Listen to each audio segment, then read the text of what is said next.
behind because of the accident at the foot of the bridge. So y'all continue to socialize for a few more minutes, and we'll get started here shortly.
Hey, Susan, can you hear us?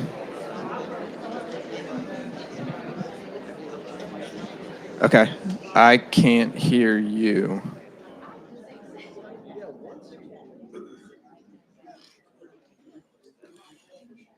Okay. I still can't hear you.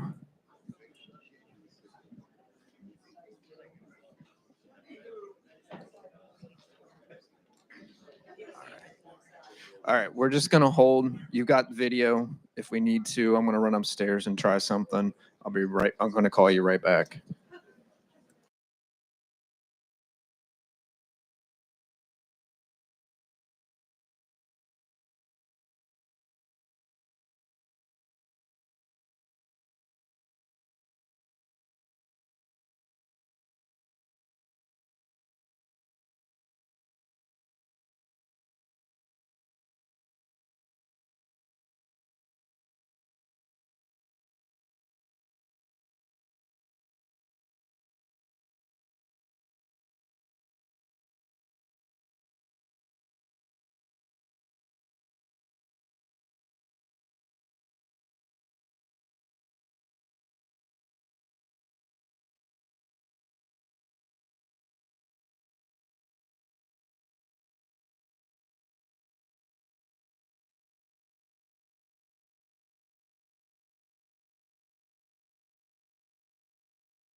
Good morning, everyone. Welcome to the February 3rd Dare County Board of Commissioners meeting. I have the honor this morning of asking the Reverend Wayne Berry if he'd come forward and lead us in an invocation. Reverend Berry, thank you for being here this morning. Thank you, Chairman Woodward. Let us pray. In the silence of this morning, O God, we are alive to the new day's light, alert to the first sounds of creatures. In the silence of our hearts, we hear the yearnings that are in us and the fears, the hopes that rise from within, and the doubts that trouble our souls. In the beginnings of this day, before the night's stillness is lost to the day's busyness, open to us, please, the treasure of our inner being, that in the midst of this day's busyness, we may draw on wisdom. Assure us again of our origins in you. Assure us again that our true depths are of you. Amen. Amen. Thank you, Reverend Berry. May we stand for the pledge. I pledge allegiance to the flag of the United States of America, to the republic which stands one nation under God, indivisible, with liberty and justice for all.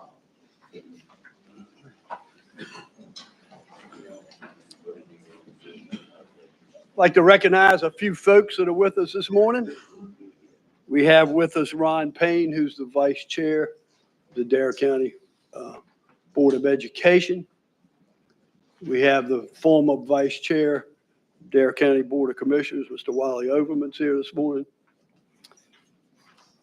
And we also have the latest recipient of the Longleaf Pine, Miss Tess Judge, was here this morning.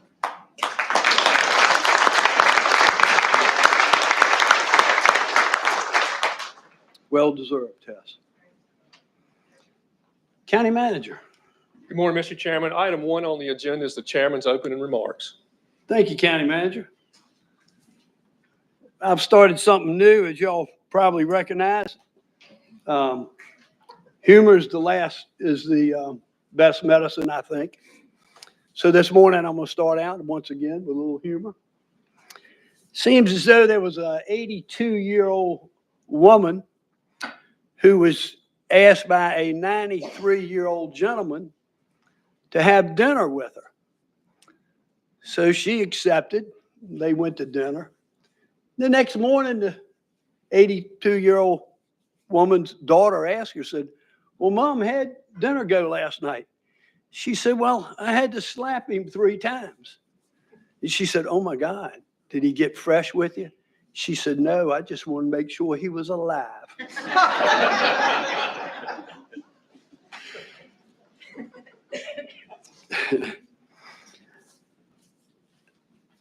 The board, full board, on January the 15th, 16th, 17th, traveled to New Bern for commissioner training and ethics training. And all of us, along with the county manager, really had a great 3 days of getting to know one another, since we have 3 new board members, and really gelling. And I can't thank my fellow commissioners enough for the time that they spent and the efforts that they put into this session to get to know one another and to build on our teamwork. So thank you, commissioners. I appreciate all of y'all's support in attending that. Vice Chair House and myself met with Mr. Alexander on January the 20th with respects to, once again, potentially purchasing his property in Wanchese. And I will go into more detail that's on the agenda at item 6, and I'll go into more detail when we get to item 6. Recently, just Thursday of last week, Mary Ellen Balance, our new commissioner from Hatteras Island, who at the time was a Board of Education member, myself and Chairman David Twitty spoke at the State Board of Elections, Board of Education meeting back in Greensboro several months ago. And we talked about our 5-on-5 successes and how it worked. And it was so successful that New Bern Board of Commissioners and Board of Education invited us to give that presentation to them. And we did that last Thursday at New Bern, and it was Edenton, excuse me. It was great success, great turnout. So we were happy to do that, and we're looking forward to sharing our 5-on-5 successes with any of the other counties throughout the state. And I'm hoping we'll get some more invites there. We're also looking at perhaps doing a session at the NACO, the County Commissioners Annual Meeting.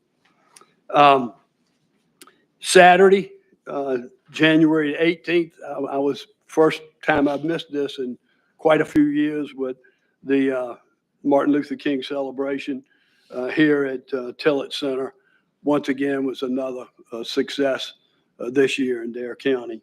And I commend the Lewis family for continuing to stay behind that and offer that annually in Dare County. And then, of course, last but not least, I've got a photo I'd like to share with you, if we can get it up on the screen. Back in September of 2024, the board adopted a resolution and a sign, as you can see right there at the Arts Center where the Veterans Memorial is, that Roanoke Island has an active duty and veteran population, including many Purple Heart recipients.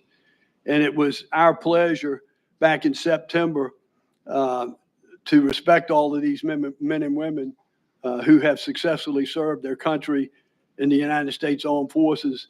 And we proclaimed this as a Purple Heart Island. So we had a sign made and put at the veterans site here in Manteo in appreciation for those sacrifices that the Purple Heart recipients have made in defending our freedoms, to recognize their valor and to show them the honor and support that they have certainly earned. So if you have an opportunity and you're downtown Manteo, please stop in and see that a piece of work that we've put out there for our veterans. So once again, thank you to our veterans for all that they've done for our country and our community. County Manager, that completes my opening remarks.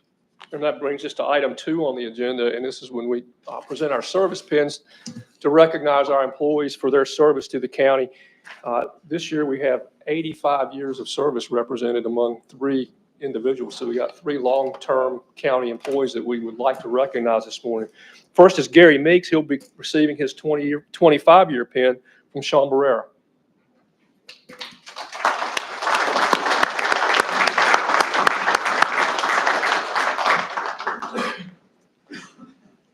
Welcome this morning, gentlemen. Thank you for having us, sir.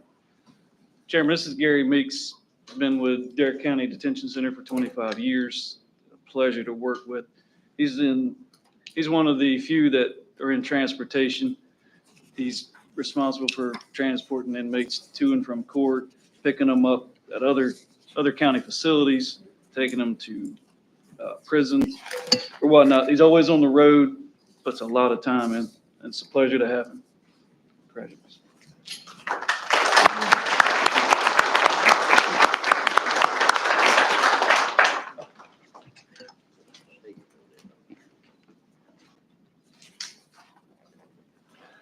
Sean, if you'll stay right there. Next is Eugene Grissom. He'll be receiving his 30-year pin from Sean Barrera.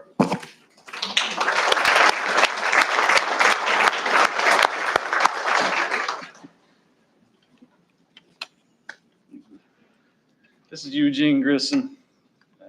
I met Eugene back in 2001, I believe. I was in basic school and he was one of the instructors. And I've had the pleasure the last three and a half years of working with him at the jail. Great guy. Just like Gary, he's on the transportation team. He also does classification, a whole lot of other things, but it's an honor to work with him. And I hate to see him go, but he tells me he's retiring in March, so. But he's put his time in and I appreciate him.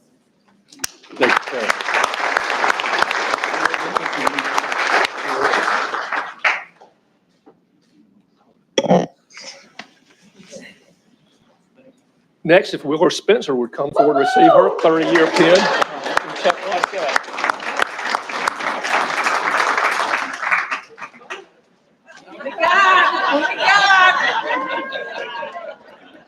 I love it. Morning, Chairman Woodard, Commissioners. This is Willer Spencer, if you don't know already. This is a very proud moment for me to be able to present you with your 30-year pin. Wasn't sure Willer was going to make it here. About 4 years and 11 months ago, she was promoted to income maintenance administrator in social services. It's been a long road. There's been times when it's been struggling, and there's been times when there's been crying, and there's times when there's been frustration, and then there's been times when there's been a lot of joy. She's taken a unit that was in a state of crisis and built it into a unit that has met or exceeded all of the state standards. We've slowly continued to recruit our staff and slowly rebuilt our staff. If you don't know, Economic Services and Social Services is responsible for all of Medicaid, food nutrition services, and Work First. We've been through COVID. Willer brought us out of COVID. She brought us through Medicaid expansion and also through Medicaid managed care. Through all of that, she's brought us through all the Medicaid audits. She and her unit are subject to 5 audits a year, and brought us through that without any corrective action over the last 4 years. So very proud of her for that. She's, as I said, slowly rebuilt her team. Not only does she have those units, but she also has a team that does quality control, a training unit, and then a troubleshooter. And many of those staff are here today. She's dedicated. She's a hard worker. Willer is a true career employee of Dare County. She started off as an office assistant and worked her way up through Income Maintenance 1, Income Maintenance 2, Income Maintenance 3, supervisor, and then into her current position. She looks to recruit people who want to make social services and Dare County employment a career. And I'm very proud of her for what she's done. And although I wish she would stick around another 5 years, right now I'm good for a year at a time. So, Willer, congratulations.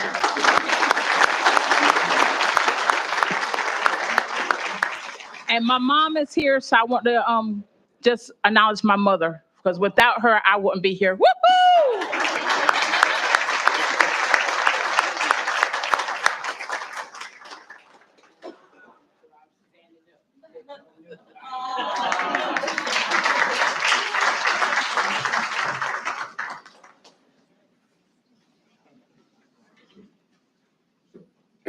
Next, Mr. Chairman, we'll do our Employee of the Month.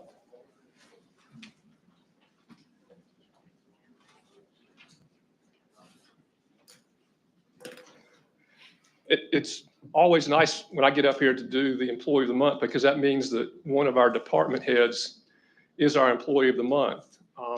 As we talked about when we were recognizing our Employees of the Month for the year in our breakfast earlier this morning, the Employees of the Month are chosen by their peers. They're chosen by the other department heads, by the staff that they work with, and the people that they deal with each day in the county. And so when they get selected, it shows that, you know, they're admired, and the people in the workforce that they work with recognize their talents, recognize the things that they do, and recognize what they do to make Dare County better. Today, we're going to recognize someone that won't need much introduction because as a department head, you deal with them every day. We just had people with 30-year careers that came up and talked to you. The Employee of the Month this time is somebody who's had a pretty short career, coming to work for us in 2021 and has worked her way up through a number of jobs and started out as the floater, and in a short 3 or 4 years has worked her way up to the clerk. So Skylar, if you would come down and join the please.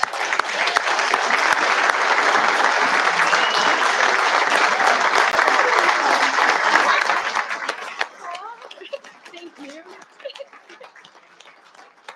I was so confused. I was like, where's the video?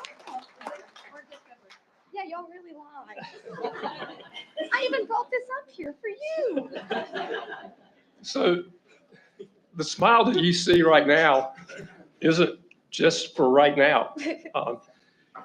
Skylar has worked hard. Again, she started out as a floater and she worked in every department. For those of you that don't know what a floater is, that's the person that goes in and fills in when somebody's out sick or when they're out on vacation or when you have a need. That person went from department to department and worked in just about every department in the county at the time that she was promoted and went in to work in the planning department as the admin in the planning department. And her talent was known by us almost immediately. And so as we had opportunities to move her along, we did, and we always did it with the encouragement of the places where she had worked previously. They always gave good recommendations, and you couldn't help but notice her enthusiasm, her willingness to work, her thirst to know more and do more. All of those things showed through.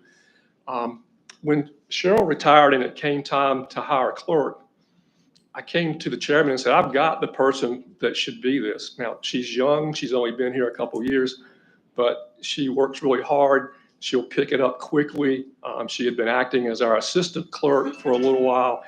And you told me, let's take a look. And so I went to her and I said, are you interested? Is it something you, and she was kind of nervous. Well, I don't know if I can do all this. And I said, you can do it. We'll send you to school. You're going to be perfect for this job. You all agreed. You hired her unanimously, and she has been perfect for this job. Again, her enthusiasm is unparalleled. On a bad day, she's just like this. She's smiling. And so you can't ask for more.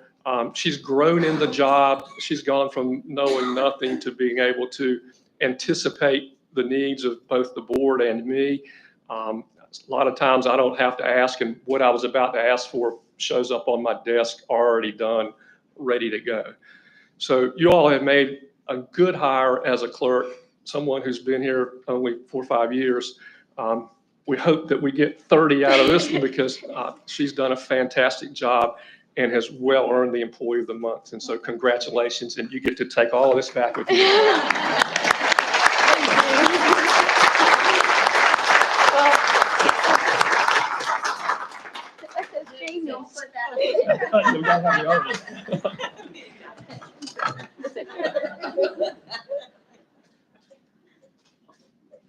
Skylar, hang right there. Nobody loves their job any more than that young woman right there. She is unbelievable. As chairman, she works with me every single day. If there's something at 4:30 or 5 o'clock that we've shut down and gone home and something hits me at 7 o'clock at night or vice versa, I can call her on her cell phone and vice versa. And we can talk about it and it can get done the very next morning. That's how dedicated she is. I can call her any time of the day, any time of the evening when after hours, and she's there and she answers the phone and she gets it done. And we are blessed, Skylar, to have you as our clerk, and we appreciate everything you do for us. Thank you.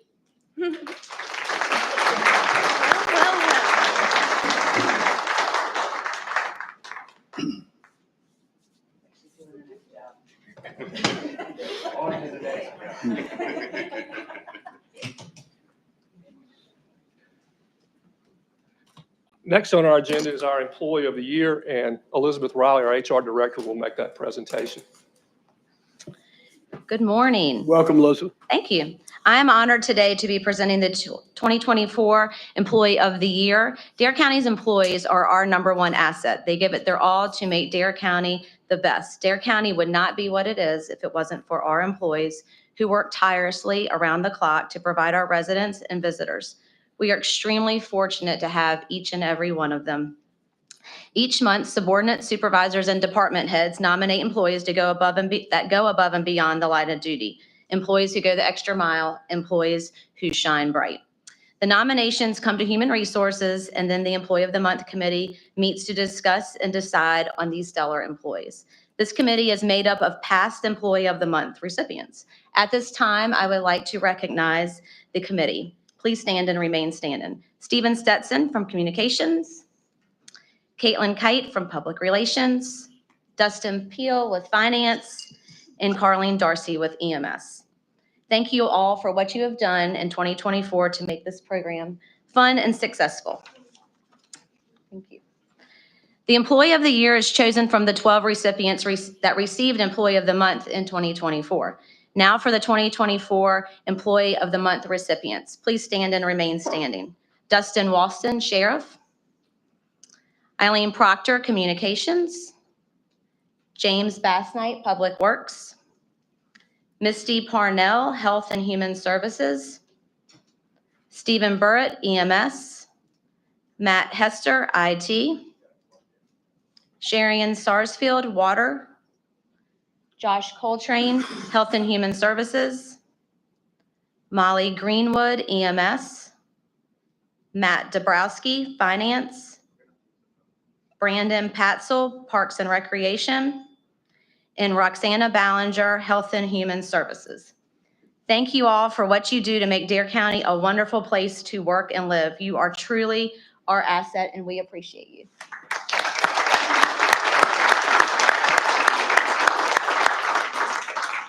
Now for the 2024 Employee of the Year. Congratulations to our IT Director, Matt Hester.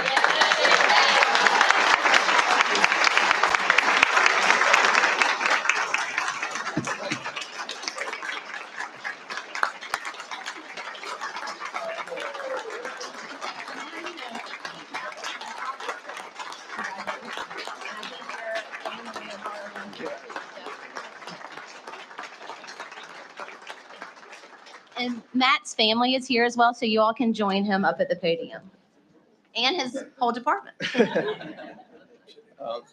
Well, I can't do this alone. I have a stellar staff.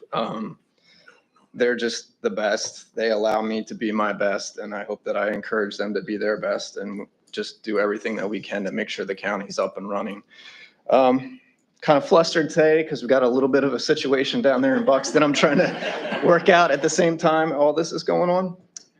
But yeah, I'm just, thank you so much. I appreciate it. Again, thanks to my staff for allowing me to do this, and they're awesome, and I couldn't do it without them. Thank you, guys.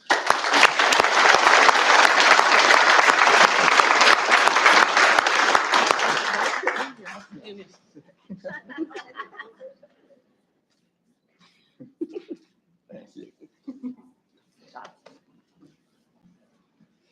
Before we go to public comment, those of you that received an award this morning, if you would go right out this way so Caitlin can get a picture, please, and we'll wait just a second for the room to clear.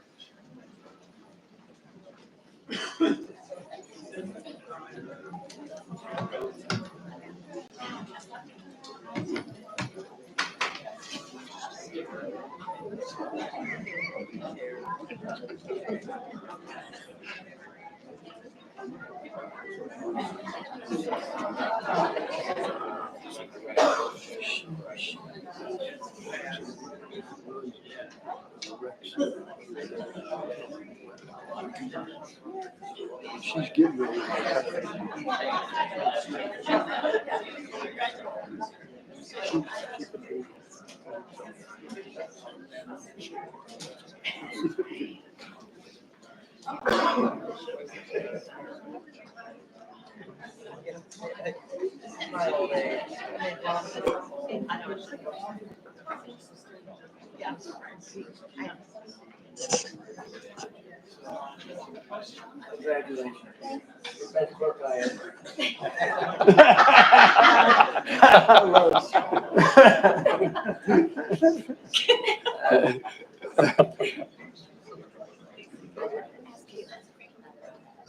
Hey, Matt, have we got Buxton up yet? Is Buxton up? Okay. Ladies and gentlemen, now's the time that's been set aside for public comment. If you have public comment this morning and you've not signed up, raise your hand. I'll recognize you. When I do, please come to the podium, state your name and where you're from. Please limit your comments to 5 minutes. The green light will come on when your time begins. The yellow light will come on when you have about a minute left. And when the red light comes on, please conclude your remarks. On my list, the first person I have is Janine Emery. Welcome this morning, Ms. Henry. Thank you. Good morning, everyone. Hello, my name's Janine Emery, and I'm from Manio. I realize everyone here today cares about the people in this community. And because of that, I would like to share with you that the Office of Management and Budget sent a vaguely worded 2-page document to all federal agencies Monday night, January 27th, directing them to temporarily pause all activities related to obligation or disbursement of all federal financial assistance.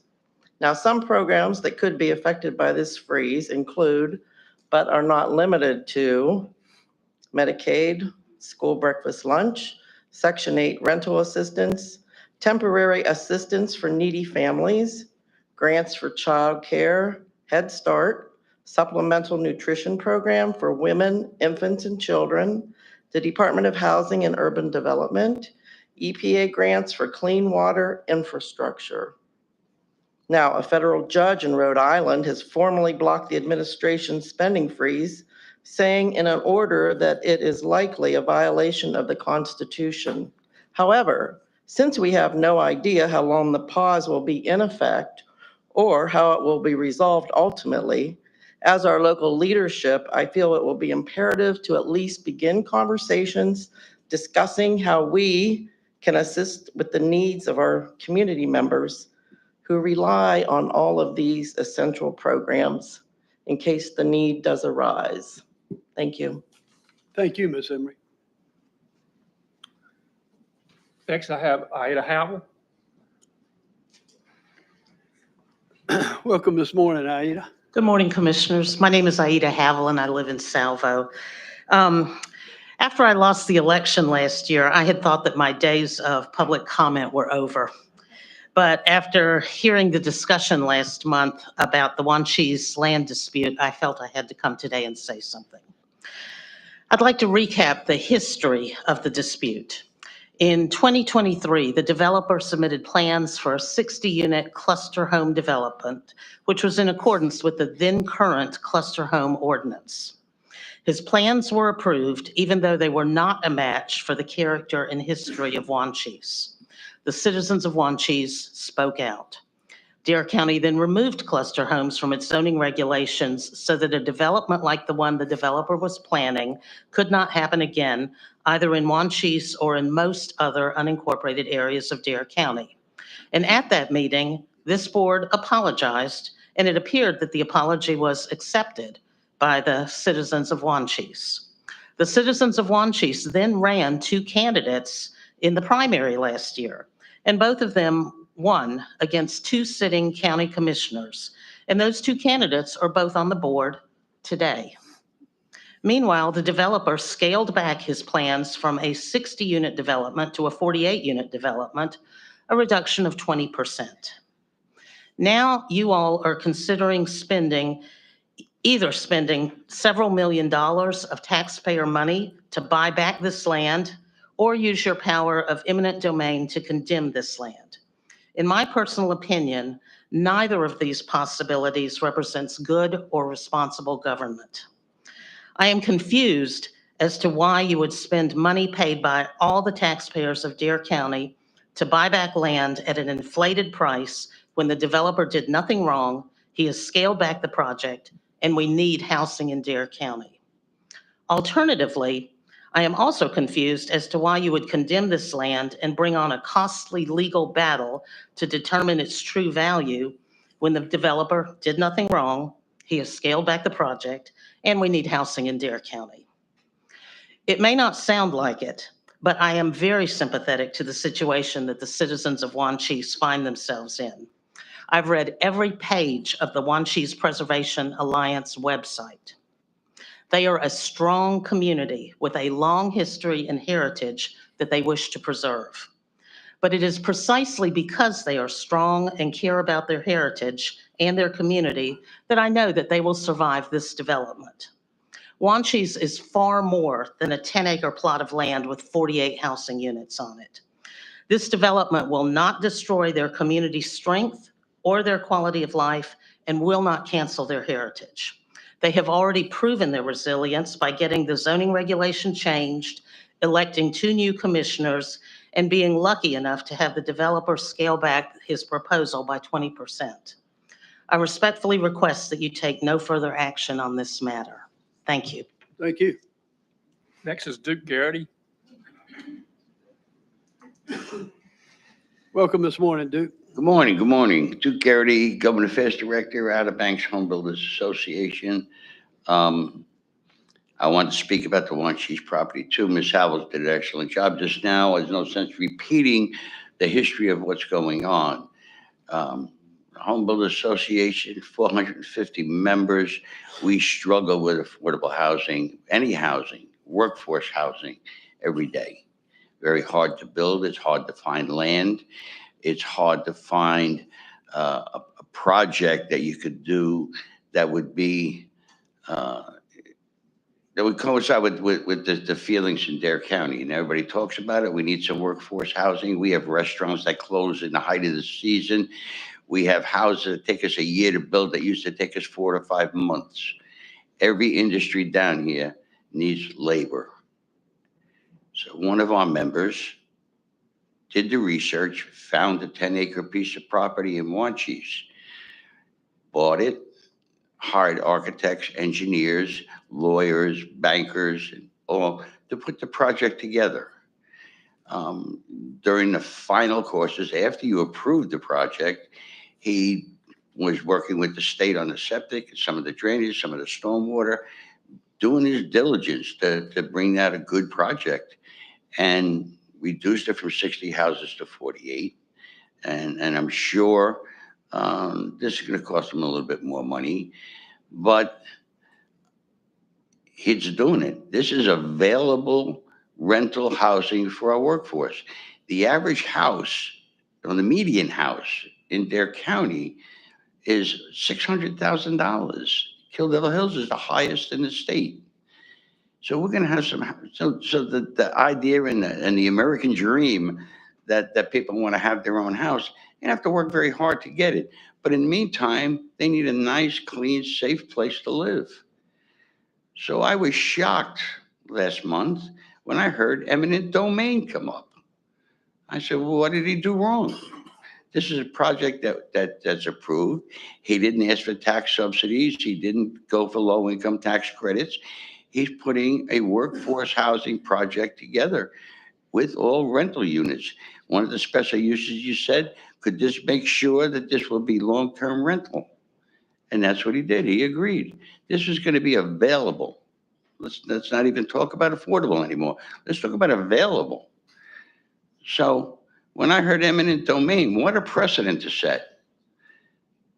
What about people in another town? So we talk about not in my backyard, NIMBYism. I've heard that word thrown around for the last year. This is it. We're starting to legislate by mob rule. I went through the same thing. I heard the same complaints in Nags Head when we had a multifamily project, which was a good project and not a big project.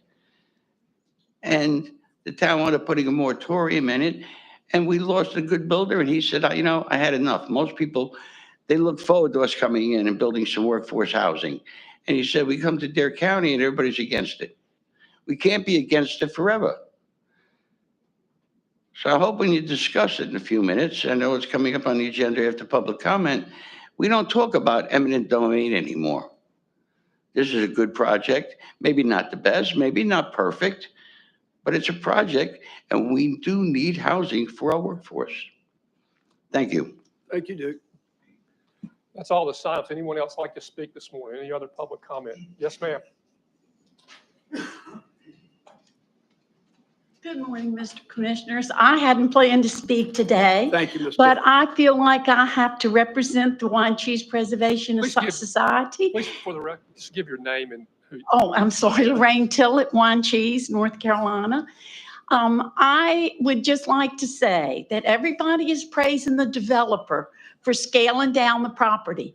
It was not his choice to scale down the property. We went with the state constantly checking on the permit, checking on the submittal, all the things that he did wrong, all the submissions. He had to change engineers. He probably had to change lawyers. And he changed his system from 6 systems to handle 10 houses each to one giant system right next to the Dare Challenge place there in Wine Cheese that is wonderful for our county. And they are going to have this septic system right next to them constantly. And another thing, if the one system failed, everything would go out. Before you had, if one system went out, you had 5 others to protect it. So I don't want to hear how wonderful Brad Allen was and what he's doing for our community. We are not against development. We love development. We want single family homes in that area. Now that it's all cleared, it's a beautiful piece of property. I mean, it is so big. We didn't realize it was that big. And I just thank you for listening. I thank you for your compassion, for what you've done, and whatever it takes to get it straight. We're just praying that it will all work out. And we need facilities down there. We do not have an ambulance. Every community has an ambulance. We've got 2 of the largest payrolls in Dare County. And these men work, and it's dangerous. And we've got to wait 15 or 20 minutes for an ambulance to come. And so I thank you for my time, and I hope that the public takes note of this and stops praising somebody for reducing something when it was not his decision. Thank you, Ms. Tillett. Any other public comment this morning? Yes, sir.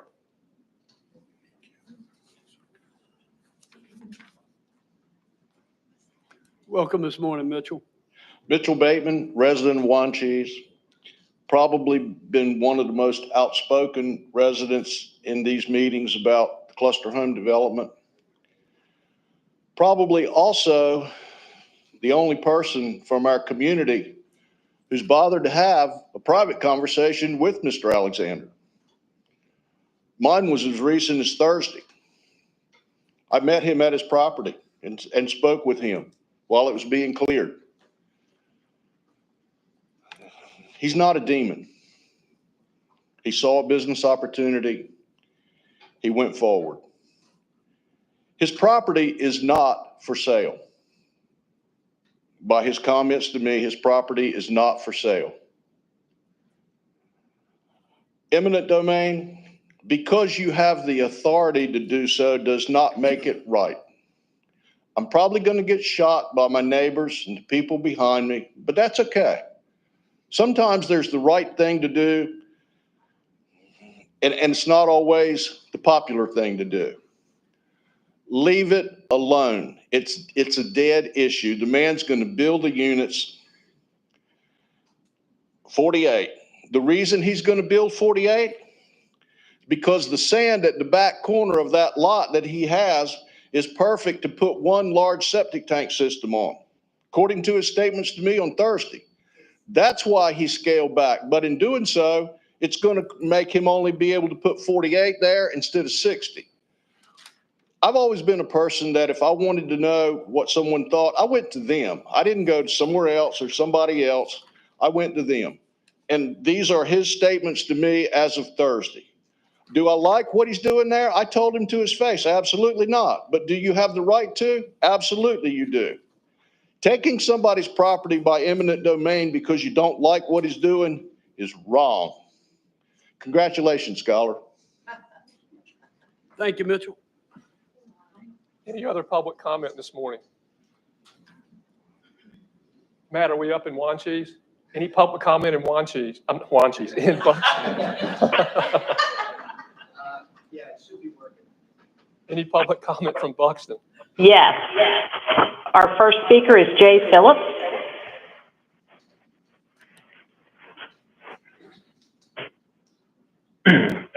Welcome, Mr. Phillips. Good morning, everybody. I don't want to take but a moment. I'm Jay Phillips from Avon with the old Fish House property in Buxton. I just wanted to say that, you know, I came last month and presented our program to you all. And as a person who deals with the public myself quite a bit, we don't get thank yous very often. We get more complaints, you know, 50 complaints and one compliment for all the work we do. And I just wanted to say thank you because you all have been very responsive this month. And I just want to make sure you understand we appreciate it. There's 7 board of directors that I work with that are all through the county, and you know they've watched and listened to everything and expressed their appreciation that you all have been responsive to help us work with trying to get a grant for that building. And we may not be successful getting it, but at least you're willing to work with us to try to get it, and we really appreciate that. Before using up all my time, I wanted to point out to people a program that we're trying to create awareness for, and that's that we operate and host the high school sailing effort. And it's something that we're just trying to create a space holder for the next group of kids that are coming up that are super talented. We have 8 and 12-year-olds, and the wonderful sport fishing crowd and commercial fishing crowd may not think sailors are worth paying much attention to, but I can guarantee them that 10 or 11-year-old knows where to put the fenders. He knows what a spring line is. He knows what a stern line is. He knows how to take care of a boat, wash it and clean it. And boats are boats, okay? So, and they get to start at 7 or 8 years old. The high school program, there are 300 plus universities, colleges, and academies out there, and they are hard pressed to find talent because there aren't any high school programs around the country. So if you have kids that want to get into an Ivy League school or a Naval Academy or a Coast Guard Academy, those coaches have wild cards for admissions because those schools don't like to lose in sports. And I just want to point that out. We have space for 14 sailors for our high school sailing program down here. We've only got 2 at the moment in Hatteras, and we have 3 up in First Flight. So there's a lot of room. It doesn't take a lot of kids to do. There's a 3-person minimum. And the model is all over the country where they do have it, like Wrightsville Beach or Hampton or Norfolk or Annapolis, is it has to be hosted by a club because the club has the safety boats, the certified coaches. The club has the training and the certifications and the waterfront location that all the area schools take advantage of. And that's why we're here as a nonprofit and community sailing program, is to place ourselves at the disposal of the school system if they'll take an effort to take advantage of it. Having the insurance means we take the liability. It shouldn't be on the school, and I know that's an issue with North Carolina schools and water activities. So I just wanted to put it out there. We do this. I want to say thank you again for listening last month, and I look forward to talking to Mr. Alton and Miss Balance and you all. Thank you so much. I appreciate it. Thank you, Mr. Phillips. Our next speaker is Jeff France.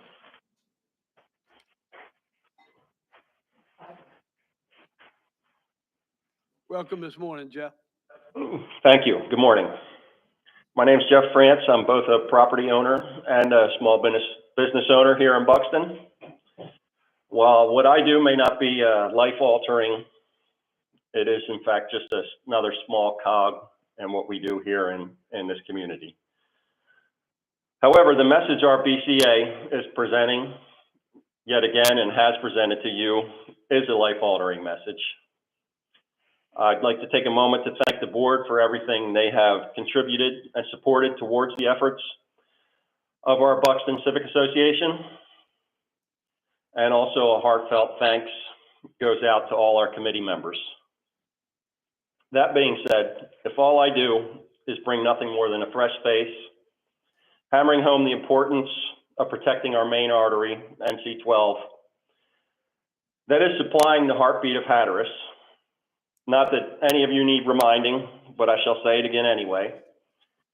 It's a lifeline to our school buses, our delivery trucks, our exports, and of course, a great big chunk of our government salaries through our tax dollars being through tourism. Without that lifeline, we're all left in a dire situation. I want to thank you for allowing me this brief moment to be an echo of our BCA's efforts. And in closing, may it be God's very own will that we all continue to come together, arm in arm, shouting it out from our little bump of a mountaintop here in Buxton on this sandbar, we all come home. In Christ's name, amen. Thank you, Jeff. Thank you. No further comment from Buxton. Thank you. With that, Mr. Chairman, we would close the public comment, and that brings us to item 6 on the agenda, and that is the Brad Alexander property discussion, and I'll turn that back over to you, Mr. Chairman. Thank you, County Manager. Recently, the Vice Chairman and myself, Vice Chairman of the House, and I reached out to Mr. Alexander and asked him if he would sit down with us and have a conversation with us, and he was more than happy to do that. We were pursuing, once again, the possibility of purchasing the property from him as a board. And we had a really, really good civil conversation with Mr. Alexander. I can assure you this morning that this board was not willing to offer him the $6 million that he wanted for the property, which was about a month or so ago. As a matter of fact, when we had the conversation, he said that having further thought about it, that he was not willing to sell the property any longer. So the purchase of it was off the table. He said that he had really, really thought about it long and hard, that he now is proud of the fact that he's going to provide 48 homes for families in the area, and that in all due respect to us, he appreciated having the conversation, but a simple fact of the matter that he was not willing to sell the property any longer.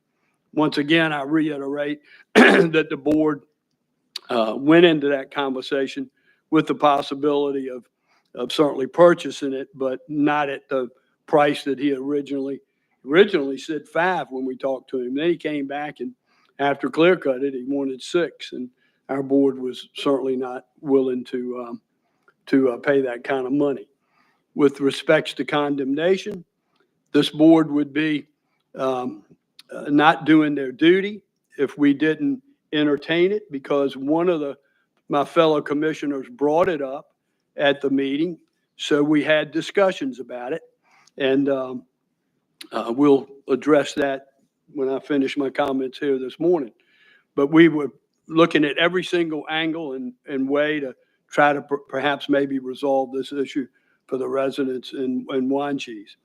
Yeah, he could not have been more polite, could not have been more engaging. He was concerned about 3 or 4 of us in the comments that we made at the last meeting about him personally. And I made one of those, and I made sure I personally apologized to him for that comment, and he accepted. There were several other commissioners that had made some negative comments. with all that said and done, we had a very, very good conversation. And we left and we shook hands, and he assured us that it would be a very nice development, and that he would not, all the rumors about putting module homes on stilts.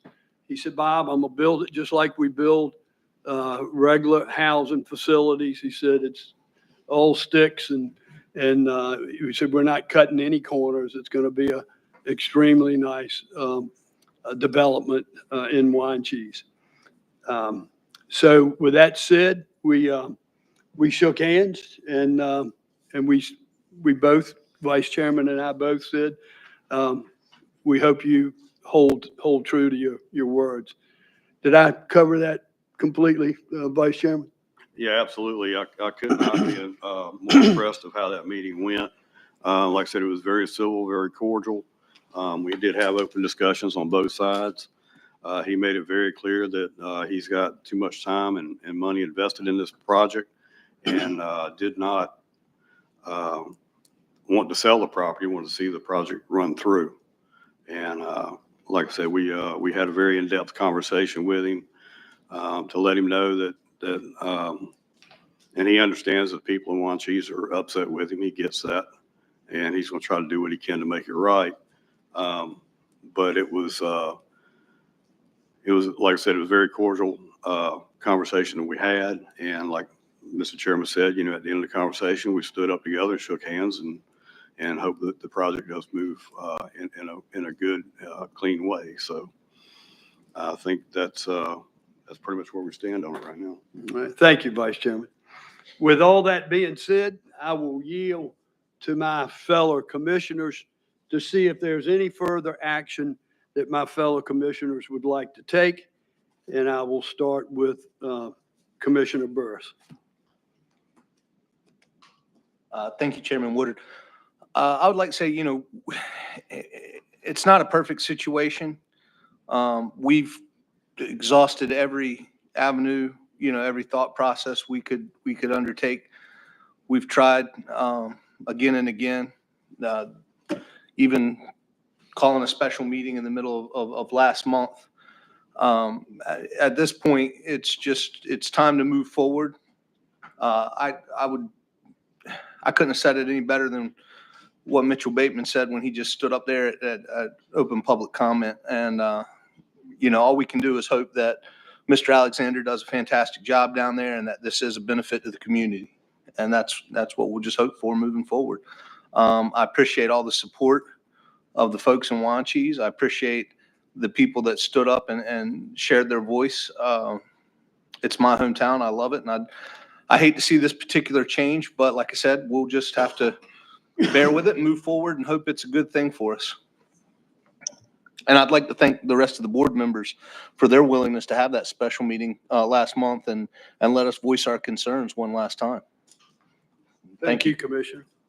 Commissioner Balance. This was a tough one for me because Hatteras Village has been in this position as well. And it's tough when you see your community changing in a way that you're maybe not ready for.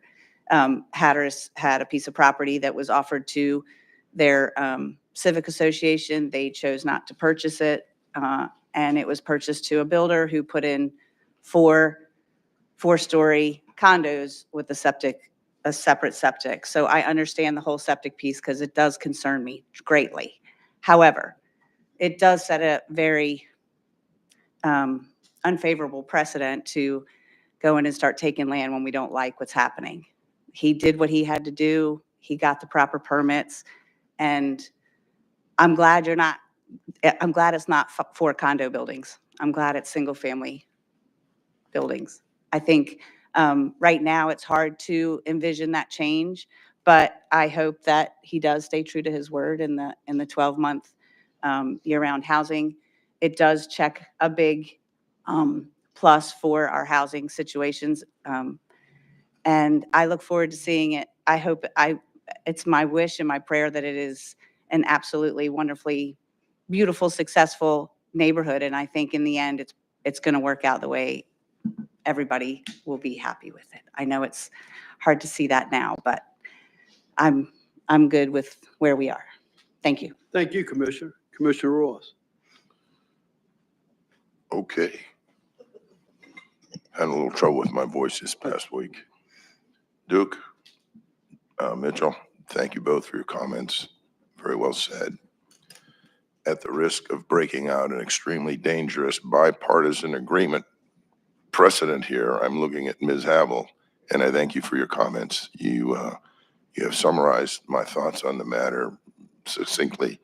All three of you have, and I would concur with those three speakers at public comment, sir. Thank you, Commissioner Ross. Vice Chairman? The only thing I'd like to add to it is that one of the things that's been brought up several times is transparency in our board and our government. When we had that special meeting, I wanted to make sure that we had every single option that was available to us out to the open. And that was one, to take no action. Number two, to buy the property.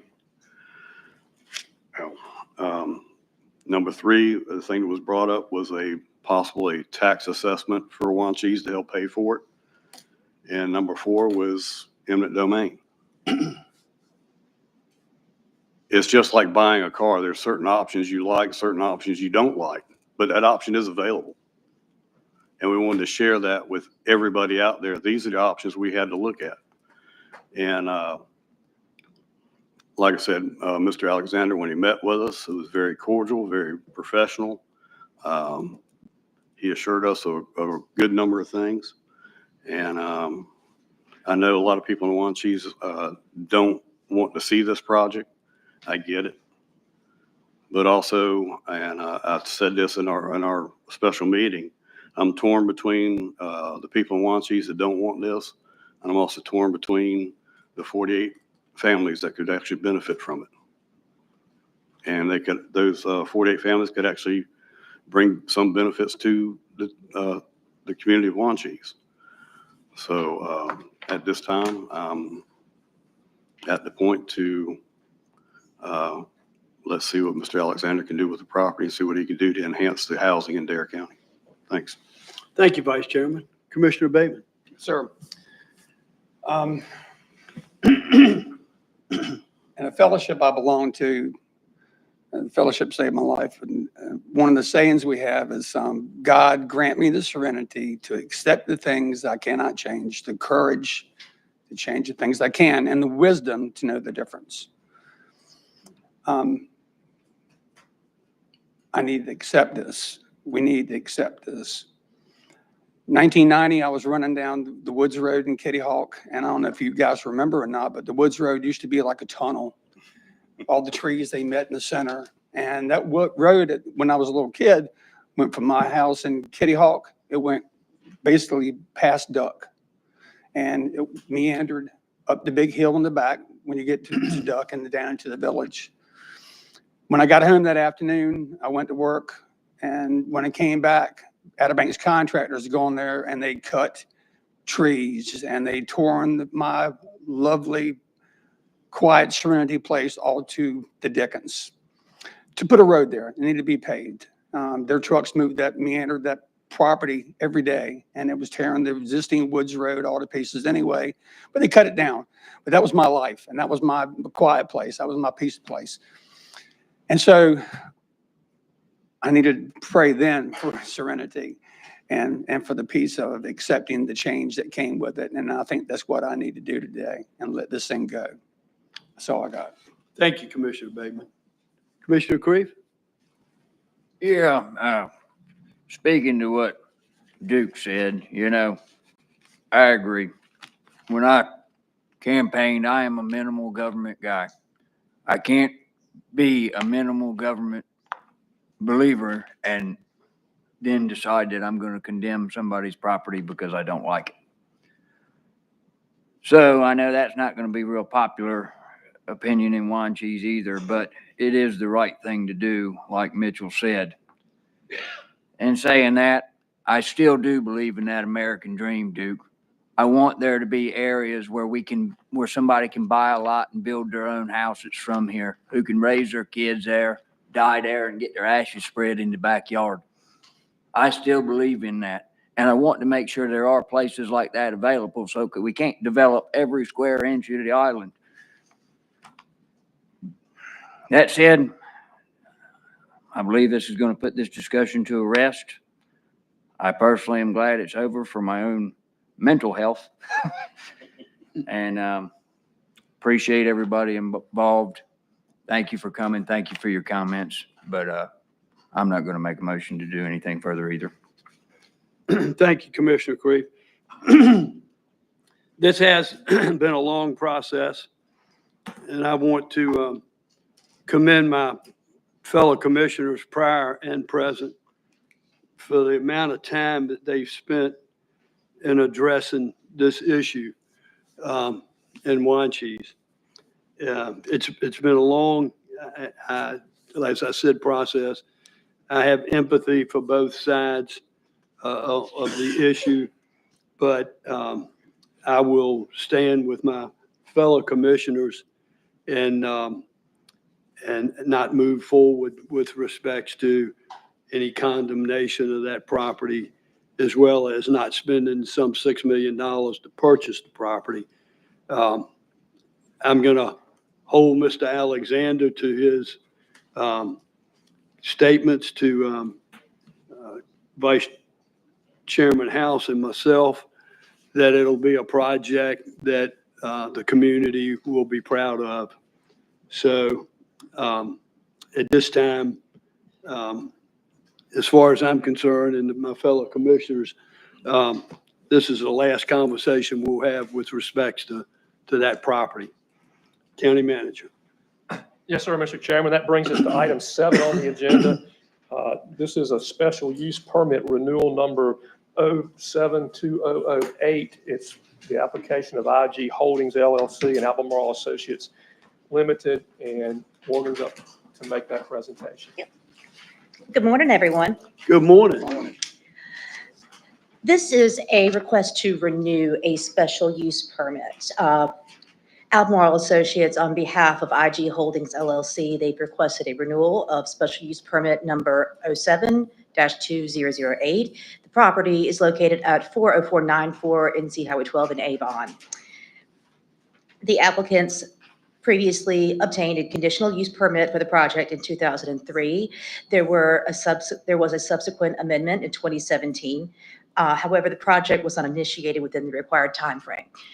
Nothing has changed since the initial submission, and they have met all the requirements of the ordinance. And the project engineer is present if you have any questions. County Manager. Just for the record, all the parties have been sworn. A renewal is the same as the initial. We have to make the findings of fact. This is a quasi-judicial hearing, just like we do with other special use permits. And so Morgan has sort of outlined the basics. And Mr. DeLucia, have you got anything to add? Good morning. Y'all did a great job on that last one, I thought. I'm John DeLucia from Albemarle Associates. My client, IG Holdings, had previously had this second 4-bedroom house approved back in 2017 and didn't pursue it. My client understands that he has to provide some housing for his employees if he wants to have employees, and that's what this will be used for. And if you have any questions, I'd be happy to answer them. John, thank you so much. And once again, I'll ask the question. The applicant is agreeable to the conditions, correct? Yes, sir. Okay. Can't imagine. Are there any changes, Mr. DeLucia, from the original SUP to what the renewal is, or is it on the same terms? No. Same No, terms? We use the same plan we used in 2017 when it was approved last time. And then you consent to and agree to the findings of fact that are contained in the permit? Yes. And you also consent, as the chairman asked, to the terms and the conditions of the permit? Yes. Any other questions of the applicant? Okay, hearing none, what's the pleasure of the board? Mr. Chairman, I move that special use permit number 7-2008 and the associated site plan submitted by IG Holdings LLC, Albemarle Associates LTD for the renewal of a group development be approved. Okay, there's a motion on the floor. Is there a second? Second. Seconded by Commissioner Balance. Any further discussion? Hearing none, those in favor of the motion, please signify by saying aye. Aye. Pose like sign. Motion carries unanimous. Thank you, John. Chairman, item 8 on the agenda is a public hearing for a zoning text amendment to section 22-65, which are the procedures for our special use permit. Over the years, we've done special use permits. You've done a number of them, and we've had a couple come up that have had some concerns that we don't have standards or there needs to be more standards in it. And as we looked at that, looked at the case law, looked at some of the things, I think some of those concerns are well founded. So this is an amendment that is being pushed forward by staff. It hasn't come from anybody individually. And Noah, if you want to come up and tell what we've done and tell why we've done it, and then we can have the public hearing. And then if you all have questions or anything else, we can go from there. Okay, thank you. Thank you. Welcome, Chairman, Noah. Commissioners. As the county manager stated, review of several of the last special use permits, there has been some information brought to light that our ordinance lack guiding standards. And in doing so, about the same time frame, the UNC School of Government released an updated publication to their quasi-judicial handbook that goes over some of the procedures and standards that should be incorporated into an ordinance. These standards have been reviewed by the courts throughout the years, dating back to cases going even back to the 1970s. The North Carolina Court of Appeals has approved 4 general standards for special use permits.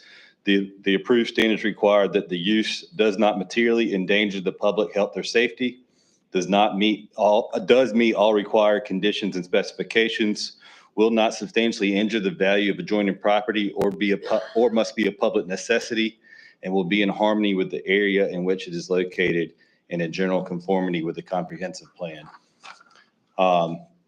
As these standards are drafted in the draft language that's there, somebody deemed to have standing could come up and speak in opposition to the applicant. They would have to present factual, competent evidence that the applicant has not met those standards. And if they're able to do so at that point in time, the applicant would have the chance to submit his rebuttal with factual evidence on how he has met those standards. And then your position as the governing body would review the evidence before you and determine who has put forth the most factual and competent evidence, and not just leaving a special use permit up to the dimensional requirements that are found internal to the zoning district. So. And one thing to add to that, as you make those findings, they have to be substantiated by fact. I can't stand up and just say my property value is going to go down. Well, I might think it is, but I've got to be able to have something to support that bare assertion. Same with the other 4 standards that are there as well. So that's no different than what the rules are now. It's just that we've articulated those standards and put them in the ordinance. Yeah, I agree, guys. 1 through 3 were pretty clear on that. But when I read number 4, it felt, and I don't mean this negative, it felt squishy. Read number 4 out loud, Noah. Will be in harmony with the area in which it is located and in general conformity with the comprehensive plan. So what that is intended to get to is you have a land use plan and you have and you may have other comprehensive plans for some area in the county. And if it's a residential area, then you can't put in a cement plant. Yeah, obviously, that's pretty That's the clear. well, I'm so saying in as the you- gray area. As you narrow that gap, you've got to make findings of fact to say that somehow it's not, and you can't just say it's squishy and I don't think it fits. You've got to have more than that. There's got to be some evidentiary basis to do that.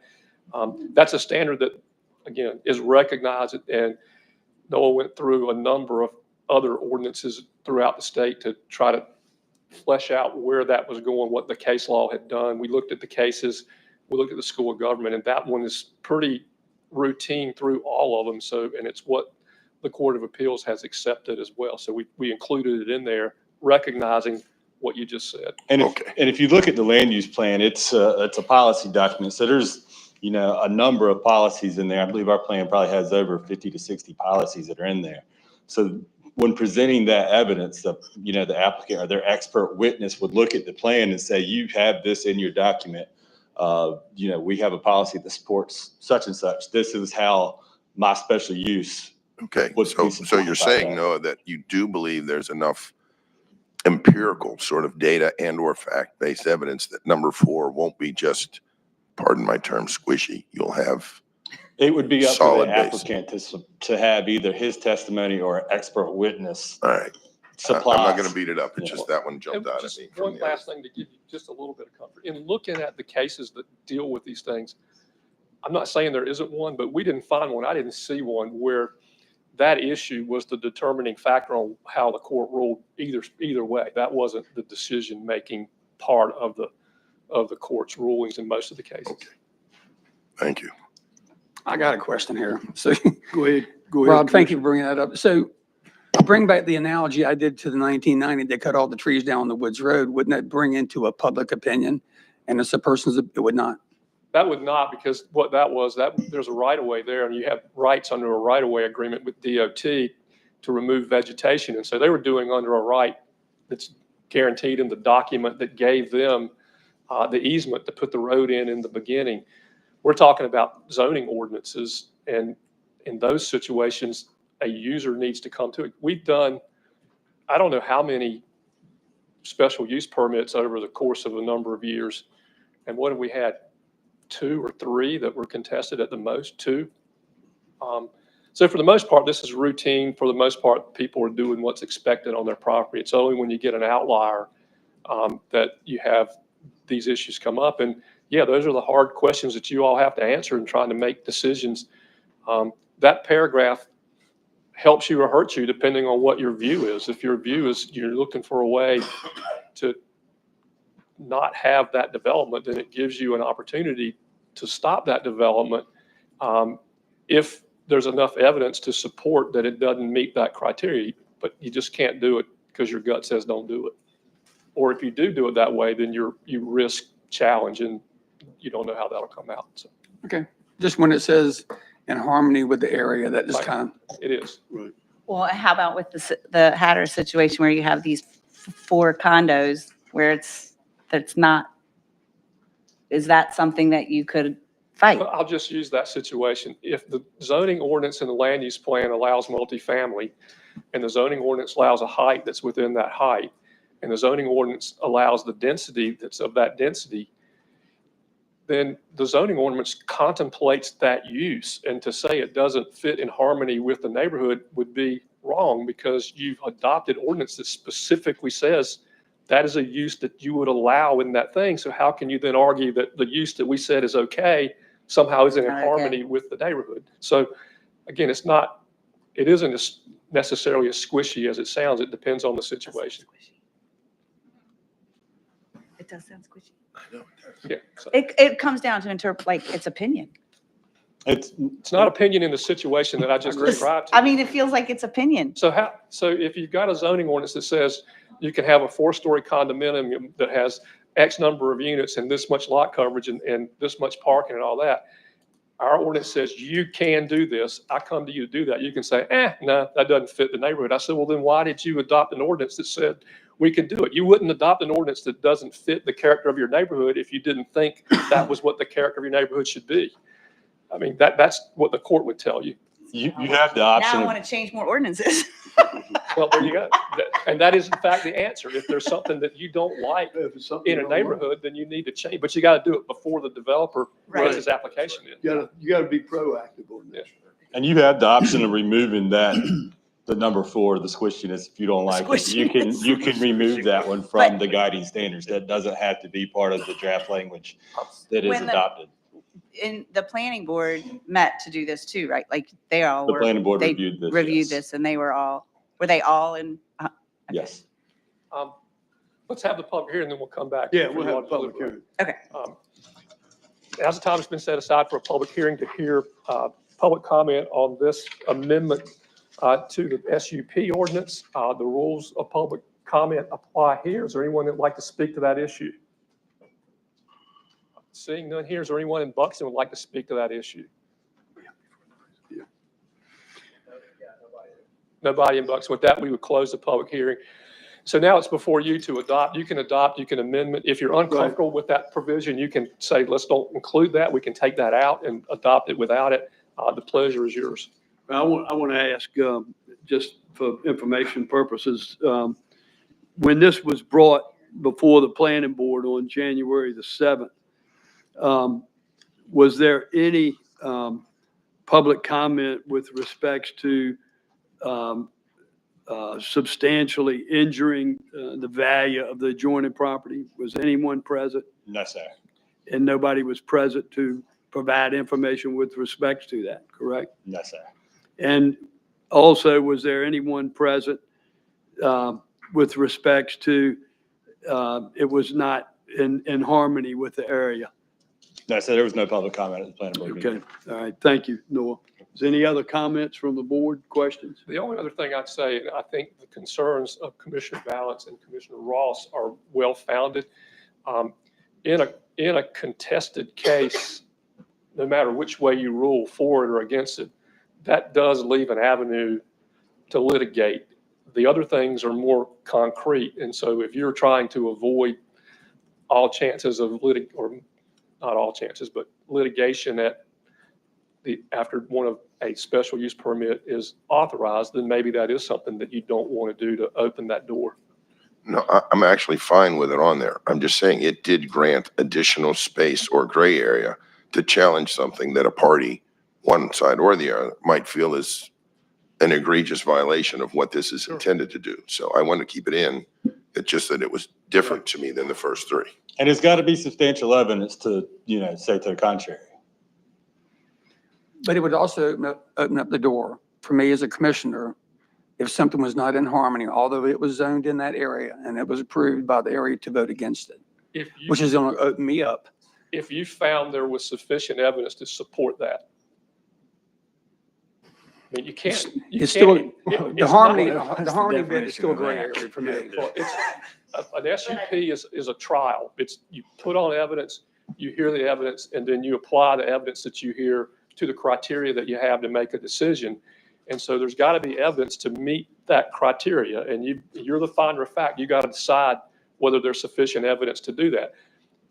Me standing up and saying it doesn't make it so. There's got to be something factually to do that. And again, I go back and use the example that we talked about with Commissioner Balance. So. Yeah, I like leaving it in there personally because it does give us an option. Because, I mean, doesn't fit in with the area it's located in general conformity. Harmony, that's the word there though, because, I mean, I was in one of the quasi judicial hearings in here before I was commissioner and it was not a very harmonious setting. So, anyway, I'd like to leave that one in there just in case. You never know. Gotcha. Anyone else? No. With that being said, the pleasure of the board. Motion to adopt the draft amendments to section 22-65 procedures for special use permit review and approval be adopted as recommended by the planning board. I'll second the motion. There's a motion on the floor by Commissioner Ross. It's been seconded by Commissioner Kreef. The floor is open for further discussion. Hearing none, those in favor of that motion, please signify by saying aye. Aye. Opposed, like sign. Motion carries unanimous. County Manager, we're going to take a 10-minute break.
I'll call the Dare County Board of Commissioners meeting back to order, and I'll turn it over to the county manager. Jim, that brings us to item 9 on the agenda. This is a presentation by the Buxton Civic Association. We have Heather Jeanette, Brian Harris, Jeff Dawson, and Brett Barley here with us today, so if you all would come forward.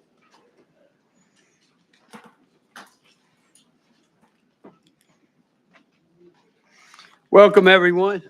Thank you all so much for taking the time to be here today and bring us up to date on what you good folks are doing on. Yeah, thank you for the opportunity. Sorry it took us so long to get this together after Byway.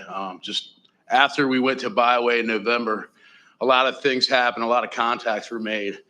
So we just, we felt like we really needed to redo the presentation with a lot more information. Heather's going to get to the majority of the presentation, the meat and potatoes, a lot of the things you guys are already familiar with here, just because you guys have been involved since day one, thankfully, and we really appreciate that. So I'm just going to step aside, let Heather do her thing.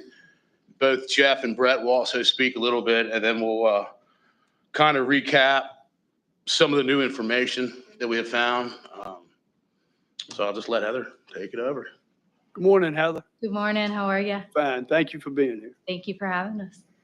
So it's interesting to present this to you as opposed to an audience down south. So it's going to be a little bit different, but bear with me.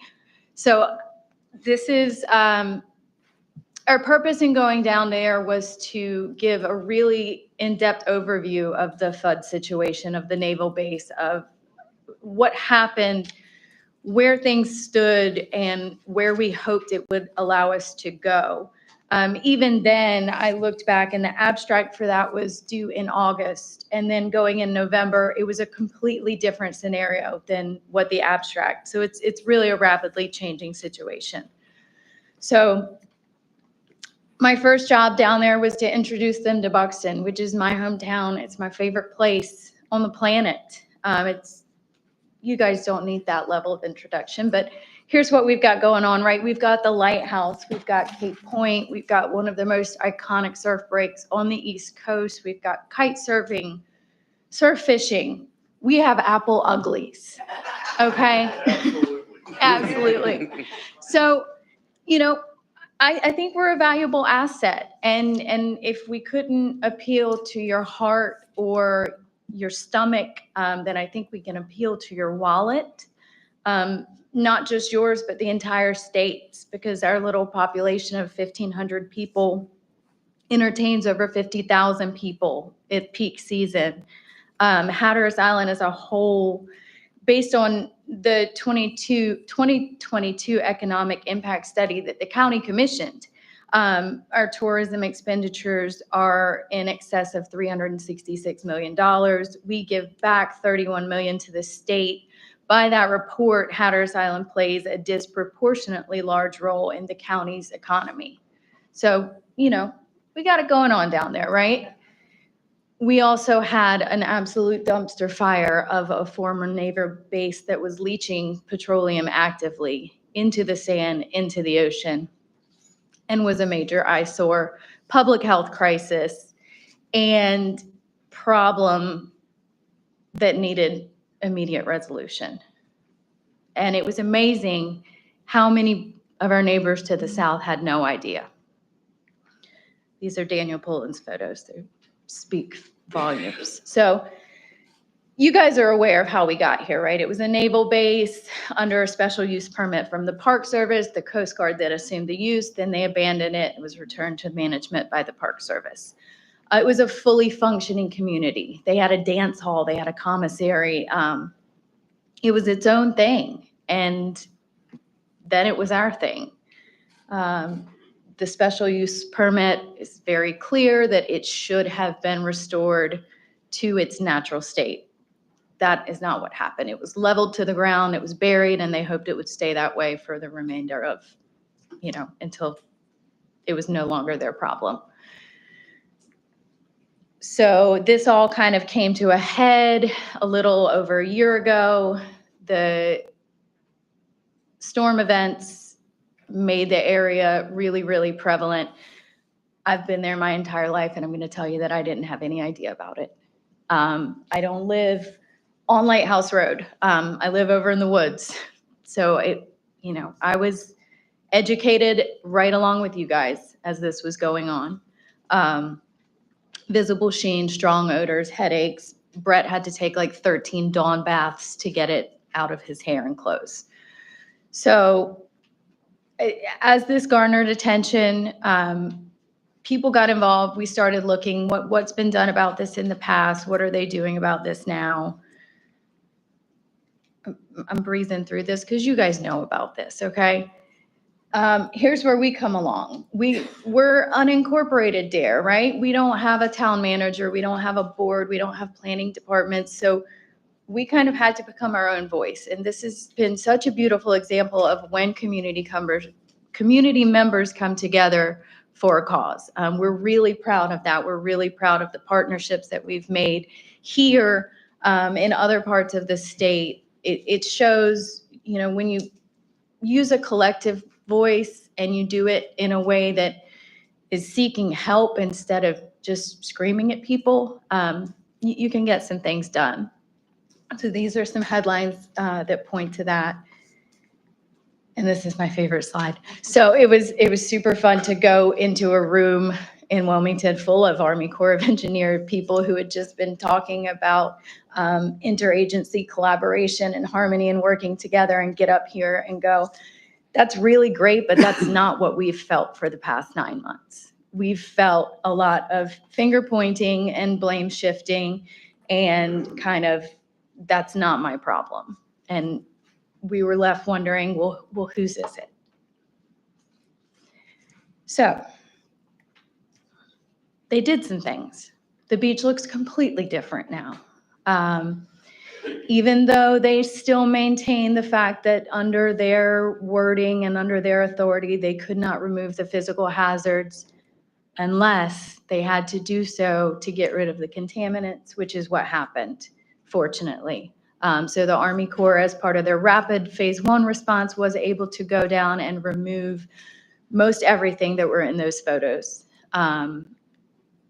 They said that because it was left safe at the time, that was why their wording read that way. We have to wonder, was that really a safe way to leave it? I think not.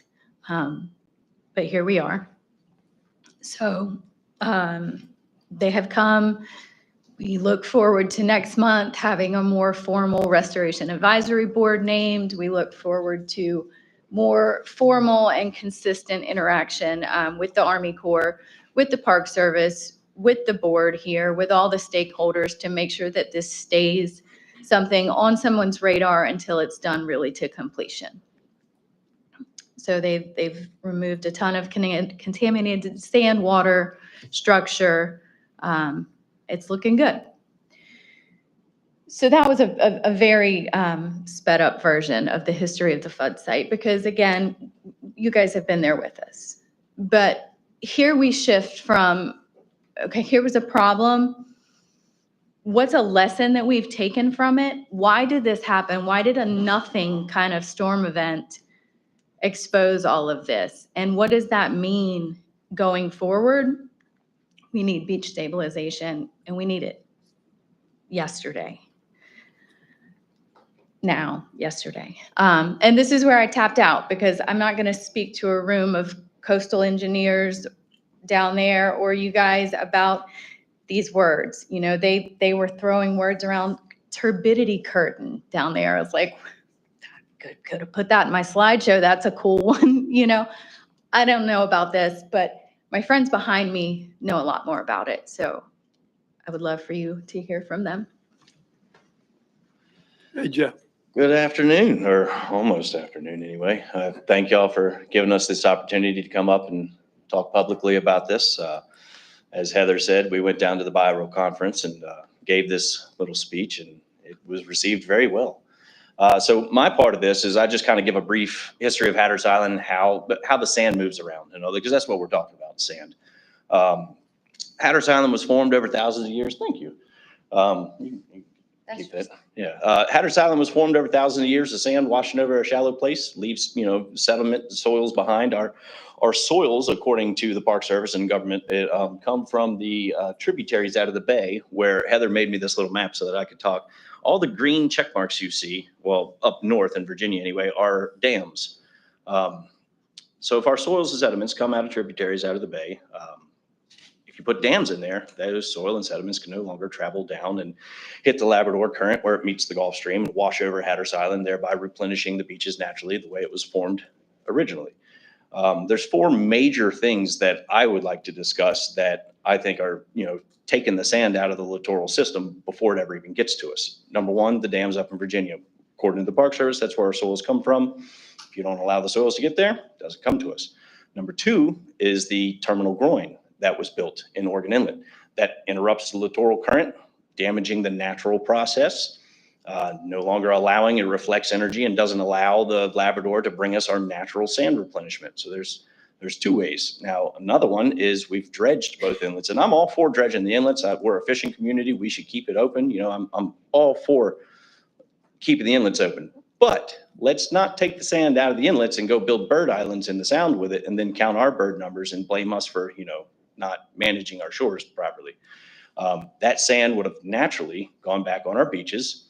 We took it out of the system. And then last, but I think the most damning thing is since World War II, we have maintained a dune line, the 47 miles of Hatteras Island, and no longer allow that natural overwash that gives us our sand. It actually creates a barrier, whereas the ocean hits it, reflects backwards, and you get this sawing, chewing motion, and we're sliding into the hole we're creating. So can't tell Hatteras Island to let nature take its course when we're actively doing everything on a large scale feasible level to interrupt the natural process.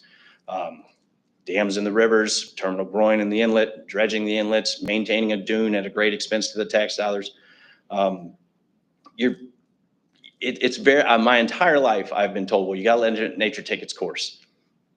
But we're not doing that. And it's not really fair to tell Hatteras to let nature take its course while we do the exact opposite everywhere else. Do I have a slide where it shows scalping? Yeah, there we go. So the government came in and put jetties in, which Brett's going to elaborate on. As you can see, they held sand on the Buxton oceanfront for 40 some years. They were repaired up until the 90s, and when the government moved the lighthouse and decided that it was no longer necessary to keep maintenance of the jetties, we watched our beaches just evaporate. As you can see in the 2021 photo on the bottom left-hand side, you can see basically the island's fairly straight. Where the jetties are, it causes a natural, it's not natural, but it causes a scalloping on the leeward side. That's already happened. Those jetties have been there for 50 plus years. They did a great job while they were maintained, but as soon as they started to fall apart, we started losing our ocean. There's endless amount of examples of ships wrecking on the outer bar and the beach builds right out to it. My grandmom has newspaper clippings in her office still hanging up behind her desk. What we're here to do is just trying to, and I wanted to say at the Wilmington conference, is we're just trying to shine a light on an issue that we've created. And then we're not here to point fingers. We're not saying you did this or anything like that, but there is a massive problem that we as a community have created. This is very man-made interference, and us losing it is, it's detrimental. That I don't know if you can see Highway 12 in there, but that's our lifeline. That's, that provides every, electric, sewage, water, power, you name it. All of our stuff is under there. We, can't go to work, can't generate those tax dollars for the county. It behooves us to do something proactively as opposed to waiting until it gets destroyed and then reacting. We need to be proactive, stabilize the shoreline in any of the many ways. I mean, whether it's jetties or reef balls or sunken ships or whatever, it all works. We just haven't tried. And we would like to be allowed to try. And on that, I'm going to turn it over to Brett to discuss how jetties have worked. Welcome, Brett. Morning, y'all. Yeah, so just to elaborate a little bit on what Jeff shared, and obviously what you can see here in the photos, when the Navy came in and started the Navy base, they built the jetties. That was not to the public's opinion or option. It was just the Navy's going to do what the Navy needs to do or wants to do. So in doing that, they found out immediately that when they stuck the jetties on a straight beach, they didn't put them far enough into the sand. It eroded behind them. So then they came in the 70s and did nourishment. So they had built the jetties and then they backfilled everything behind them with beach nourishment. That worked for 40 years. And what we saw starting about 10 years ago, I mean, starting longer, but what got exasperated starting 10 years ago was that what once worked no longer works once there's holes in it. As you can see in the photos, that middle photo there from 1999, the early 80s, there's a huge knuckle of sand that is in Buxton. When you look at historical surveys of the island, you can look back to the early 1900s, and as the erosion progresses, it progresses evenly in a straight line along the whole coast until you hit the 70s when the jetties went in. And then all of a sudden in Buxton, it stops right there, and the rest of the coast continues moving back. And so for Buxton, the only nourishment that we have had since the 70s was in 2017, 18, and 2022. Both of those have provided to be like a great example of what the nourishment looks like with lessened jetties, especially because the nourishment in 2022, the jetties were falling apart at a much larger rate than it was in 2017. 2017, 18 nourishment was successful to a point, and that was also one of our most aggressive and large swell seasons that I've personally ever seen. I'm a professional surfer. For those of you that don't know, I've grown up in Buxton my whole life. And what we saw from July and August of 2017 through March of 2018 was historical as far as surf and swell and energy goes. And the beaches held up, and the nourishment did what it could. You know, they could only do but so much fighting that type of swell. Well, in 2022, the nourishment didn't do nearly as well. One, there wasn't as much sand pumped, but two, there was much larger holes in the jetties. I'm not going to go into this part.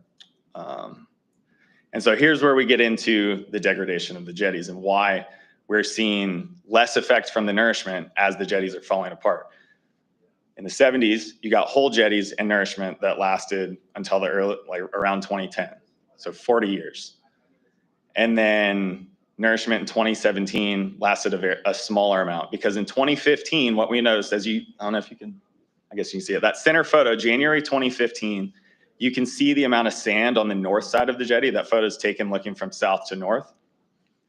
And then you see in October 2015 to the right of it, that sand is gone. And what we noticed as surfers that fall, we didn't understand it at first, but when you typically, you know, with a hardened structure like that, you can hop in the water and paddle out alongside of it because it stops the current, the downshore flow. That fall, what we noticed, we didn't understand, but we were getting swept out to sea in the places that you normally held ground. We didn't know why until a couple of weeks later when the swell died down and we had an abnormally low tide, that there was holes all in the jetty. They were all below the surface though. And so then what happened was, as those holes formed, it's rusting apart, it was then exasperating the current. And once those holes kept getting bigger and bigger, then the current's actually flowing through at a higher rate than if it wasn't there at all. You know, think about, you know, when you put your thumb over the end of the hose, if it's wide open, the water can flow through. If you start tightening it off, it flows through much faster. And so that's what we're dealing with now as, you know, 2020 into 2021 and current day. There's much larger holes. There's still all those smaller holes in between. And so now it's eroding faster than if it wasn't even there. You know, we built an entire village off of land, and not just the village, but the infrastructure, the telephone poles, the highway, all of these things were built up off of land that has been shored up from what the Navy did back in the 70s. But we've been, you know, the Navy was supposed to return it back to like its pristine condition, but no one was ever going to take the jetties out, but we didn't maintain them. So we've like shot ourselves in the foot by just letting them go. So we have nourishment coming up in 2026, and we have a special opportunity to come in and rehab some of these structures and then backfill to it and do exactly what the Navy did back in the 70s that proved to work until the jetties fell apart. Now, what that looks like nowadays, I don't know. There's obviously way more technology. There's way more science behind it. I don't think doing it out of steel is the best call, as we've seen. But we have an opportunity to do something to save the lifeline, not just to Buxton, but to Frisco, to Hatteras, to Ocracoke. You know, whether the money that goes to Ocracoke is, you know, on our balance sheet or not, those visitors travel through Hatteras to get there. You know, the fishing community in Hatteras, the closest run to the Gulf Stream. Like all of these things rely on that highway being open. And what we saw this past fall, there's nothing there. The beach is eroding at an even higher rate. And I would say as much as you saw, you guys saw on the news, the overwash that we had in September and October, those swells were minimal. That was nothing. We haven't even been dealt a true winter storm and seen the capacity of what could happen along that beach. I'm trying to get to updated photo. Oh, these are all Brian's. We can go back. So this is what I wanted to kind of bring to light. The photo on the left was taken by Donnie Bowers in 2013. You can see there's a line drawn in pink from what was basically where the first jetty is. It was drawn from where the very first hole in the jetty was. And then you can see in the photo on the right that was taken 2 weeks ago from where the first jetty in the hole used to be. And both of those lines intersect with Carol Dillon's motel there in the bottom left. So as you can see, what's happening is the beach has been moving back with the holes in the jetties. You can see it if you go down there periodically throughout the year. You watch the sand move with every swell. As the holes grow, the beach moves back. It does not move back out. It can't. There's nothing to hold it anymore. And so now what we're seeing is it's a little bit harder to tell in this photo, but if you look at Donnie's photo at the dunes, just before the village, you can tell there's a lot of vegetation. They're really flat. They draw out onto the beach. Even though there's not much beach there, it is elevated sand, even if it's under the water and whatnot. Whereas now what we're looking at, the dune line is behind the buildings and it is a cliff. When you come over the dunes north of Buxton right now, it is a 12 to 15 foot drop down towards the water. We're literally one storm away from all of that washing out. So looking at all of these things and understanding, like going back all the way to the 70s and seeing the progression of the jetties and how that worked, and then seeing the degradation of them and the erosion, it's pretty clear that, something can be done, and it worked before. There's no sense that it wouldn't work again. And this is our chance to, save the whole southern end of the island, Ocracoke, and all that entire tourism economy, because that's what the Outer Banks Lifeline relies on. So. And we've heard all the things. I've heard my whole life. It's not going to happen. We have a hardened structures ban. The Park Service is never going to allow it. We know that that's coming. And what we heard down south was not that. What we heard was, we've gotten variances. Please come talk to us. Let us walk you through how we did this. There are laws, right? And we follow them, except maybe when they don't make sense. And then we question them. And then we look at, okay, maybe this isn't working here. How do we get special consideration? We have reached out to Dave Halleck with the Park Service. Where does the Park Service stand on this? Is it going to be a hard no from them? And he obviously can't give us but so much of an endorsement, but he was happy to say that Cape Hatteras National Seashore remains committed to continuing discussions with local communities and partners on strategies to mitigate the impacts of erosion, including shoreline stabilization on adjacent lands, transportation corridors, and other infrastructure. So what we're feeling and what we're hoping to relay is that it seems like the right people are on board right now. And maybe the time of saying it's not going to happen, it's illegal, these people aren't going to do it. Maybe it's time to just take a fresh start and go, but how can we get this done? Okay. What we have up here, since our presentation in Wilmington, we got the CSE report. I've been, once all this started with the FUDs, the jetty thing was a topic from day one. Everybody there told me you needed to fix the jetties. I didn't even want to think about it.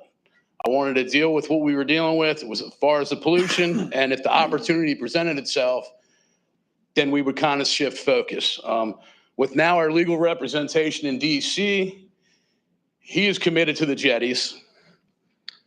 So on a federal level, we have that. And then after getting the CSE report from 2013, there was just some sentences in there that after reading the report, we were just kind of blown away. So I'm going to read just two of them.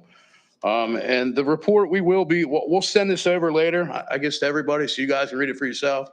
It is quite long, but, all right. Initially, the Hatteras groins are impermeable, but with time, severe corrosion of the piles allowed sand to leak through the gaps, reducing their trapping capacity. Thus, the effectiveness of the groins has diminished over time, accounting for some upcoast losses. Rehabilitation of the groin would serve to reduce the upcoat loss rate and restoring trapping capacity for the benefit of the village of Buxton. Whereas the removal of the groins, by comparison, would accelerate erosion to shoreline salient. Salient is the term for bulge.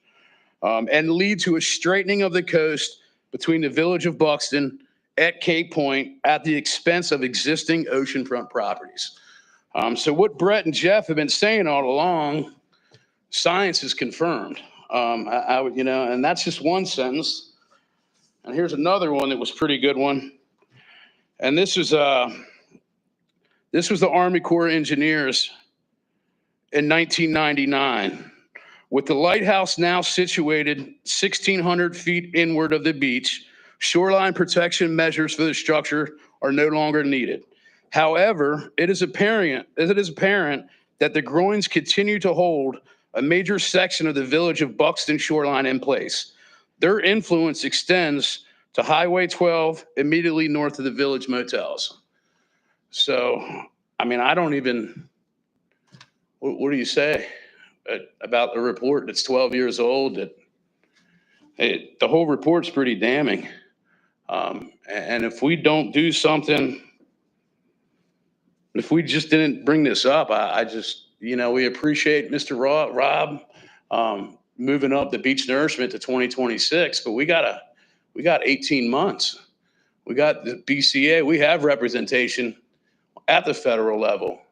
We can get a hold of Doug Berman. I can have conversations with Lee Zeldin, the new chief of the EPA. We've been working alongside the Coastal Federation with the SELC.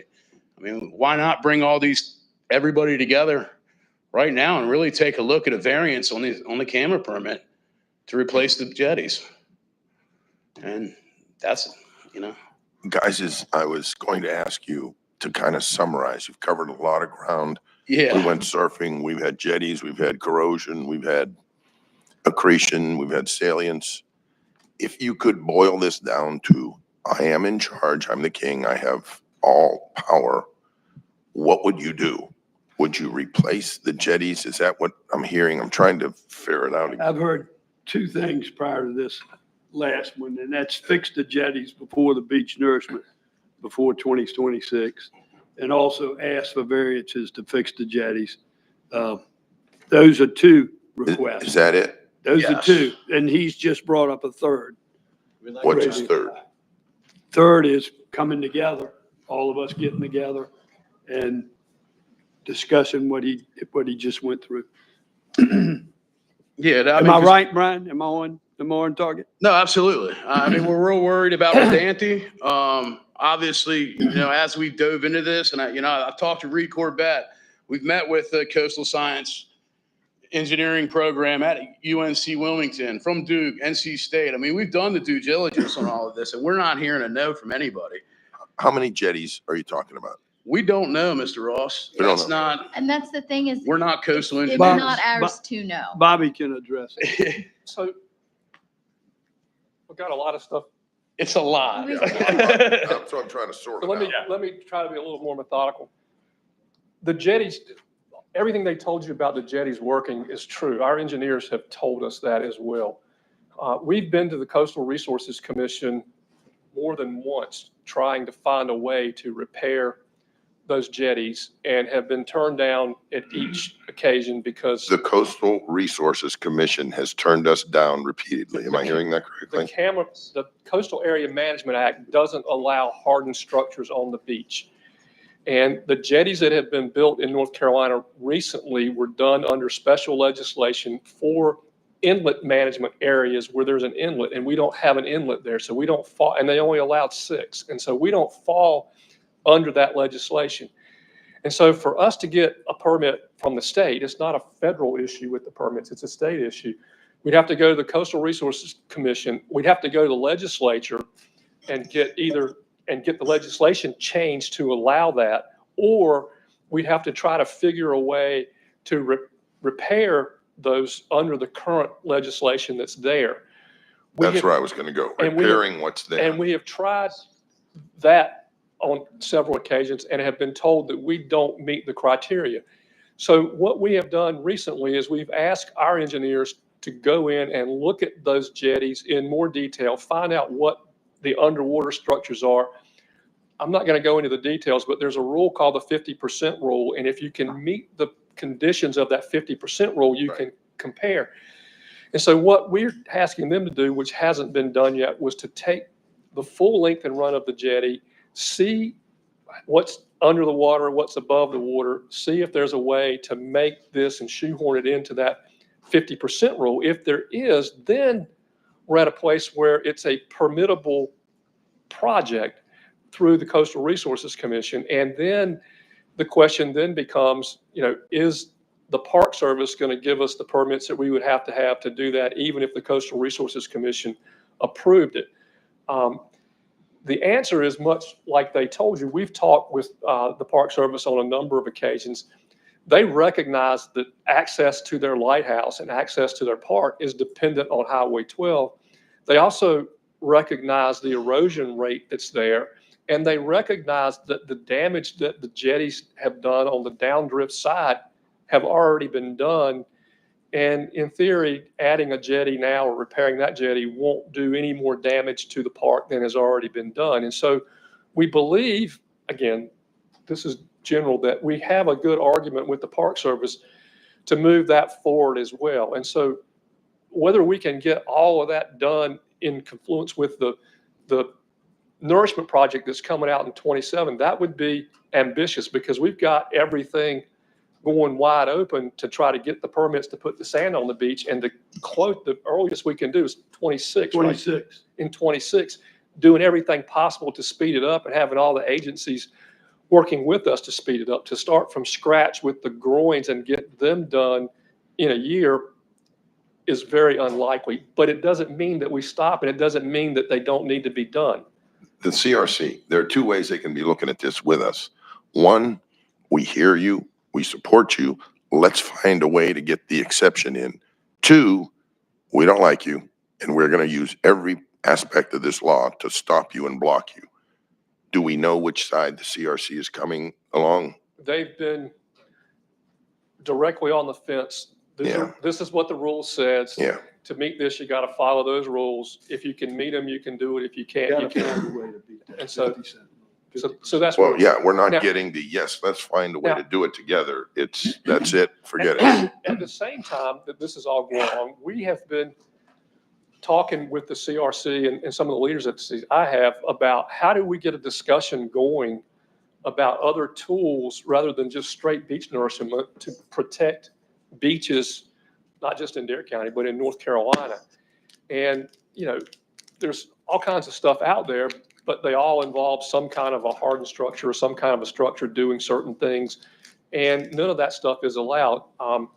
The first step, for the first time at the CRAC meeting that's coming up in February, there's a firm coming in to present one of those kinds of structures and trying to begin that conversation in the coastal communities where we can start thinking about that. Where that will lead, whether that's got political backing in Raleigh, what'll happen out of that, I don't know. But if we never have the conversation, we'll never know the answer to those questions. And so that conversation is beginning as well. I get a sense that these four good folks are preaching to the choir, that we're all in the boat with you. Am I? Sort of. Sort of. We just, the choir seems to have a leg up on getting these conversations started, and that's what we're asking. No, by of the choir, I'm talking 7 people sitting here. As am I. Yes, you're the choir. Okay.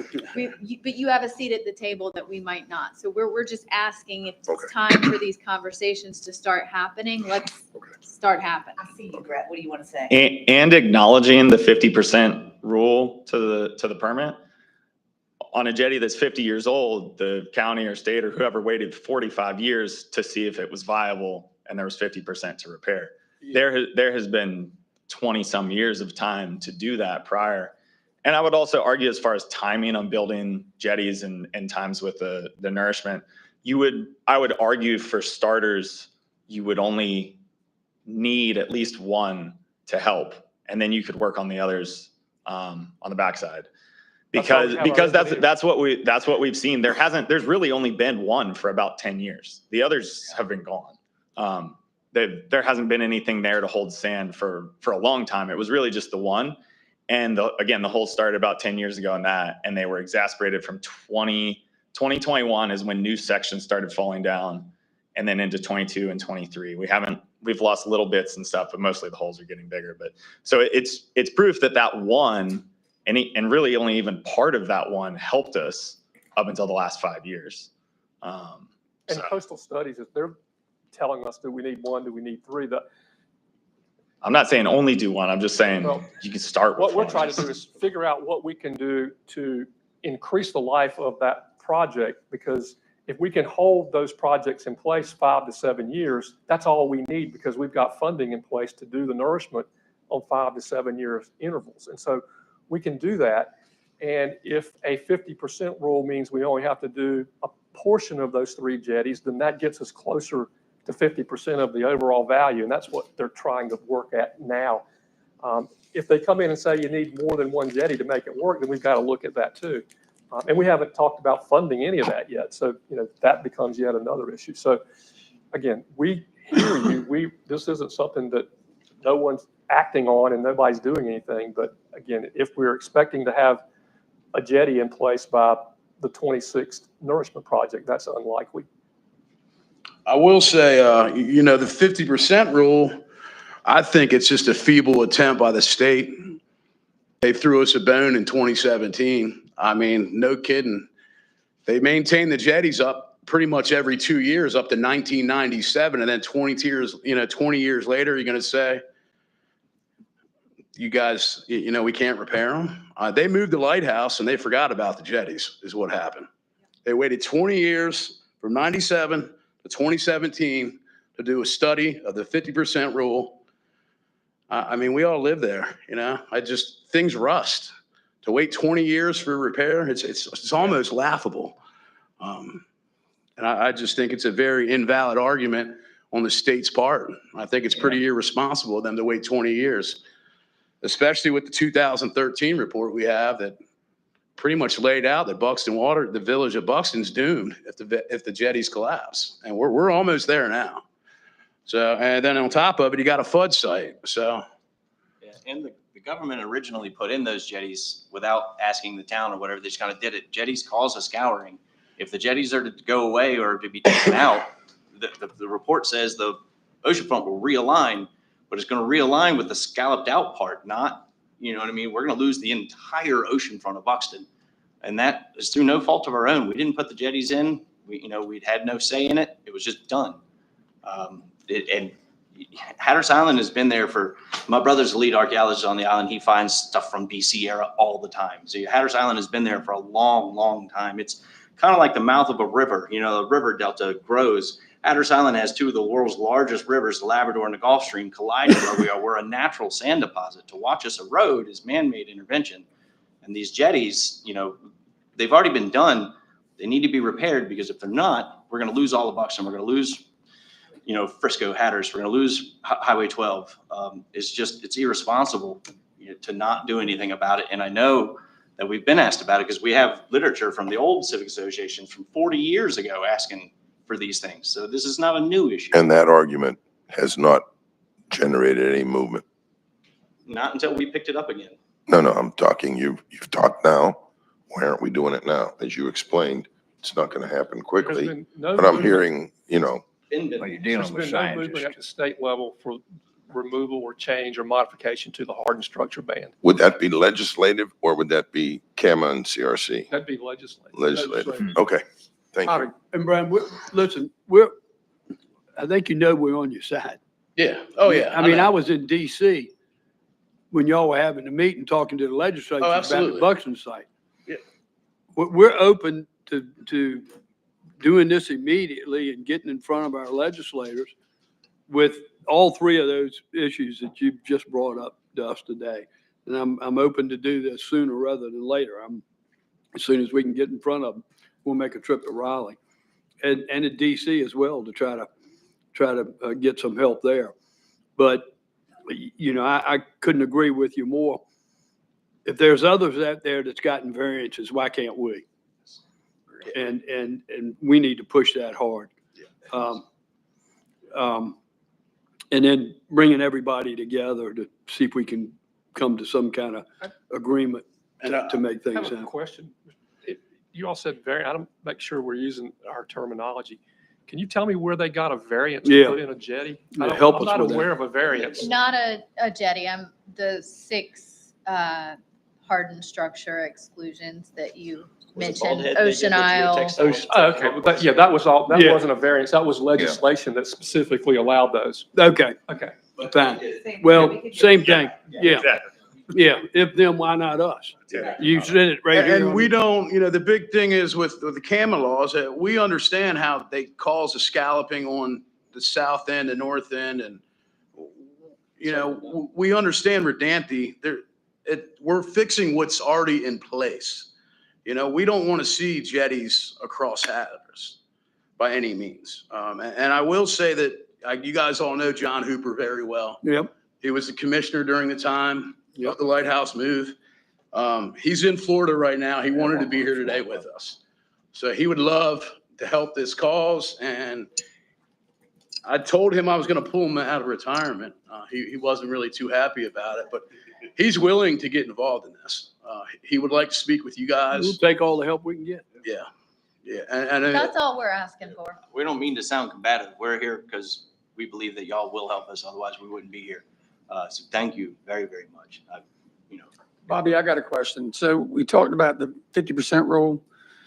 Products on hardened structures, 50% damage and less, we can't do anything. Are they going to take in consideration the 20-foot that's below sand that they put the structure down on those jetties? That's exactly what we hope our argument is going to be, because I think what they have done in the past is when they calculated that, they looked at the surface. We've asked the engineers to take those things into account, do the calculation of what's left of the overall depth, not from the top to the bottom of the pile that's in the sand, see where that comes in, and then assuming that comes in favorable, we can go back and argue, whoa, you haven't examined the full jetty. The jetty is more than just what you can see, and at 50%, we still come in with that requirement. If we can do that, then that's a sort of an easy entree into doing that repair.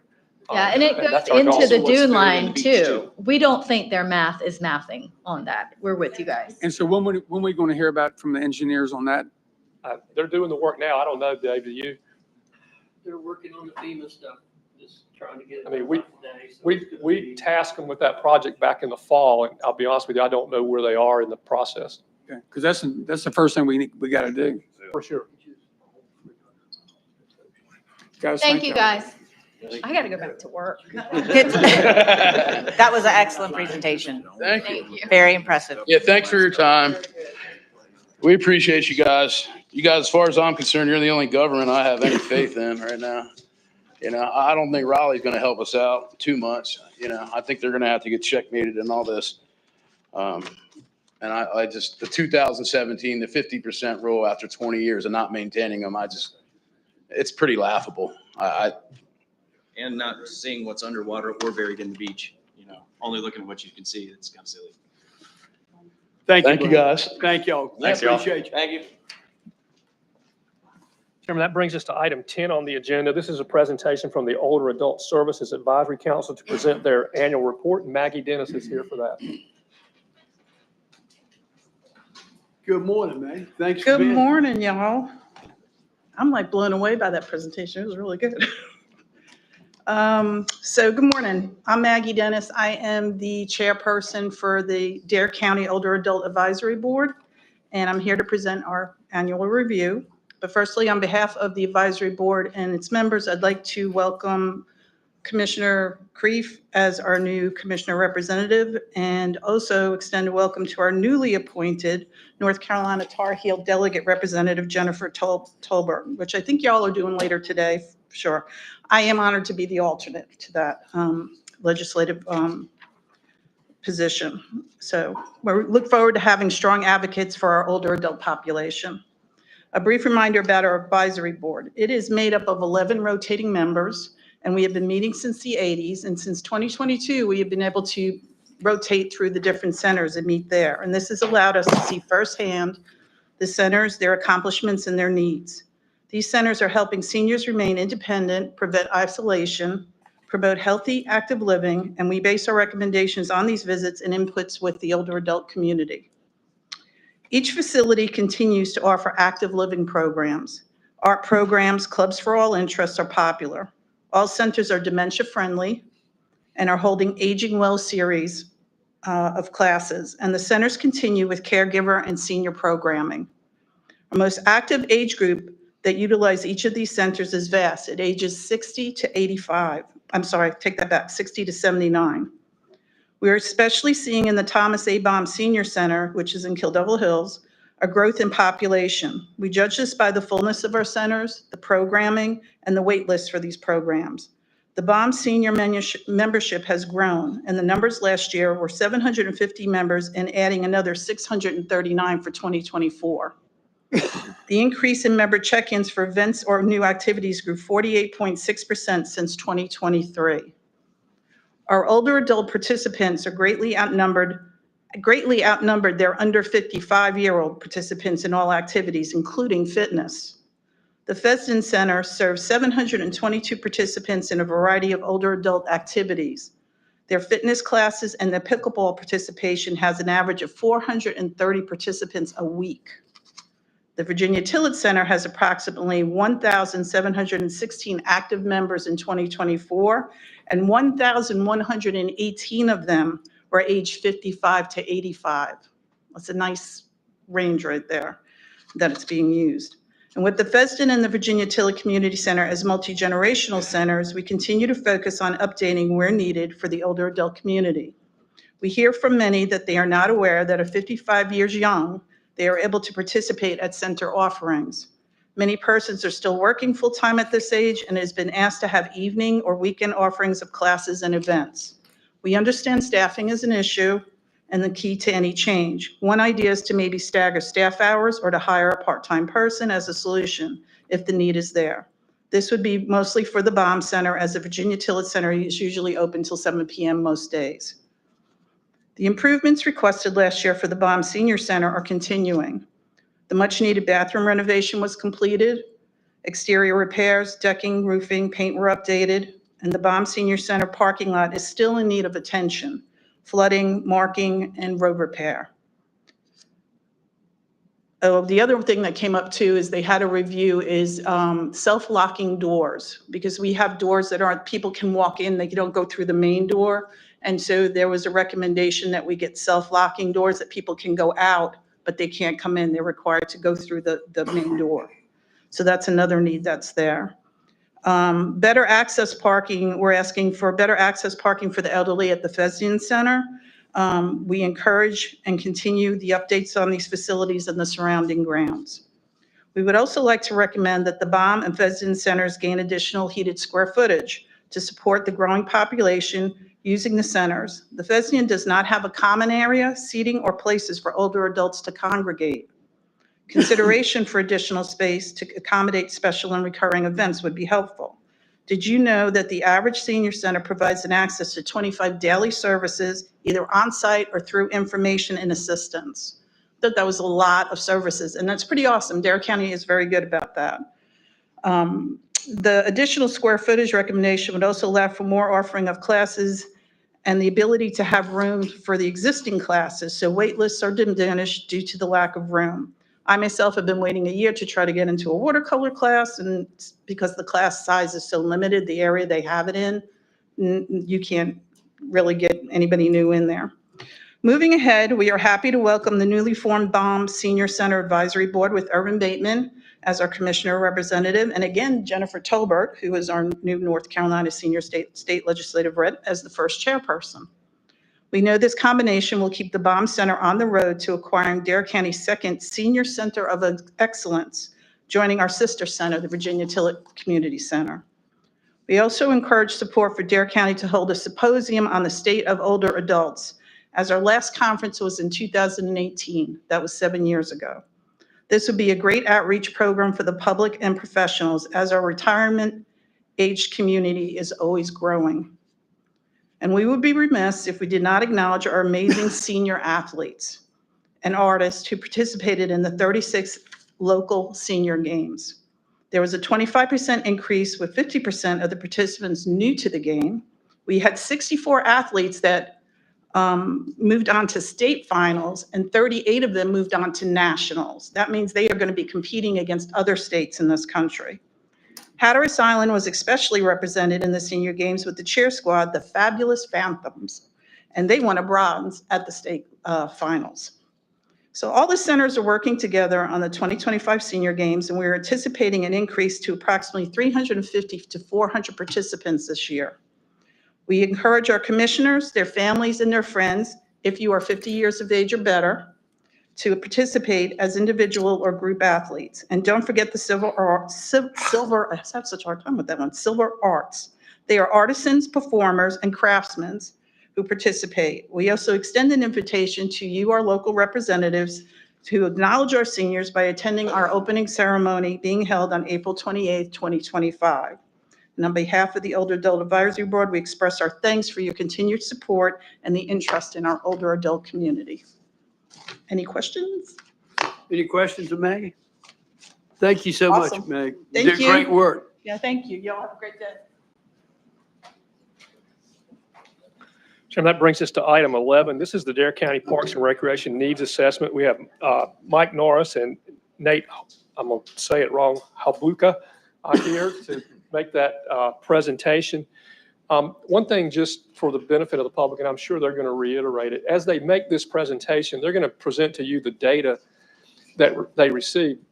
We need to understand that the data or the requests or the input from the people is not the priority list of what we need to do. Our priorities are going to be based on that information. It's going to be on the availability of resources, of land, of facilities, of money, and all those things. And so I don't want anybody to look at this and say, you know, this many percent of the people wanted this thing and you're not doing it. Well, we might not be able, you know, to build an Olympic-sized swimming pool somewhere that. So we've got to come back later and prioritize what we're going to do, again, based on this report, but also based on land, based on dollars, based on other factors that would determine your long-term priorities of how you spend your money. So with that said, I'll turn it back over to you.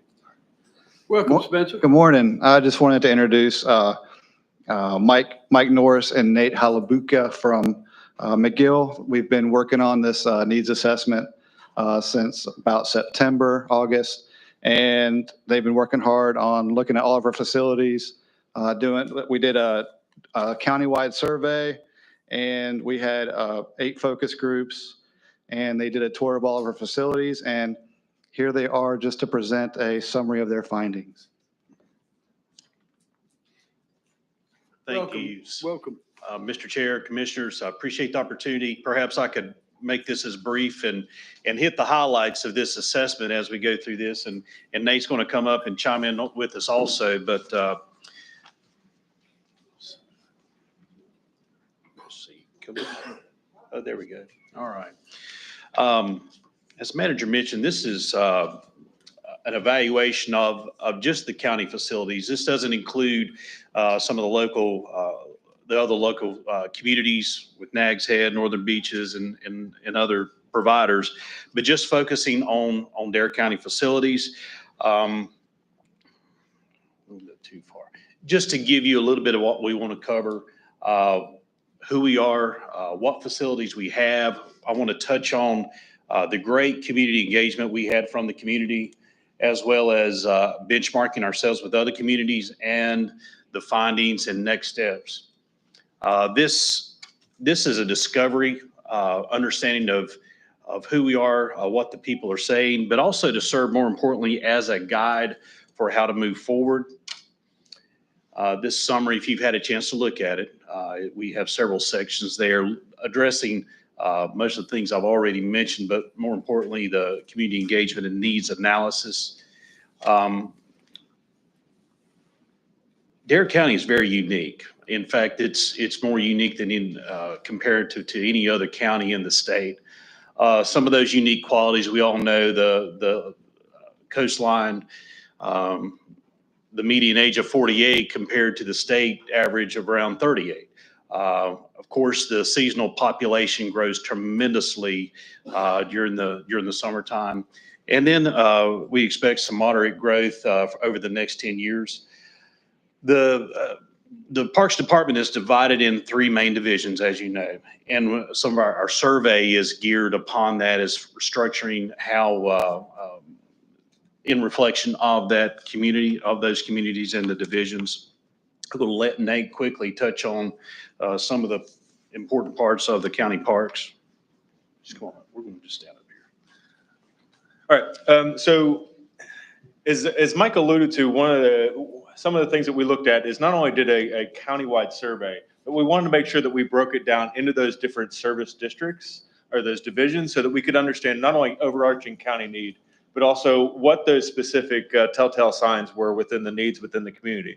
We used that data, and then we also benchmarked it against, there's the National Recreation and Park Association that has benchmarks that you can use that compares you to other like and similar sized communities across the country. We also did some steps to where we looked at you in comparison to other communities across North Carolina. So what we have here is we looked not only at your 17 parks, but we looked at the acreage within it. The key part that I want you to take away here is that it's in terms of strict acreage in that national benchmark.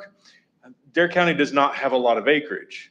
And that's not to cause judgment. That's simply based on the geographic makeup that the county has. But that's to just put that in that larger framework. You don't, as far as park acreage go, have a large system. We did several community engagement activities. Over 300 folks attended these meetings. And it was pretty amazing. I would say Dare County is the most active community we've ever worked with out of several dozen communities across the state.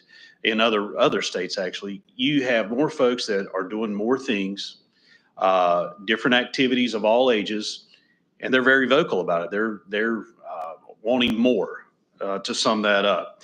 Other engagement, the way we did that, is Nate mentioned the survey questionnaire. We got nearly probably around 10% of your population, which is pretty staggering. That's a great survey response. And then we also did the focus group meetings, which dives into a deeper community groups, whether it's school system, Parks and Recreation Advisory Board. It focuses on different parts of recreation throughout the county. In the in-person public engagement, what we had was an activity with a visual preference board. We had 32 different types of amenities. From that, we found the top 10 amenities from that in-person exercise.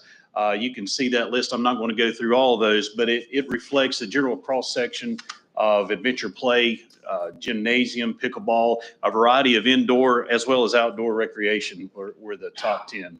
And if I can quickly add to that, whenever we do these public input meetings and we use those visual preference boards, similar to the way that we took your survey and broke it up and have a way to parse out the different divisions, we did the same thing with those visual preference boards so that we can understand and have those meetings in different locations so that we can also have that reflect those different geographic areas within the county. Just to touch on the survey, we did have a good cross-section across the county as far as representative of the northern beaches. Roanoke Island, Hatteras Island was represented a good cross-section of those communities. Nate, go ahead and talk. Sure. So here's the biggest thing that we want to talk about here is it's important for us to understand what your public has or they have as far as needs are. But part of that was also going out and evaluating your facilities. And the good thing is that your facilities are, they're being used well, they're in good shape, but they're also being pushed pretty hard as they can. And that's because the population increases. That's happening not only in Dare County, but it's happening across the state as the state continues to attract more and more people. So I want to take here just a second. I want to pull, this is a snapshot at the survey. So what you'll see on the left-hand column is how the responses looked within the county-wide response rate. Those are your top rankings within the survey. And then the other pieces that we have here are just the different divisions. And I use pickleball as the example here. What I want you to see is that there's variations across the county. So whereas pickleball ranked 7th across the whole county, in some areas, like in Hatteras, it ranked number 2. In others in Northern Beach area, it ranked number 6. In other communities like, the mainland area, it's ranking near the bottom. But if we look at other recreation and amenities, it sees a flip. And what's important here is to see that there's different segments of interest that are represented across your county. The other thing that we asked is, and I want you to see this as an attribute that y'all are doing a good job, we asked the survey participants, what do you thought about the current investment level into the park system? And they're saying that, it's a little bit low. Whenever we asked, hey, where does it need to be? It moved higher up towards the maintain and grow slowly or maintain, grow quickly. I don't want you to take that as a negative thing.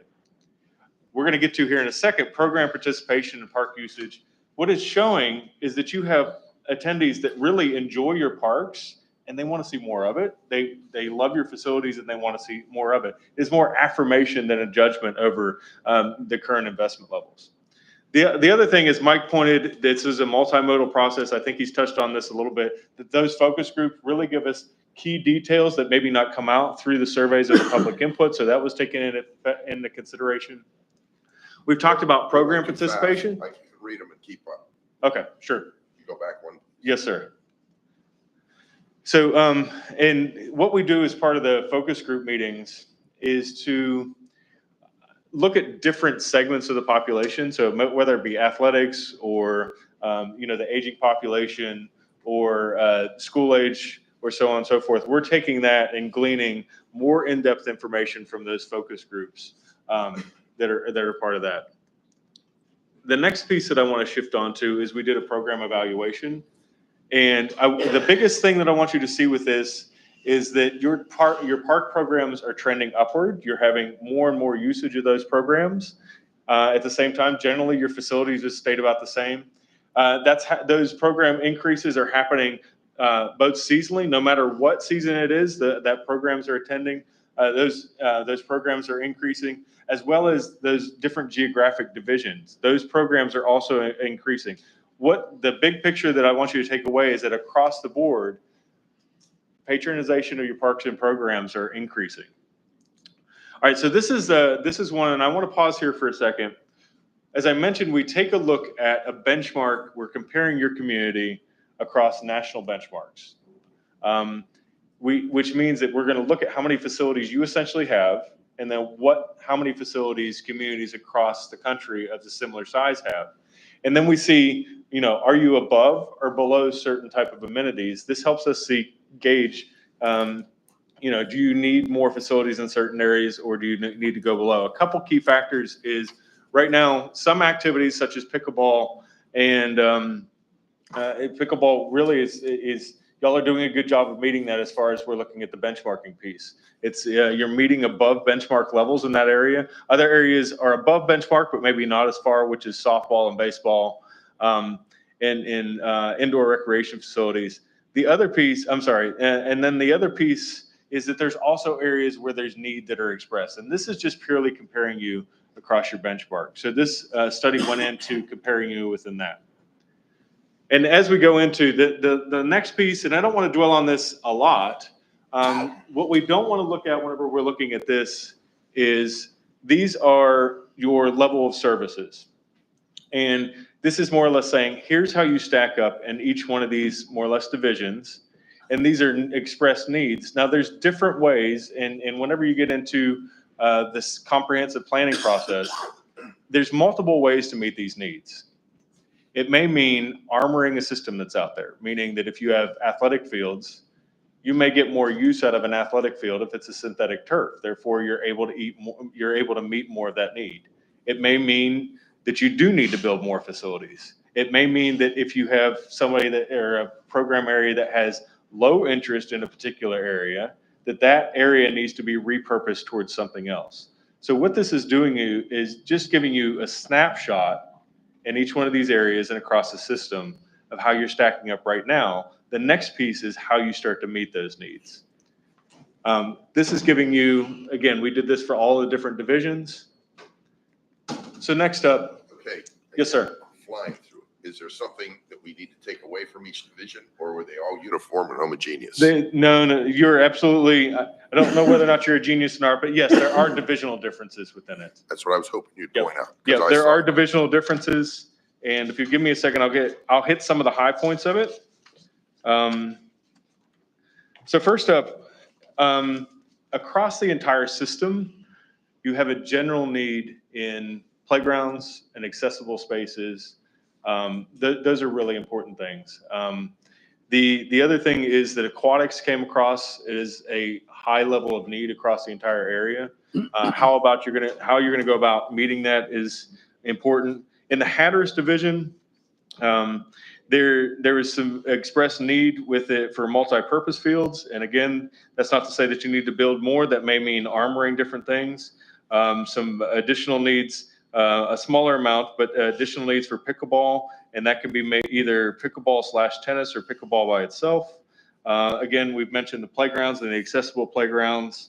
And then community indoor spaces, maybe not with gyms, that came out. Next up, if we look at the Northern Division, we see only medium interest in baseball and softball, multi-purpose things again, multi-purpose fields again. We need So to- we here's need to the- advance the slide. I'm still on Hatteras. Okay. Yes, sir. Thank you. Nope, nope, There we go. nope. All right. There we go. Sorry about that. The next thing is, if we're looking at the Northern Beach Division, and this is, I think there was a lot of foresight into pickleball need about how you're actually going to address that. But there was expressed need in pickleball within the Northern Division. This was the area to where there's a heavy need for indoor recreation. And that is generally across the entire system. There's less of a need for athletic-based outdoor type fields. Again, we see the need for accessible facilities and playgrounds. If we look at the last division within the Roanoke, the mainland division, this is where you have typically a lot more need for outdoor recreation, your athletic fields, your multi-purpose fields, less of a need for pickleball and those type of things. But you have more younger families, more working class families that are really looking for, programs that are suited towards younger families. And I want to pause there. I know that I went through that quickly, and this is just to touch on the surface of looking at the different divisional needs. I'm going to pause there for a second. And again, I know that we went through that quickly. Next up, we also looked at how you stack up we compare your current allotment, your budgetary allotment on a per capita rate to other communities in a benchmark level. And you do have, I want to point this out, you do have good investment into Parks and Recreation, but when we look at it across the entire national board with similar type communities, you're slightly below the median average, or slightly below the median. But whenever we look down and compare you against other North Carolina communities, like Mike said, you're almost in a different class. We can't really put you in line with similar sized population areas just because of the quality of life expectations in the area. So your per capita is spending above there. If we look at similar beach area communities, your spending rate is generally above those. That's to say that you're unique. Whenever we look at you on a benchmark level, you're below median. Whenever we compare you with state comparisons, you're outstripping them. So you're almost in a class of your own. And this is important. You're not just a normal county. I've had the chance to work across communities all across North Carolina and across the country. You have not only national draw, but international draw. You're more in line with some of those national communities. So what I wanted to put up here, and this is just a quick snapshot to show you that your population, your median household income, and your your home values are more in line with a place like Hilton Head, South Carolina. Do And that's important. do you believe that value on the housing prices? No, so that's an important point. Yeah, So let's correct that. These are important because these were drawn from census report data, so it gives us a snapshot. I honestly believe that both Hilton Head and Dare County's median household values are much higher than what was reported from census. And this is the snapshot that we could get from census. The point is, I think y'all are probably, from what we heard, you're probably north of that. Correct. Yeah. And I think it's probably likely going to increase that. The thing is that if you have somebody that is shopping for a nationally recognized or internationally recognized place to live, work, and play, you're in a much higher class than many other local governments in North Carolina. Could you go back to the previous slide again, please? Sure. Thank you.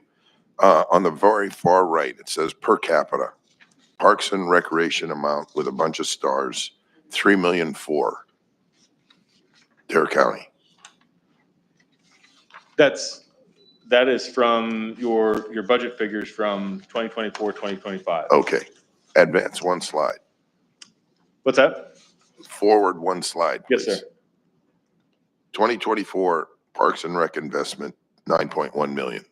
I just saw 3.4. This is, That's from Hilton Head. That's So that's. thank you. No problem. And see, that's the thing is we're still at the needs assessment. And that's to show you, we can't tell you Thank you, yet what needs to be invested, but it's showing you what that comparable community, comparable in the sense that y'all are hallmark in the entire country. So we're 1/3 where we would be comparable to Hilton Head. Well, that's to be determined. Like you're building a community. If you are where you are right now. Yeah. That's what I'm talking about. We're 3, they're at 9. Yeah. We're 1/3. And that's going to be important is you're building quality of life with your recreation programs. And this is to show you what a potential competitor is investing in. And that's not to be judgmental. It's just the way that you're going to invest in your parks and recreation facilities to come are going to shape what this community looks like. So I want to advance here. There's significant research that shows that it's not just an investment in your quality of life, but your parks and recreation have positive impacts on home values, on economic development, on visitor spending. These are all things that y'all know. Parks and recreation, and I have to explain this more to communities in different parts of the state, that there's this spectrum that most local governments fall within. On one side, they see parks and recreation as an expense. They see, hey, we put money into it, like a police department or a fire department, and we get a service out, or we get a Parks and Rec program out, and we get a facility out. On the other side, we see that Parks and Recreation is viewed more as an investment. Yeah, we get the parks back, we get the programs back, but it does more than that. It builds our quality of life, it builds our economics, it grows our tourism sector. It does a lot more than that. And it's for you to think and for you to determine, is Parks and Rec more of an expense, at which point getting the most bang for your buck is the only bottom line, or is it more of an investment to where we're shaping the future for children and their grandchildren and what the community is to look at in the future? So as you're moving forward, that's something core to look at. I got one question for you. Sure. Though. Looking at parks and recreations and comparing us to other areas, do those other areas have 3 very large national parks in their counties? So that's an important piece, is every different community is different. If we flash back about 15 years and the National Recreation Parks Association used recreation standards, they would say, hey, for a population of this size, you need X number of parks, you need X number of playgrounds, you need X number of aquatics facilities. And they've moved away from that and moved towards the local level of standard because you have National Seashore, you have state parks, so you have municipal factors, or you have municipal parks. So whenever if we move into the recommendations phase, taking into account not just what you have, but what is here is national assets as well as municipal assets will all factor into that. But for these numbers themselves, for this level of service, it is more the kind of the quantitative piece. Any other questions? All right, so one thing is I used to manage the state's Parks and Recreation Trust Fund and Land and Water Conservation Fund. And what that helped me see is not only did I get to see a lot of plans come across the entire state, whenever you take something to a funding board, it's important that there's local investment into it. So many local governments fall into the trap of, hey, if we want to get something done, let's go after grant funding and leave it at that. Those investment boards are really looking for, those grant advisory boards are really looking for you to have local investment into it. And it helps to show what type of community you're trying to build and that you have stake in the game. And with that, I just want to, I'll turn it back to Mike to talk about, what would be a natural next step? So Nate covered a good analysis of benchmarking us with other communities, what we feel like we're in more demand of facilities. So what's the next steps? We've shared with you what the findings of community engagement, the benchmarking. There's with state grants, they often look for a system-wide plan, looking at our entire system. What you've completed is the phase one of that, with the phase two being what do we do and how do we do it, as well as when. So if you see some of the next steps here, the recommendations for implementing, and we'll follow the leadership of you of some of your comments, but a lot of times it's where's the low-hanging fruit right now? What can we do with what we've got to make it better? And then there's going to be some much larger recommendations of park development or expansion. How does that look? We need to look deeper into that with facilities. Not only that, but programming. We've Spencer, the Parks and Rec department has done a great job with what they have. But as Nate mentioned, there's not only more people here, but they're also wanting to do more. So we're limited with programming with the facilities that we have. As you add, you need to think about staffing, organizational behavior within that, and how do we maintain that? So we can't just build and think it's going to operate with the current staffing, but there's going to be more demand on that. I also think it's really important to look at partnerships with limited availability of land, how we could partner with some of the other local governments in Dare County, as well as then what comes first, second, and third, and have a feasible capital improvement plan that's achievable and realistic. We talked about funding programs and that implementation piece. We'll open it up with any questions or comments you might have. Yeah, I mean, I got a bunch of questions, and I figure now's the best time before we get into another step. You did poll 3,900 people, correct? That is a very large base group, I'll admit, in your original. Yeah, so what, if I can go back to, there's two different frames of thought. We did not, we polled the entire county. Okay. You got 3,900 responses. We had an open-based survey. And one of the pitfalls is if you do a statistically valid survey, we would have only been able to hear from about 380 people across the entire county. And then that leaves everybody else in the county that wants to participate and give feedback. They're kind of left out of it. So yes, it was opened up. And your benchmarks. I mean, personally, I didn't see another Eastern Coast county on those benchmarks that you showed. I don't know if you've ever been to Gates County, Chowan County, Pasquotank County, Hertford County, Currituck, Hyde, Terrell. I'm pretty sure they're all spending less money on parks and recreational departments than us. So that's a good part. So two different things that I want to parse out. The benchmarking itself comes from National Recreation Park Association. And so we're benchmarking you against comparably sized communities. And actually, I had a chance, and I was a regional consultant whenever I worked with NC State. I had a chance to visit a lot of the counties that you mentioned. Your quality of life and your way of life is different than a lot of those inland communities. So whenever we were trying to pair you up against other North Carolina-based communities, it's difficult. If we find those that have similar population bases, they may not be geographically in the area. If we have to try and find a coastal community to compare you with, you're more in line with more of the beach communities than those inland areas that don't have access to the beach, that don't have national parks and so on and so forth. So yes, sir, that was taken into consideration. Just in defense of previous boards, I think that our recreational sites, I mean, they just built a new youth center in Mania. I think they're pretty good, all in all. And at the end of the day, I can poll how many people want higher taxes or lower taxes. What helps people's quality of life better? I mean, you could factor in a number of different things into these surveys and all. So I just want to make the board's case that they have done an excellent job in the past with their rec departments. That's it for me. Anybody else have any questions of our folks?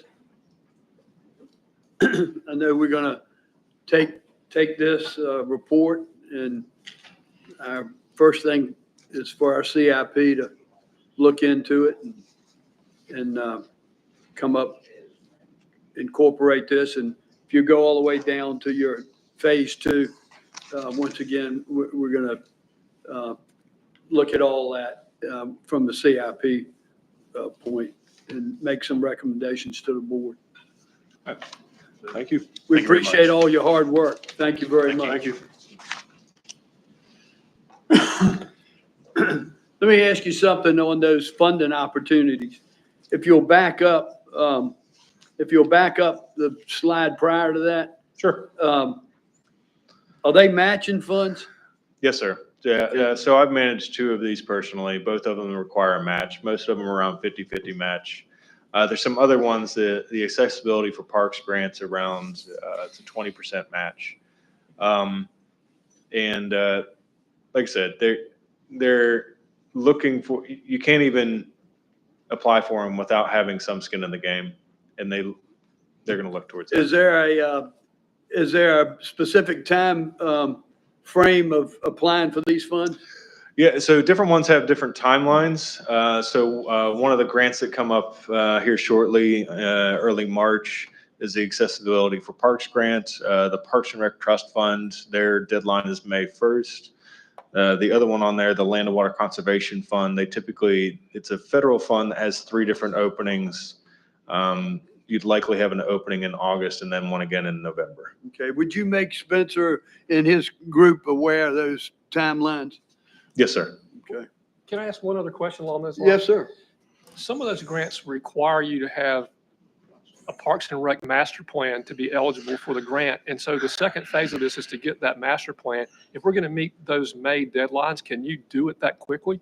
That's a question better for Mike, but to your point, for you to really be competitive for most, if not all of these grants, you have to have the full comprehensive plan. Okay. That's good to know. It's money well spent. The plan is good for those funding bodies for the next 10 years. So it's not as though it has a 1-year shelf life. And I've seen a number of cases whenever I was managing the grant program to where communities would get 2, 3, 4, 10-fold over on their reinvestment from that particular plan. And to answer the manager's question, we talked about that second phase. We just done the assessment of discovery. The assessment basically completes a system-wide plan, which qualifies for makes it more achievable for obtaining funding for the Parks Recreation Trust Fund or most other grants with that system-wide plan. But I think it's really important to understand what do we want to do and a timeline for those items there so that when we apply or approach that, we have a methodical approach towards those priorities. Okay. Thank you. I got a question. So this board takes a proactive approach to this, which we are. What's the timeline that we can start applying for grants and so forth with all this? I would say a natural process to follow is it's common practice to involve local leadership whenever you're drawing out what those recommendations are. I would say, if we were to try and move towards, I don't know that let me take a step back. Can I ask you in a different way to help you? Yeah. If we came back at our March meeting and approved a contract for you to go to the next phase, and we did that next phase orderly, the way it's supposed to be done, approximately how long does that take? And that'll then put you in the grant cycle for whatever the next grant cycle is. I generally advise local governments, you've more or less, you don't have the time for like the March grant deadline or even the May grant deadline. There may be enough time to go move forward towards some more of the federal funds that are later on this year, or certainly next year. I would say that this next phase would most likely take between, what do you think, 4 and 6 months, which sets you up for more the next fiscal year. Answer my question. Thank you. Thank you. So that brings another question. Could we apply for a grant for both the state and federal for the same kind of grant? You can. Yeah, there's a timing difference that goes within it, but threading that needle is not easy, but it can be done. I've seen it done. I've seen it done from the other side whenever I was managing them. Gotcha. Typically, it's better to go after the federal grant, get the federal grant in hand, and then go after the state. Can you use one as a match for the other? You can. It's difficult, but we could guide you through it. Well, let me throw this at you. We got a new administration in DC. You see any of these federal funds going away? So that's a good question. So the executive, I was an executive director of a national nonprofit that worked with the Land and Water Conservation Fund. So those funds are not actually appropriated within the normal federal regulations. They actually come out of funds that happen from offshore drilling. So they have been dedicated in perpetuity towards the actual funding body. So it would take federal legislation to remove that funding, which was actually approved under the current administration whenever they were in office the first time. So it is improbable that that federal funding would be removed. That is an eye opener when you said it comes out of offshore drilling funding. Yeah. So what's happening? I don't know how much detail you want me to go into. No, I'm scared to ask. So I'll make this quick. That grant was funded originally back in the 60s because there was an understanding that offshore drilling could have or does have negative environmental impacts. So the grant was set up to help protect land and parks on the actual property. So the reason I say that is we go after federal funding and it's coming from offshore drilling. We've been pretty daggone adamant about being opposed to offshore drilling as a board. I can tell you that. So we won't be looked upon favorably for a grant if it's coming out of those funds. To put a bow on this, you all, at the next meeting, we'll come to you with whatever the proposal is and the cost to move forward. You all will make a decision whether we move forward. When we move forward, whenever that process is complete, then we'll start looking at, we got to do two things. We got to look at grant dollars, but we also got to look at what dollars are we going to, and we'll be in budget season. So what dollars are we going to budget different than what we're doing now? Because they need that to help us. If we're going to not grow at any, then they need to know that. So that as they're helping us set our priorities, they know what our resources are. Absolutely. Well, we've got a CIP this afternoon, so we'll have this discussion. As part of that second phase, you would like to have a commissioner work session to work with us. Absolutely. And weigh things out and have some. Very much so. And that way we're not recommending you go after funds. Gotcha. The board has otherwise. Yeah, we'll definitely entertain that. Thank you again, gentlemen. We're good. Yes, sir. I promise I won't ask any more questions. Thanks, no problem. Yeah, right now. All right. That brings us to item 12 on the agenda. This is a presentation from the Dare County Community Housing Task Force, and we have Donna Creef and Malcolm Fearing here for that presentation. Donna, Malcolm, thank you for your Good patience. afternoon. Malcolm, you're under a time frame today. Yeah. Good No, afternoon. I'm just kidding with you. Yeah, but he's wearing a tie. Yeah, he's wearing a tie. Goodness We got gracious. got a towel. Yeah. I stand up here and I'm getting this weird feeling of deja vu, like I've been here before addressing Right. you guys. Yeah. As Mr. Outen said, I'm Donna Creef and I'm the Government Affairs Director for the Outer Banks Association of Realtors. And I also serve as the chair of the Dare Community Housing Task Force. And Mr. Fearing is the vice chair. And I have several of my Housing Task Force members here who have sat here all morning. If you guys would please stand up, since you've sat here all morning, you probably want this chance to stand up anyway. I appreciate all of them coming and sitting here this morning. Chairman Woodard, you're on our task force. Commissioner Alton's on the task force. Skylar serves as the person that organizes our meetings, and she's been invaluable. I'm glad to see she got that award this morning. Thank you guys for being here this morning, and I know you guys have had a long meeting, so I'm going to breeze through this. I'm going to be speaking about the 2024 report that the task force put together, and I am the person standing up here talking about the report, but that report reflects all of the hard work of the task force over the past 12 months or so. The report is entitled Housing for Now and Future Generations. It was adopted by unanimous vote at our board meeting in December. Let me get my clicker going here.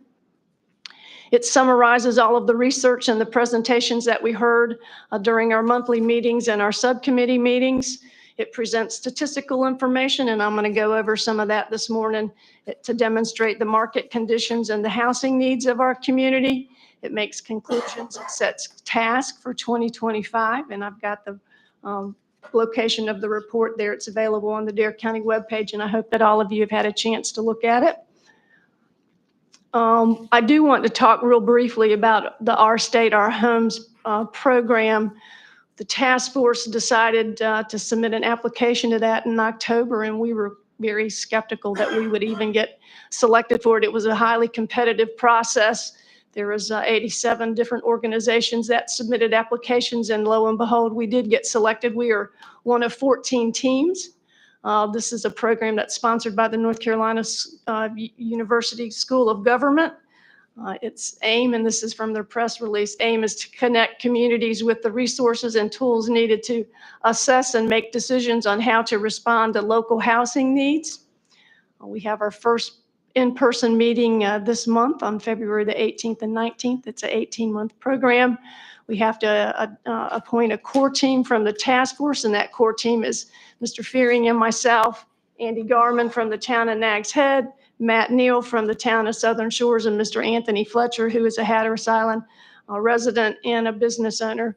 We are hoping to use the 2024 report from the task force as an action plan that program will require. The important thing to note that this is not costing any of the task force member organizations a penny. Our travel expenses will be paid by UNC School of Government. Part of that process is we will be receiving $10,000 to use as a pilot project implementation. That project hasn't been identified yet, but I expect that it will be used perhaps in association with the establishment of some sort of nonprofit or other research options that we're doing. So housing is a complicated issue, as you guys know very well. What guides it? It's guided by the North Carolina Constitution and the general statutes. There are restrictions on how counties and local governments can use those public funds for housing. There's enabling legislation that sometimes gives local governments options and authority to do things particular. We have one here in Dare County that was used for the teacher housing that was passed in 2004. And then there's also our geography factors into how we address housing, the presence of public lands. We have a lot of public land here in Dare County. Land use regulations, development costs, and community attitudes. So the report is broken down into 4 components. Housing has to be available housing. There has to be attainable housing. It has to be sustainable, and it has to be acceptable. There has to be a housing inventory. Land for housing. The housing needs to be set aside for long-term occupancy. It needs to be attainable. It doesn't need to be what's considered cost burden. And there's the metric that's used, that's 30%. You shouldn't be using more than 30% of your household income for your housing expenses. Housing needs to be sustainable. Once you get into a home, you need to be able to continue to afford to live there. Yes, sir. What are the housing expenses that fall under the 30%? The housing expenses are your mortgage, your taxes, your insurance. Thank you. Yes, sir. So that doesn't account for all of the other things that you have to pay for in your day-to-day life. So the housing, once you get into it, you have to be able to afford to continue to live there. We all know that insurance costs are going up. The cost to maintain your homes are going up. Our homes have to be resilient. They have to be constructed to meet the natural hazards here. And it needs to be acceptable. It needs to be consistent with zoning, and it needs to be acceptable in terms of the aesthetics and the scale of the housing. The bottom. So just I don't know where that's coming from. So some of the statistics here, we have a lot of houses here in Dare County. I talked about the houses have to be available, but we have a lot of houses here, but they're not necessarily dedicated to long-term use. We have approximately 35,000 housing units. 53% of those are considered as vacant, and vacant being the second homes and the vacation rentals. And these numbers are coming from the 2022 American Community Housing Survey. You'll see that I've further broken those numbers down into the different geographic regions. The colors and the numbers in yellow are the numbers that are occupied. Housing tenure. I hear a lot of times people will say, well, Donna, you got to do something about those Airbnbs.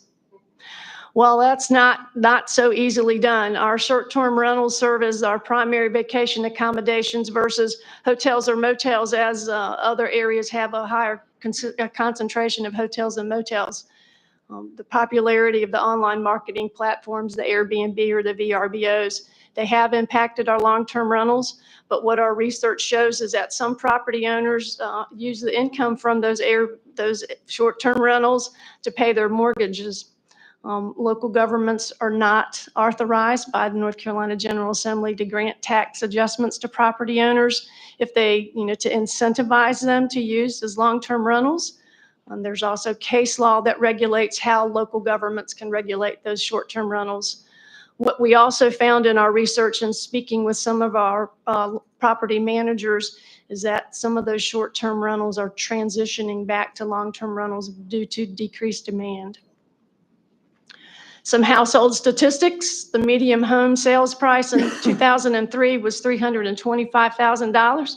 And I'm going to disagree with that number that gentleman right in front of me had up on his screen of $421,000. I don't know where he was pulling that number from, but my numbers are coming from the Outer Banks Association of Realtors, and their median sales price, and this was from reports that I ran in October, was $622,000. Which is why I stopped them. Yes. It's nonsensical to put that up Yes. there. So you'll see that in 2003, it was $325,000. It jumped up in 2020 to $381,500. So that's a 17% increase. But in the 4 years from 2020 to 2024, there was a 63% increase. The median household income for Dare County, and this is a 2022 number from, again, the American Community Surveys, right at $80,000. 30%, that metric that I talked about, 30% of that is $23,922. The information released from the Our State, Our Homes program, 31% of the households in Dare County are considered cost burden. So they're paying more than 30% for their household expenses or their housing expenses, not necessarily their household expenses, but their housing expenses. This slide right here breaks down that median sales price by geography. You'll see that Duck has the highest price there. They have a lot of big homes up there, a lot of oceanfront. Kylington, great place to live, Kylington, $517,500. Kylington is one of our largest year-round neighborhoods. Donna, go back. Go back. I see Source, O-Bar. Right. So O-Bar in their multiple listing service, they have an ability to run all these reports based on the sales data, and so that's where that's coming from. I'm just skeptical of some of those numbers being lower than what's actual. Well, you have to understand that they're median numbers, and so you're getting the big oceanfront houses and your year-round houses, and so they're finding the median. So they're throwing out the lower and the smaller, but you're still getting the median. But I'm gonna talk about some of those prices right here. So Since we're unincorporated Dare County, that's what you guys focus on. I've broken this down into those median sales prices for Kylington, Hatteras Island, Roanoke Island, and the mainland.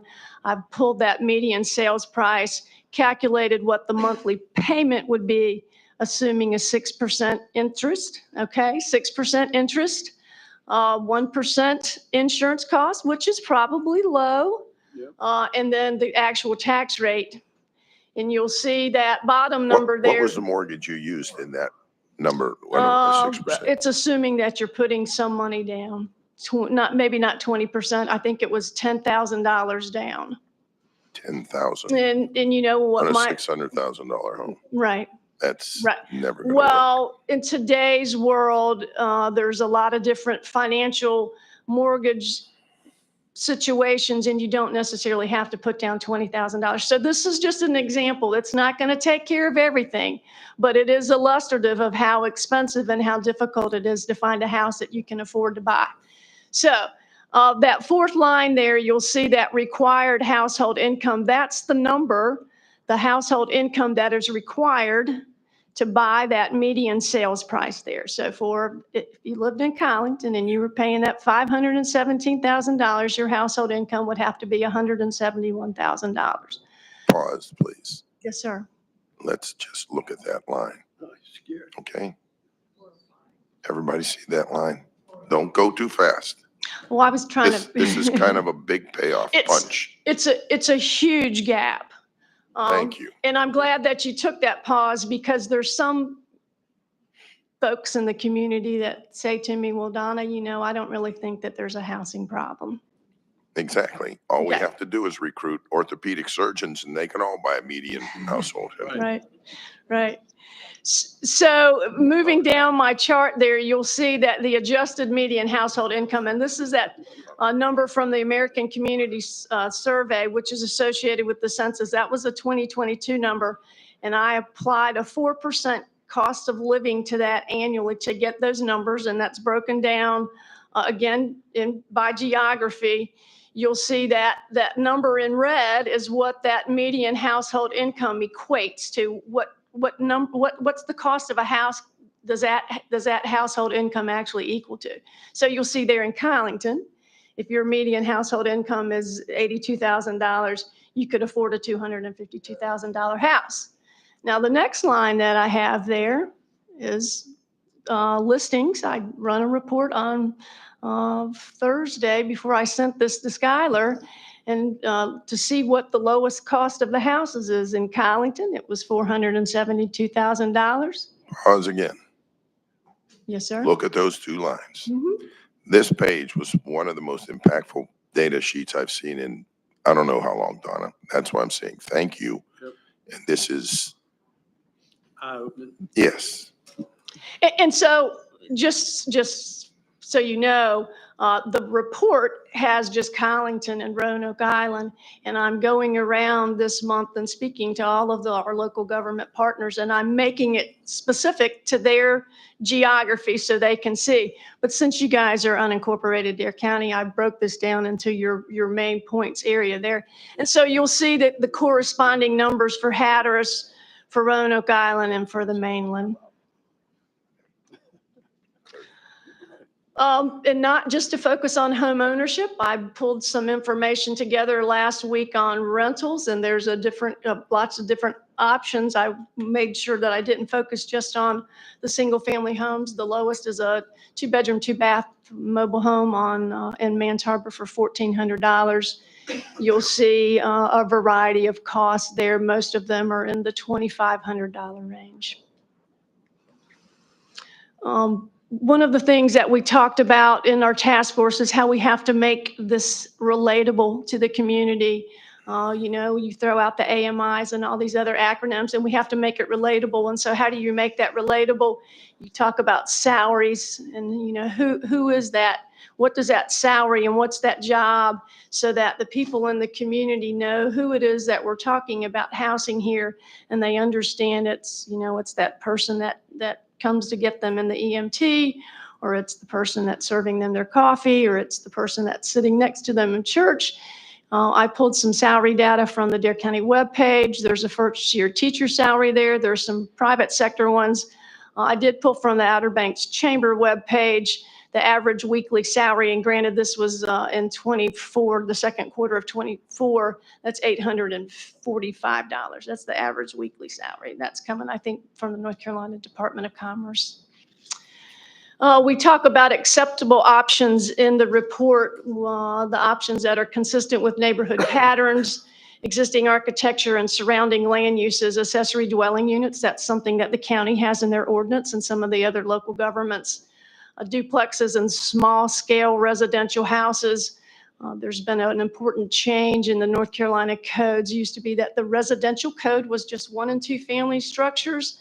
Now it's expanded to include 1, 2, 3, 4 family units and is under the residential code and not the commercial code. And that represents a significant cost savings during the construction process. And I asked Noah earlier when he was sitting back there by me, I think he said there's 4 different projects that's occurring in unincorporated Dare County that's taking advantage of this change in the residential code. Commercial workforce accessory structures, the same concept as an accessory dwelling unit in residential districts. Dare County has that included in their ordinance. And then I found it interesting this morning that Mr. Galassa was up here this morning, his representative, asking to build a 4-bedroom house on his property to house his employees. The other thing that we've discovered in our research is that one of the important tools in housing to make sure that it stays in that long-term tenure and that it's perpetual in that long-term tenure is the use of deed restrictions and workforce housing or a workforce component. The county requires that for their accessory dwelling units. You guys use that as a tool in your special use permit.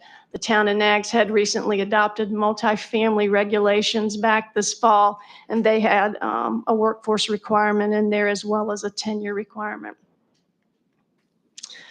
Moving forward into 2025, the report makes some recommendations and conclusions and recommendations. One of the things that we're going to try to focus on is our further research into additional housing for teachers and local government employees using that 24 legislation that has been used to build houses for teachers in Buxton and Kill Devil Hills. We're going to investigate the establishment of a nonprofit agency and perpetual funding sources that can be used with the nonprofit, investigate development of housing on government-owned land, and complete outreach activities to make AMI and housing needs relatable to residents and property owners. OBAR, the Outer Banks Association of Realtors. What does that mean? The activities to make area median income housing needs relatable to residents and property. So that when we talk about what that area median income is, what jobs does that relate to, those salary numbers that I showed you, so you know? None of them. The AMI was 81. None of the jobs were close. Well, we're trying to make that so that people understand the AMI and how difficult that is and what we're trying to do and the salaries that go along with it. So this will be like a report or a published study or an advertising campaign? I don't know if it will be a report so much as it is maybe. I just didn't know what it was, Don. I'm not trying to pin you down. No. Well, no, what I'm envisioning is some of the outreach activities that we're doing in conjunction with East Carolina University that they're going to try to assist with that, and that we're just going to, we haven't worked out the details yet, quite honestly, but we're moving forward on that. But that's one of our goals, is making that so people understand who the face of the housing needs are. Okay. Right. Thank you, Don. Right, and in order to do some of that, we have received a $3,000 grant from the National Association of Realtors to help with some of that. It's hoped that our participation in the Our State, Our Homes program will be beneficial in implementing some of these tasks that we've identified. And I just want to focus again on this. Our past success, we've been successful with the legislation to build these teacher housing units in Kill Devil Hills and in Buxton. They're integrated into the neighborhoods. They match the existing scale of the neighborhoods. And so that's consistent with what we're finding in terms of that acceptability level. I touched briefly on this just in response to Commissioner Ross's question. We are working with East Carolina University on a study for workforce housing, their community attitudes. They're leading the study. We're just really collaborating with them. They are holding community meetings later this month and next month, and they're going to be doing an online survey. The Housing Task Force we're doing presentations at the local governments this month. There'll probably be some additional opportunities as we move forward with the Our State, Our Homes. And then there'll probably be other opportunities that our outreach subcommittee identifies as we move through 2025. And I'm going to stop right there and let Mr. Fearing, he's got his tie on for a reason. We don't want to miss that opportunity. He's going to speak. Donna, it's always scary to see how he carries that black notebook. Oh, he has a that dates- briefcase that- today that back- there, yeah. That dates back to the 20s, and he's got The more 20s. data in that God blessed black notebook than Carter's got liver pills. He's looking. So he ver- makes it always nervous when he brings. You're Look look- at that. look- He's got a plantation picture there. He now. he looks extremely businesslike this morning, Malcolm. Yeah, well, I read this thing on the internet about what color to wear, and it's blue. So I got blue socks, blue pants, blue tie, and other things that are blue. Gotta get you a duck hunting toy. Be a real one. Irvin, you started off with a spiritual message. I'm going to bring mine with me today, and that's a baby Jesus that we use in our church. And I need him today in this conversation I'm having with you. And I didn't do it give it to Skylar in advance because I didn't finish it until about 4:30, 5 o'clock this morning. This is probably the most important presentation or conversation I've had in my public life. And I'm going to try to give you all some history. Back in 1987, Mikey Daniels was the chairman, not sitting here, but sitting downtown. Ray Sturzer was a planner. Miss Creef, I think was 21 years old, and she was an assistant planner, and Lorraine, who was in the meeting, was the county administrator. And out of that meeting,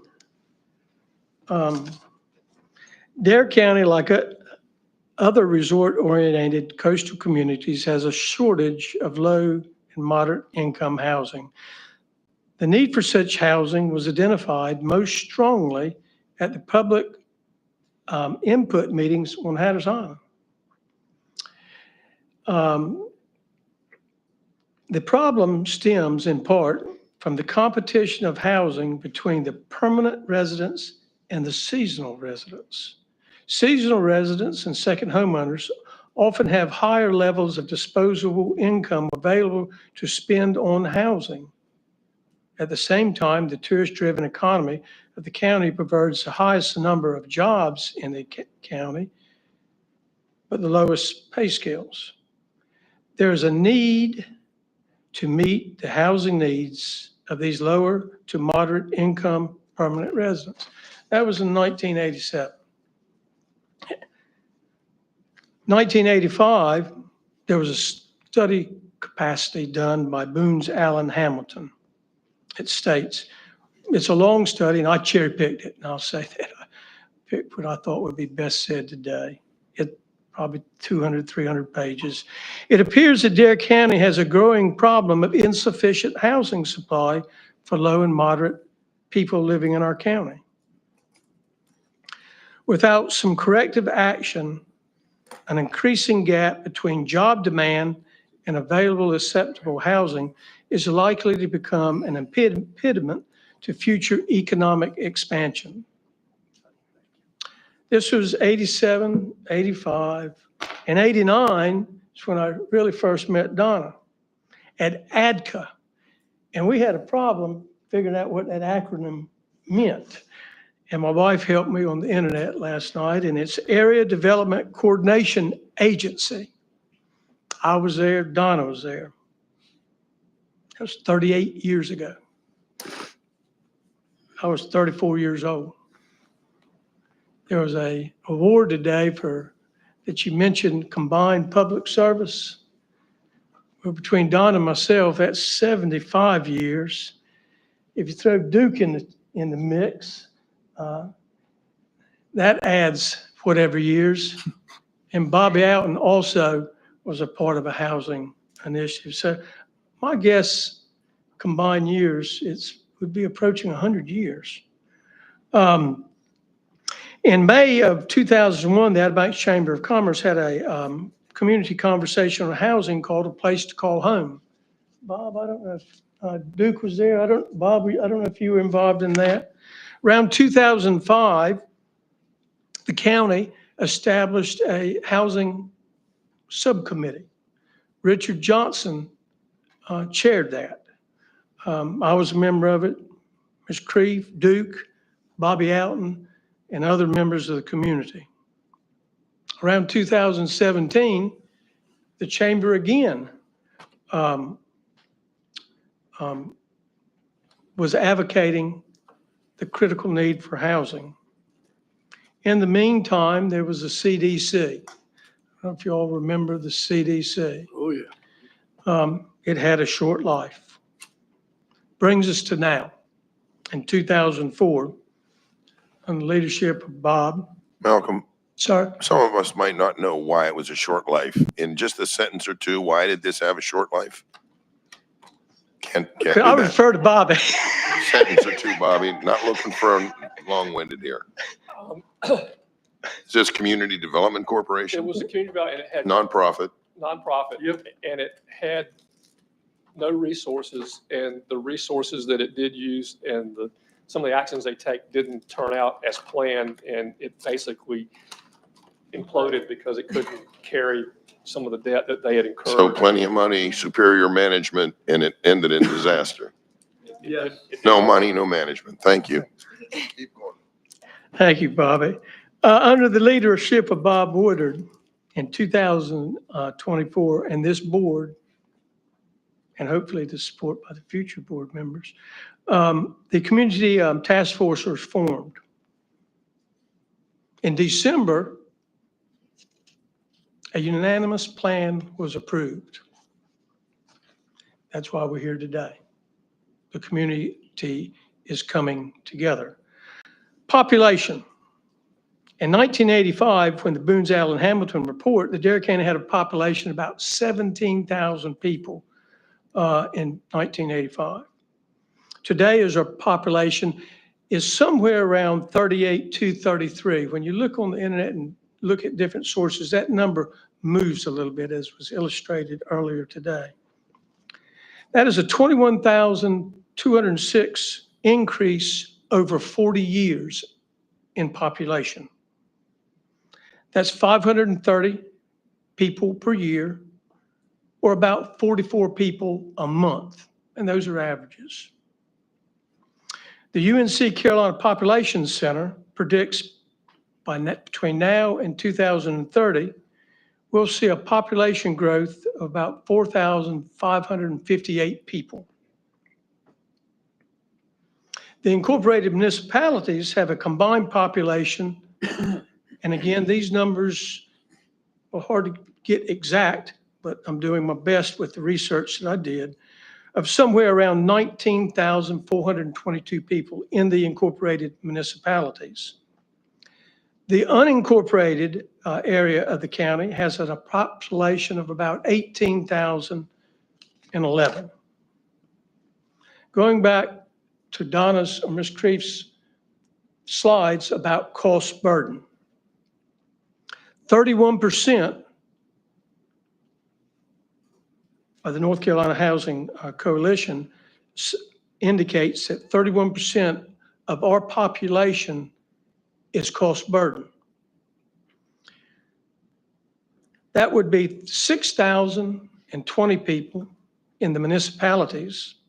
That'd be about 5,831 in the unincorporated areas, for a total of 11,852 people are cost burden. which is larger than the population of Kill Devil Hills, the entire population. Reported in the 2025 Currituck Dare Community Foundation Community Needs Assessment, it was reported that 52% of the tenants' rent is unaffordable. In our report, there was a slide reflecting a range of salaries, if you remember that. There was a high of $52,143 and a low of $37,500. I'm gonna use the $50,000 number because I can figure that a little bit better than the other ones. Going back to cost burden. That gives a net of somewhere around $3,300 a month, about $3,300 a month to that individual or family. $2,000 in rent or more than $2,000 in mortgage. I'm gonna use the figure 2,000 because I can figure with that. All right. That leaves about $1,300. Commissioner Ross, you asked about what that cost burden number is. This is numbers beyond that individual in our county is facing. Basic food, auto, gas, a healthcare premium, internet. Some would have daycare and student debt. So you can see the peril that many of our residents. Sounds like a in. crushing burden, Malcolm. Am I getting it right? Absolutely. It is absolutely Crushing. to Thank our you. people. Dare County, y'all did a classification compensation study in 2023. Under the heading of internal equity, it was stated, right, the most mentioned area of concern of your employees across every department impacting both internal and external equity is the lack of affordable housing and the continued increase of living for Dare County residents.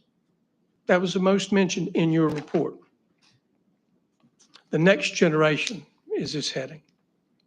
I got a granddaughter. I got so many, I number them. I forget their names sometimes. This is my number 7 grandchild. She's in first grade. But the time that group of students graduate from the first grade to the 12th grade, at current funding, state, federal, and local, approximately $900 million will be spent on their education from the first grade to the 12th grade of that group of students. There's never been a question of the generosity of the level of funding of this board and prior boards in the Dare County Board of Education to support our youth. But the question is, based on the cost of housing, is there a future where they can come home to and be a contributing member of our communities? That's why we are presenting a generational plan. And this is where I get off script. My wife told me to be careful about this. Because she helped me talk. I've got a picture of my first house across from the graveyard in Manhattan. And I say it was my house, it was before I got married. I was maybe 22 years old. I don't know if you can tell the busted out windows, the sagging porch. And over there.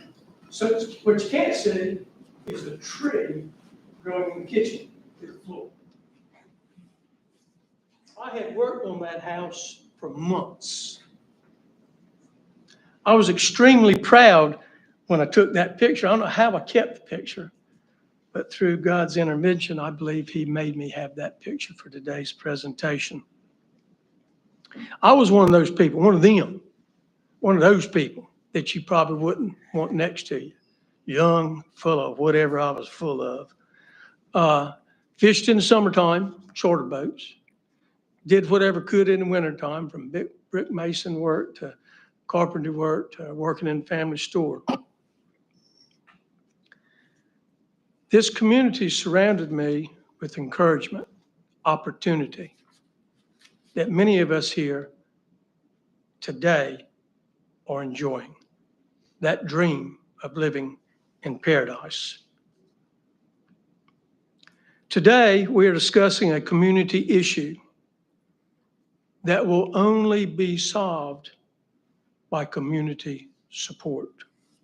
From Duck to Hatteras to Roanoke Island to the mainland. It will only be solved by our community. Tess is here. She's part of the Lost Colony. One of the last things it said, one of the last lines that I'm going to say today, and I think it sums it up in my presentation. The dream lives. It lives and shall not die.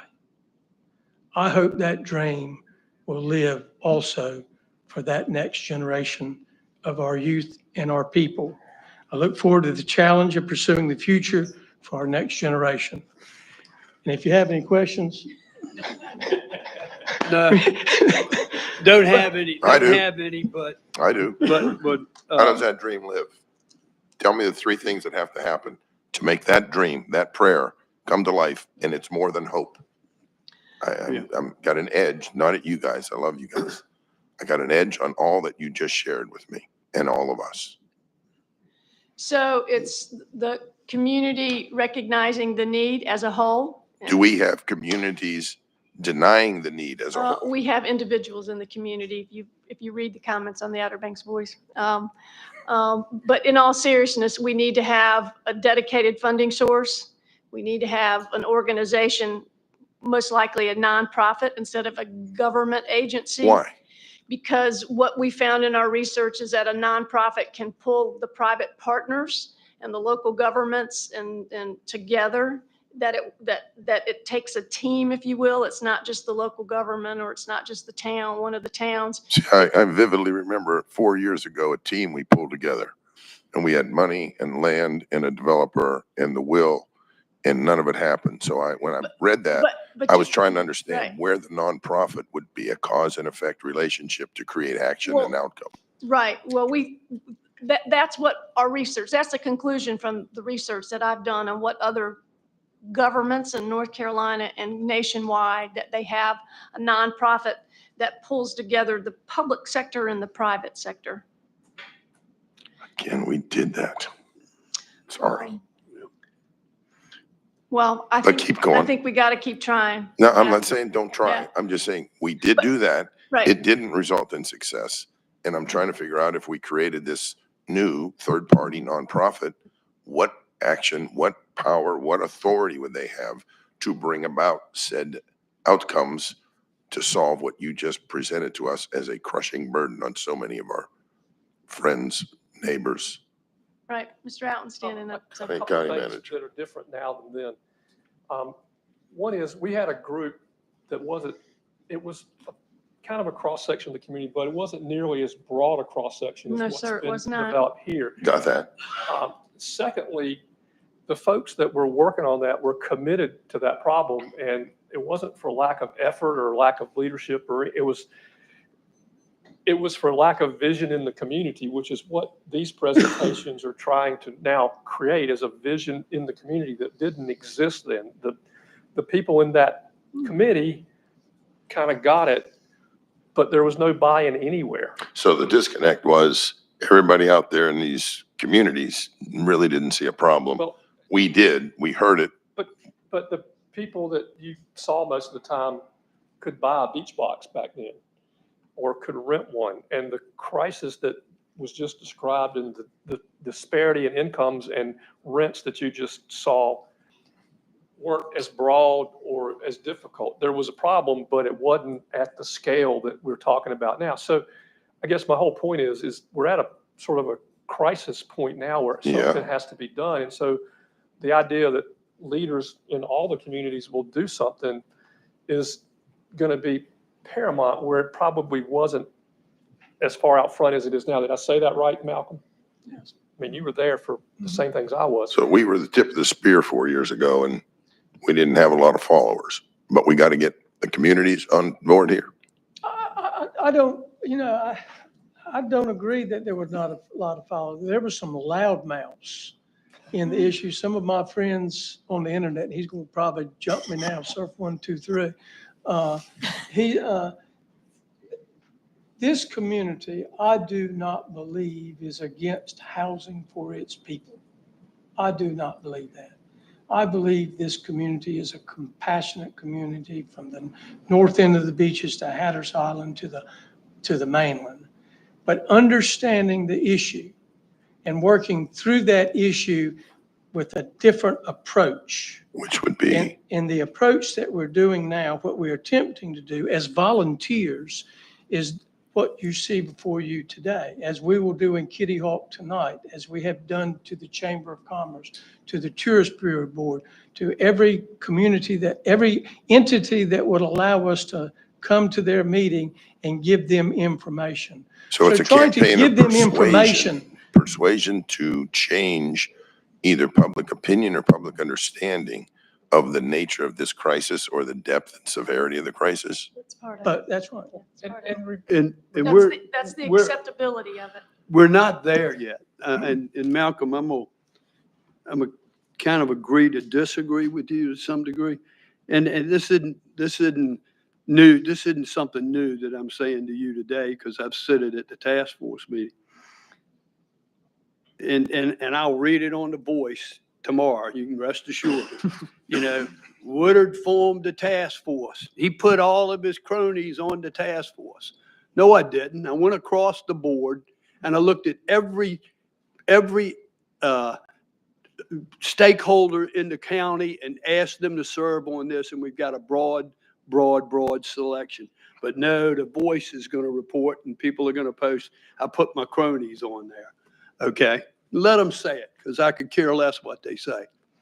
The point being that y'all are doing excellent work and great, outstanding work. And I'm optimistic that we're going to get somewhere. But I'm still troubled with the fact that the community is not on board, and we've got to sell this to the people in the community that we've got to help out somehow, some way. And where we're getting kickback is, you said you don't think people are opposed to it. They're not opposed to it, as long as it's not next door to them. Okay? We have got to change the public perception. That's the number one goal in order for us to be successful. And us Board of Commissioners, everybody, leadership in the community, the task force has got to make that a number one priority to try to change attitudes. And Donna, did you see the news? Did you watch the news this weekend? So, My hometown, P-Town, Portsmouth, Virginia. They're building workforce essential housing.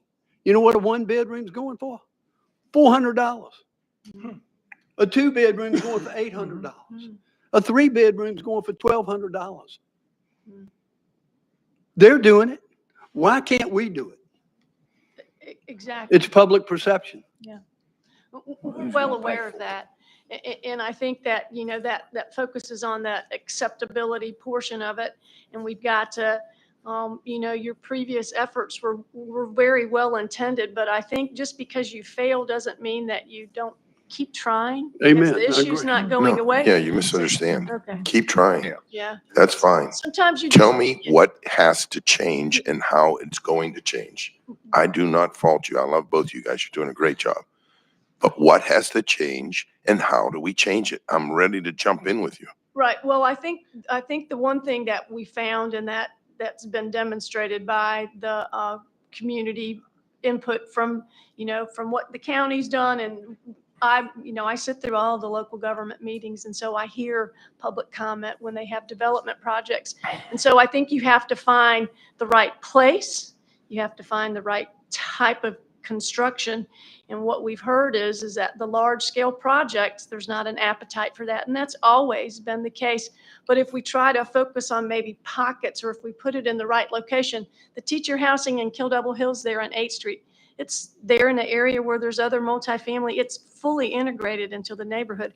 We just got to find the right site and It's a great site. I've been there. It's a wonderful little community for teachers. But again, there's also things that we can do that's not necessarily focused on building physical units. There's programs out there from the North Carolina Housing Finance Agency that we need to publicize more. And again, that's some of the outreach activity that we're going to be doing, is letting folks know about those opportunities out there. So that when they go talk to their banker, they can say, hey, I'm a first time buyer. I understand that there might be some opportunities for me. So there's a lot of things out there that we're going to investigate instead of just that build option, if you will, even though that's a very big part of what we're focusing on. We're not naive enough to think that we're going to solve this, but we can certainly try to make an effort to make it better for our generations to come, because it's not going away. And Mr. Outen touched on those other studies that you had.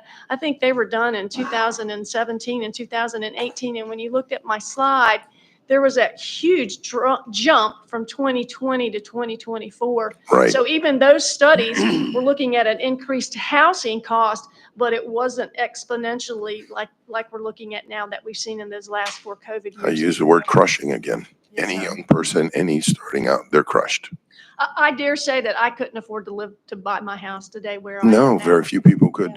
Yeah, I'm It's heartbreaking. struggling to pay my This is insurance why I get now. so- Yeah. So, Sorry. Yeah. Yeah, but this is the issue. This is the issue. The housing and the price of houses here is the issue. And I appreciate everything y'all are doing to try to solve that. But this is exactly, so I know a lot of people, when I talk about cut spending and everything, like, oh, he's a bad guy. No, this is what I'm talking about. Everything, the price of everything's going up. Those median income things are not changing. The 600-something thousand appraisals, that's more accurate than the 421,000 from the previous chart.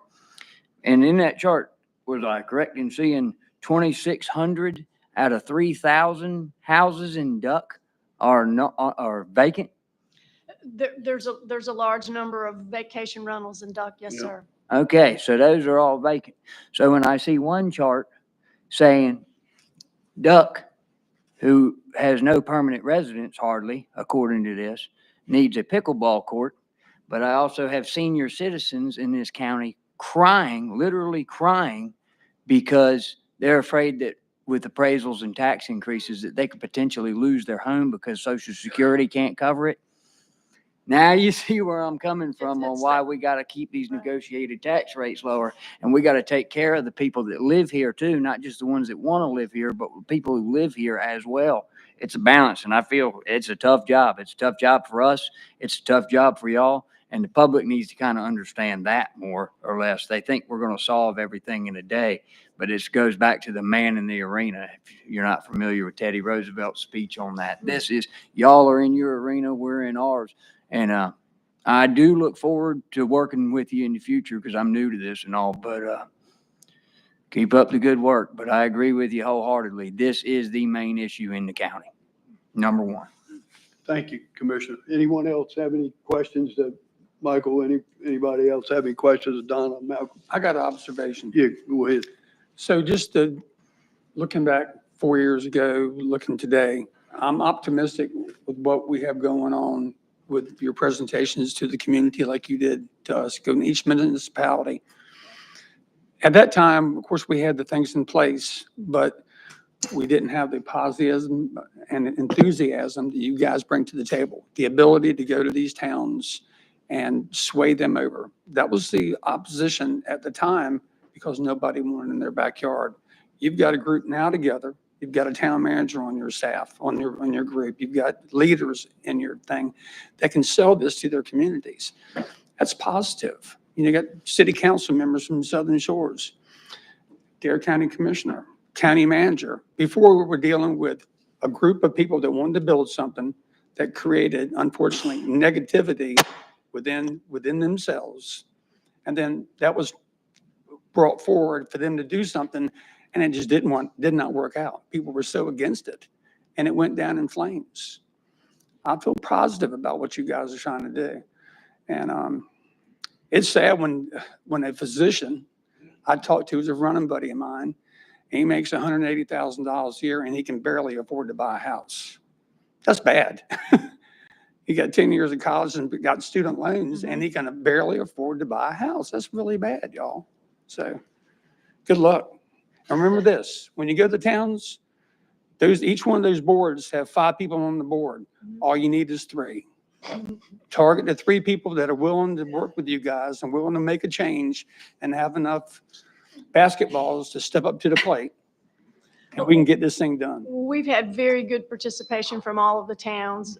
They have all of them have an elected local official on there that routinely attends the meetings. And if they're unable to attend them, I brief them individually. Thank you for the opportunity this morning. I know that you guys have had a busy, busy day, and we appreciate your time this morning and the support heretofore. Keep up the good work. Keep up the good I want to work. say, I've been going to the meetings Yes, ma'am, you have? all last year. Yes, I ma'am. went, and it started a little slow, but to see the collaboration and the discussions and the questions and the interaction that the towns are having with each other and with Malcolm and Donna is extremely encouraging. I feel very encouraged that there is going to be a resolution. And I want to tell you, getting that application accepted and being part of the UNC School of Government study is, it's a grand slam. I mean, it's validating everything that you guys have worked hard for, and I'm honored to be a part of it and see it. It's fantastic. So again, absolutely keep up the good work. And I love seeing all the towns talking and the stakeholders from the unincorporated areas is very inspirational. Thank you. Thank you. Well, you know, and I'll speak for the board, and I'm sure they'll back me. We'll continue to do whatever we can to make this move forward and successful. Thank you. Well, the motion, in closing, the most important thing that we have to do, our task, is to do it correctly Right, instead of quickly. right. And so that's what we're going to focus on. Thank you, guys. Thank Appreciate you. it. County Manager? This is item 13 on the agenda. This is a resolution requesting that the jetty light at Morgan Inlet remain in place and be repaired or replaced. Would you like me to read it, or do you all have it, or do you just like to act on it?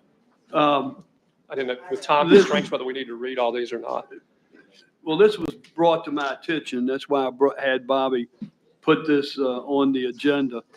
And I've spoke with Transportation Representative Alan Moran. So, This is the jetty light. no, this is a light. Excuse me. I'm sorry. Yeah, this is different. My apology. My apology.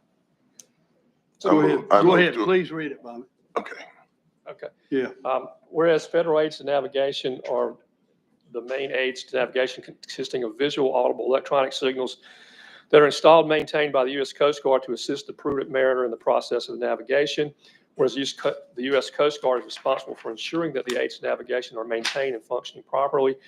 Whereas the Oregon Inlet Jetty light list number 615 has been reported to be in disrepair with the light displaying improper characteristics, and the dayboard destroyed as outlined in many weekly local notice to mariners issued by the U.S. Coast Guard.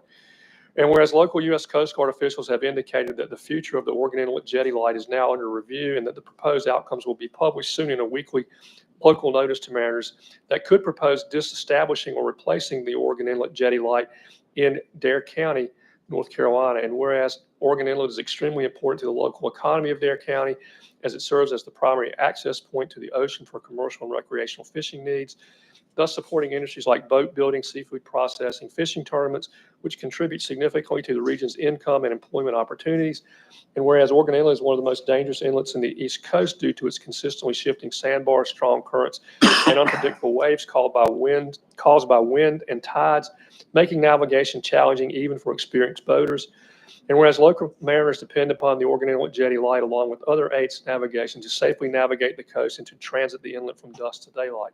Now therefore be it resolved that the Dare County Board of Commissioners requests that the Organ Inlet Jetty Light remain in place and that it be either repaired or replaced promptly to ensure the continued safety of mariners and the economic vitality of the region. This is the 3rd day of February 2025. I'd like to make a motion to approve the Organ Inlet Jetty Light that's been reported has been disrepair. United States Coast Guard officials from AMP actually came to the Organ Inlet Task Force and let us know that the light is under review to either be, like I said, either repaired or dismantled. And the task force, the Organ Inlet Task Force, voted unanimously to send this resolution to the board. Hopefully we have it adopted. Thank you, Vice Chairman. It's a motion on the floor by the Vice Chairman. Is there a second? Second. Second by Commissioner Bateman. Any further discussion? Hearing none, those in favor signify by saying aye. Aye. Opposed, like sign. Motion carries unanimous. On that same note, Bobby, let me interject that mariners are having trouble with the camera that's mounted on the Bass Knight Bridge, that it's very poor visibility compared to all the other cameras throughout the county that the state has. And the reason being, it is 300 feet up in the air. And so they don't get a very good shot of the inlet being open. So it's been brought to my attention. I've talked to Transportation Representative Alan Moran about the possibility of a better camera. He talks about compatibility, that all the cameras that they have are the very same, but he will look and see if there might be an advanced camera, better quality, whatever, that's compatible with them, so that we can hopefully replace that on the Bass Knight Bridge, because it's tough for mariners to see coming in and out of the inlet. So just want to let you know I was on top of that. So thank you, County Manager. That got approved. Are we ready to move to the next one? Yes, it was approved. Item 14 is a resolution regarding the North Carolina Division of Marine Fisheries draft fisheries management plan for spotted sea trout. And Commissioner House, I don't know if you have anything to add to that. This is actually, I've kind of watched this a little bit too, and also actually Hyde County introduced this this resolution as well. The spotted sea trout fish management plan has been approved by the commission and now sent to the Joint Legislative Oversight Committee on Agriculture. One of the things that we all feel is that it's definitely disproportionate between the recreational and commercial fishing, which is the spotted sea trout is mainly, or not mainly, but as far as harvest is concerned, is more of a recreational fish than it is a commercial fish.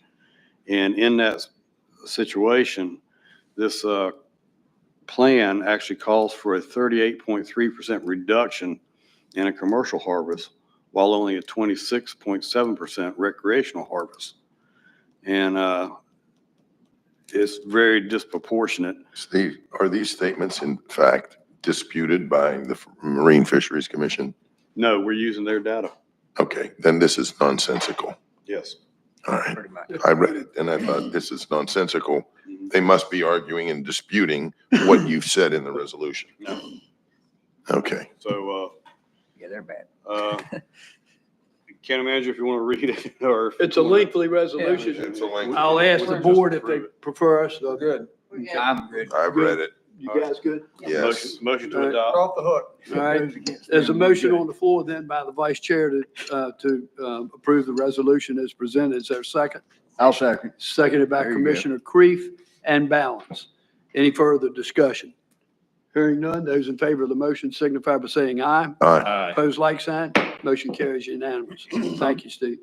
Next is a resolution concerning the regulation of kratom in North Carolina. Dorothy and her staff, and me a little bit, but mostly them, Sheila, worked on this trying to capture our discussions and get them in the form of a resolution. We think that we've captured what you had told us. If we haven't, then we'll amend it. But With that said, the resolution is in front of you. Should Let's I read- take the time to read this one. Okay. Yeah. Whereas kratom is a tropical evergreen tree native to Southeast Asia, and whereas kratom contains alkaloids including mitragina 7, I'm not going to be able to say this, hydroxymidagreen, which can produce stimulant and opioid-like effects. And whereas kratom is used by some individuals for pain relief, mood enhancement, and to manage opioid withdrawal symptoms. And whereas there's growing concern about the potential for kratom abuse, addiction, and serious adverse health effects, including liver damage, respiratory depression, and death. And whereas the unregulated sale of adulterated kratom poses significant risk to public health and safety, and whereas proper regulation of natural, unadulterated kratom may offer potential benefits for certain medical conditions while minimizing risk. Now therefore be it resolved that the Dare County Board of Commissioners expresses support for banning the over-the-counter sale of adulterated kratom. This includes products that have been chemically altered, mixed with other substances, or that contain synthetic compounds, implementing strict regulations and oversight for the sale and distribution of natural processed kratom. This may include licensing and registration requirements for sellers, age restrictions for purchase, clear and prominent warning labels on kratom products, prohibition of kratom sales to individuals with certain medical conditions, and establishment of a robust system for monitoring of adverse effects associated with kratom use. And 3, supporting scientific research to better understand the pharmacological effects of potential risks from kratom, develop safe and effective medical uses for kratom, and inform the development of appropriate regulatory frameworks. Be it further resolved that this body calls upon the relevant state and federal government agencies, including the U.S. Food and Drug Administration and the North Carolina Department of Health and Human Services, to take immediate action to address the public health concerns related to kratom. And be it further resolved that copies of this resolution be sent to the Dare County Board of Health and Human Services, the North Carolina Department of Health and Human Services, and the U.S. Food and Drug Administration this 3rd day of February 2025. All right, I'll ask the board if there's any heartburn with this resolution. No, I thought it was extremely well written. I was going to ask you who did, because it was very well done. I thought extremely well done. Thank you. When you all vote, I need to come back and follow up with that as well. Okay. Anyone else have any concerns with this resolution? Okay. I like that it says specifies the unadulterated to the other. Right. Yeah. I think that was an important key piece. Gotcha. Yeah. Is Motion to approve. Okay, is a motion to approve by Commissioner Bateman. Is there a second? Second. Seconded by Commissioner Balance. Any further discussion? Hearing none, those in favor signify by saying aye. Aye. Opposed, like sign. Motion carries unanimous. Right. In our last meeting, we also had a long discussion about local regulation. And I made contact with the school of government, and I talked with Sheila at some length, and she also talked with folks at the school of government and the Department of Health and Human Services. The long and the short of that discussion is it's may be possible, if you all wanted to do that, to do something along those lines. But if you wanted to have it as a county-wide issue, then it would probably need to be done through the health department. And so I've asked for Sheila to do the research, find out what we can and can't do, and then run that through the health board and see if there's enough evidence to give them a basis. There's some statutory requirements they have to follow in order to put those regulations in place. And do they have enough data or local data to go in that to do that? And so that's something that will come up on their agenda in the future. I don't know if it's next month or the following, but at the end of this month, to begin that discussion at their level to see if there's something that they think they can do and to see if there's enough data out there to give them the criteria that they need to adopt those kinds of regulations. So just to know we didn't drop that and let it go. That's out there working. Okay, thank you, Bobby. Next is the purchase of bear-proof cans. In your packet, you have some information that I sent you. Several years ago, we had problems with bears getting in the trash cans in Mans Harbor, and we went about and we purchased cans that were bear-proof. They almost look like a Yeti cooler, but it's a trash can. Have we received any pushback from the bear community on the mainland? They're leaving in droves because they can't eat because we don't have to get in the train. So, Right, and there's a migratory issue at stake here so too. it has been helpful. We've about those cans lasted us a couple of years, and they're about to run out. Shannon wanted to know, do we go out and buy some more? They're fairly expensive. They cost us over almost $400 a piece. We're selling them back to the public for what we sell a regular can for, which is like $85 or $90. And so we're subsidizing the difference in those costs. And so the question becomes, do we go forward and buy new cans? We can only buy them in lots of 100.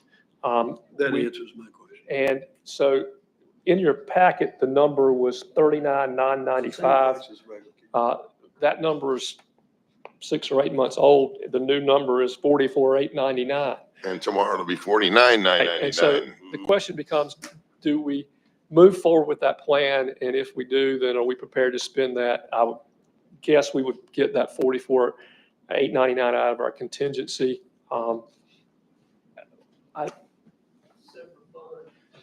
We can move from one fund to the other if it's from the general to that fund, though, We're right? hearing from the finance director Where here. we getting Where are we it, Dave? going here, Dave? Well, it's in the sanitation fund. It's not in the general fund, and you could transfer it, but historically, you've never done that. Right. So what we would do if we go forward is you would have to authorize us to either figure out how to do it out of the sanitation fund.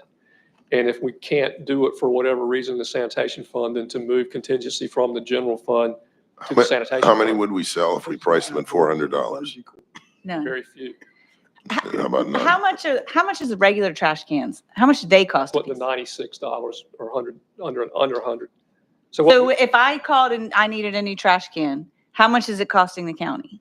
nothing. Like when you guys buy them, how much does it cost? You pay for that. That's that $96 To have it delivered. to have it delivered to your house. My problem is with the word bear proof. Maybe bear preventative, but they are not bear proof. How about bear resistant? Well, I was going to have some I've fun. had them rip doors out of barns. I was going to have some Padlock fun and doors. say, what about 2 eye bolts and a bungee cord? But, Well, we've had, just so you know, I mean, we had people, if you all recall, those of you on the board, come up at every meeting for, gosh, Yeah. several meetings. And Yeah.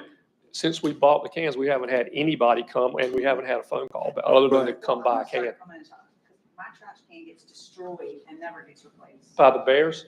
No, well, if there's a bear driving that truck that went down my road today. So just for your information, what the board said at that time was, we require everybody in the county to spend $96 to replace their trash cans that get damaged. We have a problem down there, so we'll buy a can that won't get damaged by a bear or is bear resistant, and only charge them 96. So everybody's paying the same thing throughout the county to get a trash can. Except that the bear trash can costs a lot more. Okay, well, I'm just telling I'm not you yelling at what the board said. So Yeah. Just if guarantee, I'm yelling at the situation. How many Yeah. did we get last time? we would buy 100. you have to have by 100. Is that what y'all did last Yeah. time? Just 100? Well, we Yeah. bought 200 last time. Yeah, last year. Get rid No, of them all? I said we might have All only but bought 12. We got 12 left. 12 of them left. There's only a few In left, and we're 2 getting years? 2 years, right? I thought it'd been longer It's than been that. longer than that. Yeah, it's been longer than that. Wait a minute, I wrote it down. Let's see. Yeah. Yeah, because Jim brought it to us. Yeah, you're right. It's been 3 years. Yeah. So we gotta buy $4,000 worth of trash cans to cover 4 years? I mean, we're crying over like. Yeah. peanuts. Yeah, we're talking, I mean, this is, I mean, if the people ain't calling back the trash cans, be ripped all over the So I road. guess need to know, move forward. Is that what? Yeah, I think it's worth it not to have, Yeah, I agree. Yeah, it's, I still want to hear from the bear community. yeah. All right. So I need a motion and So we have a motion to approve. So moved. We have a motion by Commissioner Bateman to approve. Is there a second? Second. Second by Commissioner Burris. Any further discussion? Hearing none, those in favor signify by saying aye.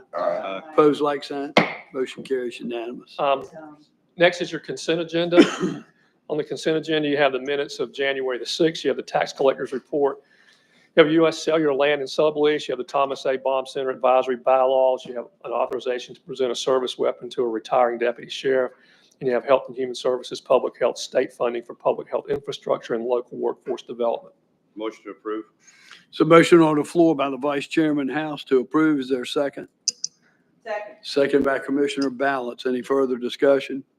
Hearing none, those in favor signify by saying aye. Aye. Opposed, like sign. Motion carries unanimous. Next are your board appointments. You have the Aging Advisory Council. Laura Lewis and Jennifer Weiner both have terms expiring this month and both wish to be reappointed. Motion to reappoint. Motion to reappoint by Commissioner Balance. Is there a second? Second. Seconded by Commissioner Burris. Any further discussion? Hearing none, those in favor signify by saying aye. Aye. Opposed, like sign. Motion carries unanimous. Next is the Planning Board. The terms of James Buddy Shelton and Terry Gore II both have terms expiring this month and both would like to be Wait. reappointed. Did we get No. both of those? Are there two boards? There's or- two boards. What about, There were- and older? You skipped sorry. over the older. I've got the Aging Advisory Council, then the Planning Board. No, I've No, we got adult older, services. we got older coming up That's next. the third. Yeah, I hadn't gotten that one yet. The Older Adult Services Council recommends Elizabeth Smith to be reappointed to fill a Correct, that's vacancy. the third one on my list. We only did two. Okay, well, I've got, my list is longer than yours. Oh, okay. All right. All right, well, go ahead and do that one if that's where you're ready. Yeah, that's where we Okay. are. So this is the Older Adult Services Yeah. Advisory Council recommends that Elizabeth Smith be appointed to fill the Right. vacancy. Is there a motion to approve? Motion approved. There's a motion to approve by Vice Chairman House. Second by Commissioner Creef. Any further discussion? Hearing none, those in favor signify by saying aye. Aye. Opposed, like sign. Motion carries unanimous. And then I have, the Planning Board has two positions that are expiring for James Buddy Shelton and Terry Gore II, and both would like to be reappointed. Motion to reappoint both. There's a motion on the floor by Vice Chairman House to appoint. It's been seconded by Commissioner Creef and Burris. Any further discussion?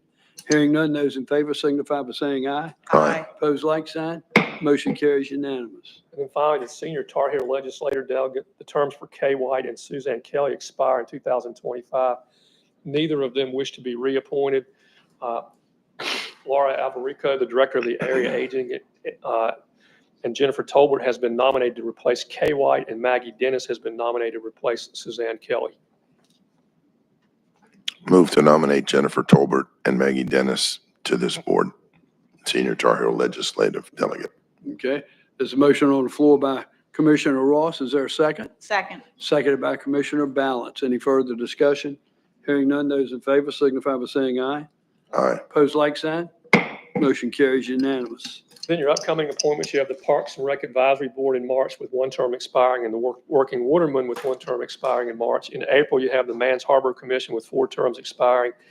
And in May, you have the Juvenile Crime Prevention Council with 1 term expiring, the Veterans Advisory Council with 1 term expiring, the Working Waterman Commission with 2 terms expiring, and the Zoning Board of Adjustment with 2 terms expiring. And that would be your agenda, Mr. Chairman. Thank you, County Manager. That brings us to item 19, Commissioner Business and County Manager Business. Do you have anything? Yes, sir, and I to add? apologize because I've got several, and I know this meeting's running really long, but Okay. first, we're about to close on the Davidson property in Nags Head, the Nags Head property that we're buying for the EMS station. And then sometime after that, the Dare Building Supply, Dare Concrete property down in Waves for that EMS station. On Friday, I got something from the title insurance company. They need a resolution from us approving the purchases and authorizing me to sign all the documents and transfer all the funds and the things that we need to do to close on those transactions. You all have approved those previously, but we didn't do it, and we don't typically do it in resolution form, but for whatever reason, they wanted it in resolution form. So I'm asking for you all to approve a resolution, and I have that, and it says, whereas the Board of Commissioners at their November 3rd meeting approved the terms, conditions, and authorized the execution of a contract to purchase property owned by Charles S. Davis and Family Limited Partnership, which property is described in a deed recorded in Book 1689, page 261 of the Dare County Registry. And at their September 3rd, 2024 meeting, approved the terms and conditions, authorized the execution of a contract to purchase property owned by the town of Nags Head, described in Book 2575, page 6 of the Dare County Registry. And whereas the parties to the aforesaid contracts desire to close on the purchase and sale of this property described in the contracts upon the terms of the contracts, now therefore the Dare County Board of Commissioners resolve that the Dare County Manager is authorized to execute all documents, transfer all funds, execute all budget amendments, deliver all closing proceeds, and take all other actions necessary to close upon the purchase of the property described above pursuant to the terms of the contract this the 3rd day of February 2025. And if you approve this, include in your motion the Waves property, which will be another resolution just like this, only it'll have a different description. Everything else will be exactly the same. I motion to approve both, even though, like you, I think it's highly unusual they would ask Yep. for it in a resolution form, but yeah, I'd like to approve both of them. And including the third as the Waves property. Including a third, yes. Okay. Motion on the floor by the vice chairman. Is there a second? Second. Second by Commissioner Burris and Balance. All those in favor of the motion Bless you. signify by saying aye. Aye. Pose like sign. Motion carries unanimous. As an abundance of caution, last week, I got an email from the tourism board wanting to know, were we okay with them releasing the funds that we approved way back for them to repay Nags Head for the property that they put in the tourism site there in Nags Head. That was something we did in conjunction with the contract to purchase the Nags Head property that you just did a resolution on. As we're about to close, they want confirmation at the tourism board that it's okay for them to begin that process after we've closed that. I thought that was a done deal. I thought it was too, but Yeah. if there's any ambiguity, then I'm just saying, in an abundance of caution, somebody make a motion and approve Motion that to again. approve. Well, I need to make it known, go back to the minutes, I did. that this is the second time that we've Yeah. approved this. It is. Okay. There's a motion on the floor by the vice chair. It's been seconded by Commissioner Bateman. Any further discussion? Hearing none, those in favor signify by saying aye. Aye. Pose like sign. Motion carries unanimous. In your packet, I think, or on your desk, there's if I can find mine, a resolution for you to update the 2016 Beach Inlet Management Plan. In 2016, you had approved, I think, a similar resolution. The BIMP is the study that told the value of the beaches, and it's as a part of an effort to get state funding to help us with our beach renourishment programs throughout the county and actually throughout the state. NC Byway, North Carolina Beach Inlet Waterways Association, has been pushing the legislature to fund an update of that because this one's so old and the numbers that they say aren't relevant. Now, they're too small and they need more money in the fund. This resolution is our request that the legislature fund that beach inlet management plan study, and I need approval for that. Pleasure of the board. Motion we approve. There's a motion on the floor by Commissioner Balance. It's been seconded by Vice Chairman House. Any further discussion? Hearing none, those in favor signify by saying aye. Aye. Pose like sign. Motion carries unanimous.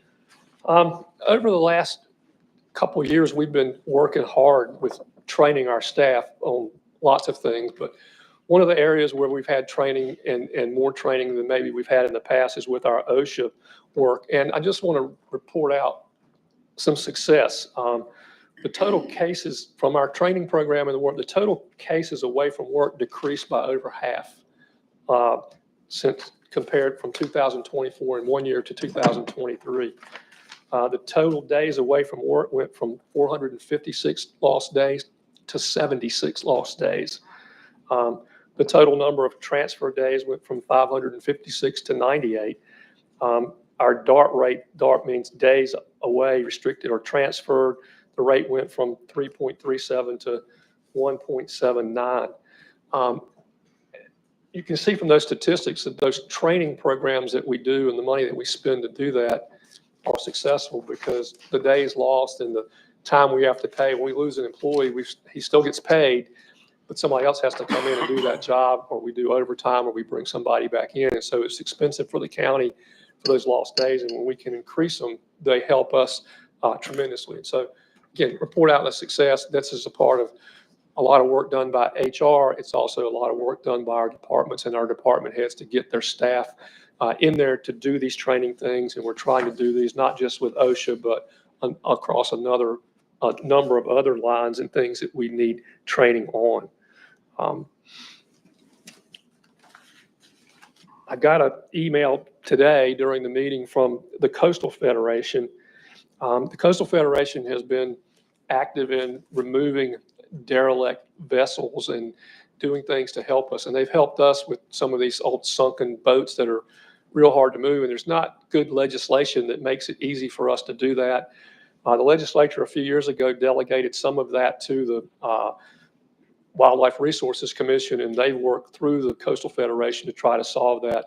The letter requests that we write a letter in support of continued funding and more tools to continue the removal of those derelict boats that are in our harbors and our waterways that gum up the works. And so if you all are amenable to that, then I need authorization for us to do a letter of support for the chairman's signature. So moved. There's a motion on the floor by Commissioner Balance to approve. Is there a second? Second. Seconded by the vice chairman. Any further discussion? Hearing none, those in favor signify by saying aye. Aye. Opposed, like sign, motion carries unanimous. And then in public comment, somebody mentioned that we need to prepare for the possible loss of federal funding for grants and things like Right. that. Our staff has already, of course, as soon as that came out, began looking at that. There was a conference call Thursday with the Association of County Commissioners. The takeaway for that is nobody knows anything. Nobody knows what it means. Nobody knows how it's going to impact. There weren't enough details in the executive orders to know what and where and how it was going to impact. And so pretty much everybody's telling everybody to stay tuned, sit tight. As these things work their way through, we'll figure out what the impacts are. And then we have a few days later where that executive order is withdrawn. And so now we're kind of back to where we were, but we know that maybe something else is coming that's got a better plan to it or whatever. So it's out there. We all know about it, but really nobody knows how to react. And so everybody's moving along with what they've got. And as we hear more, we'll react more, and certainly we'll bring that to you as we hear things going forward. The second thing that caught my attention is somebody mentioned that to get an ambulance to Wanchese took over 20 minutes. On my notes. 12 follow minutes. up. Well, I asked Jenny during our meeting to send me the statistics on that. System-wide in all of Dare County, 90% of our calls we respond to in 13 minutes or less.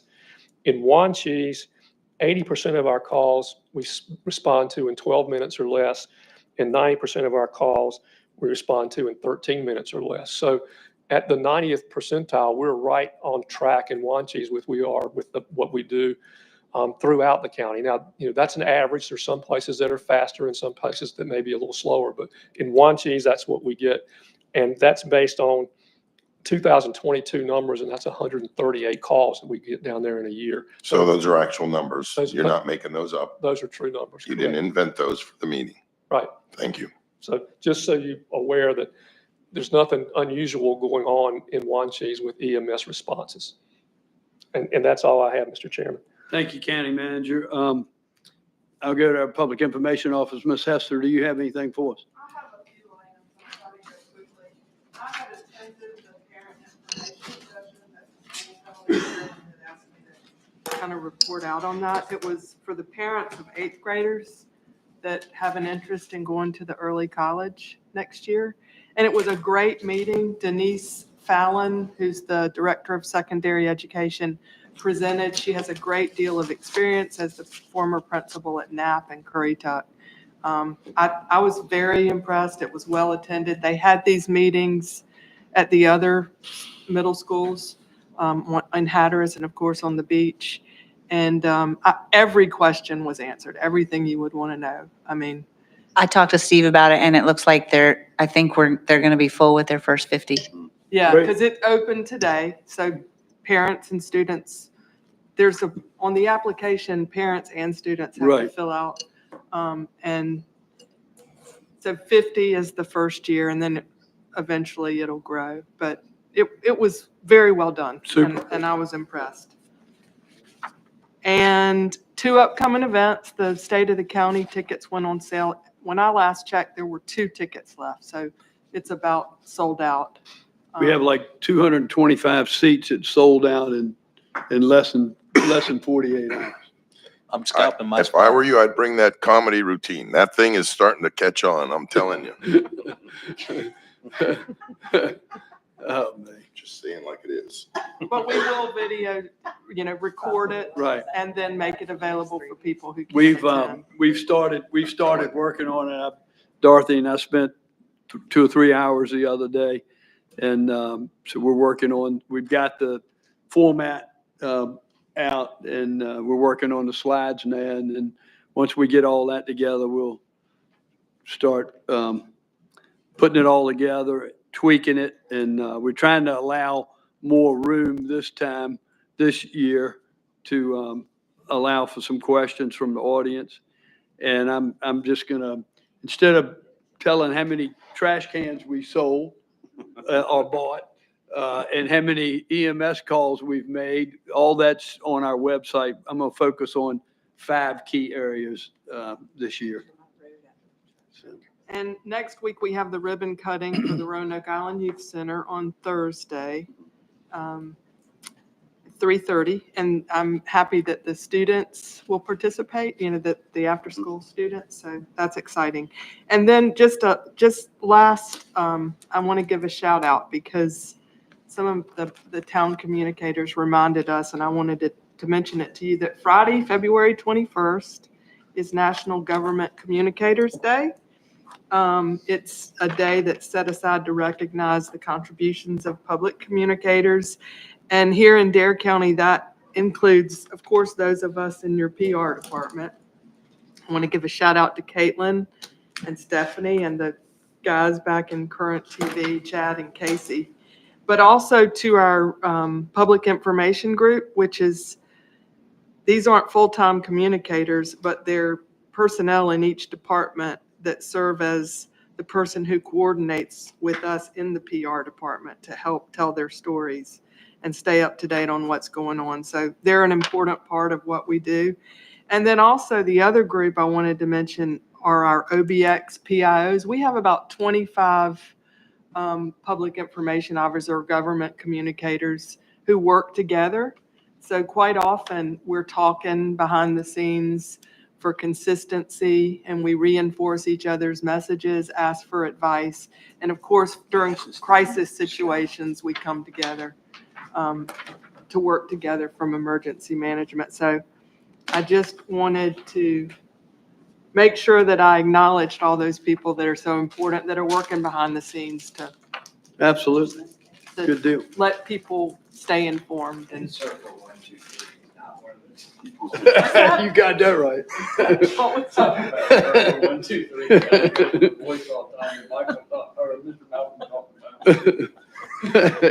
but that's all I have. Thank you, Dorothy. Thank you. Appreciate the updates. Finance Director, Mr. Clausen, you have anything else to add? No, sir. Welcome back home. Thanks. Hope you had a great trip. We did. Great trip. All right, that brings us to Commissioner business. Commissioner Balance, will you kick that off today? Really? Yeah. Okay. I'm going to be quick because I Okay. know Rob's getting restless. No, I'm hoping No, we I can know. continue through the afternoon. I know, This is- why not? This is great. Thursday was great, going to Edenton Chowan. It was a great experience. The board retreat, I was thoroughly enjoyed having the time to learn about how this whole thing works. It was really informative. I had it was just great. The one thing that stuck with me is when that lady said, the first one that was talking and said that, as a commissioner, legislation tells you what you can do, not what you can't do. That kind of stuck, because I'm a policy person. Anyway, I had an opportunity to meet with Dave Halleck the other day. It was really informational. He just is just a wealth of information and so supportive of everything that we're doing and willing to sit down and talk about anything. And I just really appreciated that time. I participated in the Manio Middle School. I don't know if you guys know this, but Manio has a really strong AVID program. And What is AVID, just for those of us that might I not can't know? remember that. You don't need the acronym. What does the program do? AVID teaches study skills and Okay. stuff like that. Manio High School is they're what do you call it? What's the word I'm looking for? Yeah, they're like a feature school, like a school that wants to get into AVID. They're approved to go to Manio to learn how to do it. Like and so the middle school is working really hard to build those things up as well. So the Manio Middle School AVID class had elected officials. I don't know if anybody else got but I know most of the Board of Ed went and interviewed with those AVID students, and it was really fun, and the kids got really into it. So they're making these posters of the people they interviewed, and they've done it for all the teachers. So it was just really neat, and it's really good to see that program growing. It teaches kids how to study and be students and be successful at post-college. Yeah. There you go. I was going to mention also what Dorothy mentioned about the early college, that it looks like they are going to have at least 50 for that starting class, which is really encouraging. Super excited, and I'm sure Steve will talk about this a little bit more, so I won't steal his thunder, but the MFC meeting being in Dare County is a huge, I can't even tell you how much that means to me after all the meetings I've traveled to Washington and Moorhead for. Had my first meeting with Children and Youth Partnership. It went really good. Did you have that flyer? She's going to put up so the Kids Fest is coming up and in May. They're doing the Kids Fest on May 9th, and they're still looking for sponsors for that. And then at the end of February, they have the it's Block Extravaganza. They have this playtime, and they've got some really great programs going on and some fundraisers coming up. So if you have a chance, they are still looking for volunteers for those 2 sessions. That's going to be at the Nags Head Church. So other than that, I think I'm Great. good. Great. Thanks so much, Commissioner. Commissioner Ross? I also will be brief. Congratulations to our Employee of the Year, Mr. Hester. I am sure, Matt, I'm looking at you with the headphones in the back. You didn't see that one coming. Congratulations. And to all of those monthly winners, what a great group. That's terrific. On the 15th of this month at 11:30, I'm looking at Commissioner Bateman. He and I will be entering the water for the Polar Plunge, raising tens of thousands of dollars for Special Olympics. So support them. I want to see a full body dunk. Yeah, I don't okay. want to see knees. I want to see full body dunk. Okay, we're gonna do our very best to accommodate the chairman's request. On the 13th at 3:30, we are commemorating our new youth center in Manio. Yes, sir. Fantastic. That's gonna be a ribbon cutting, right, Dorothy? Pretty cool there. And over at College of the Albemarle on Saturday, the 22nd at 3 p.m.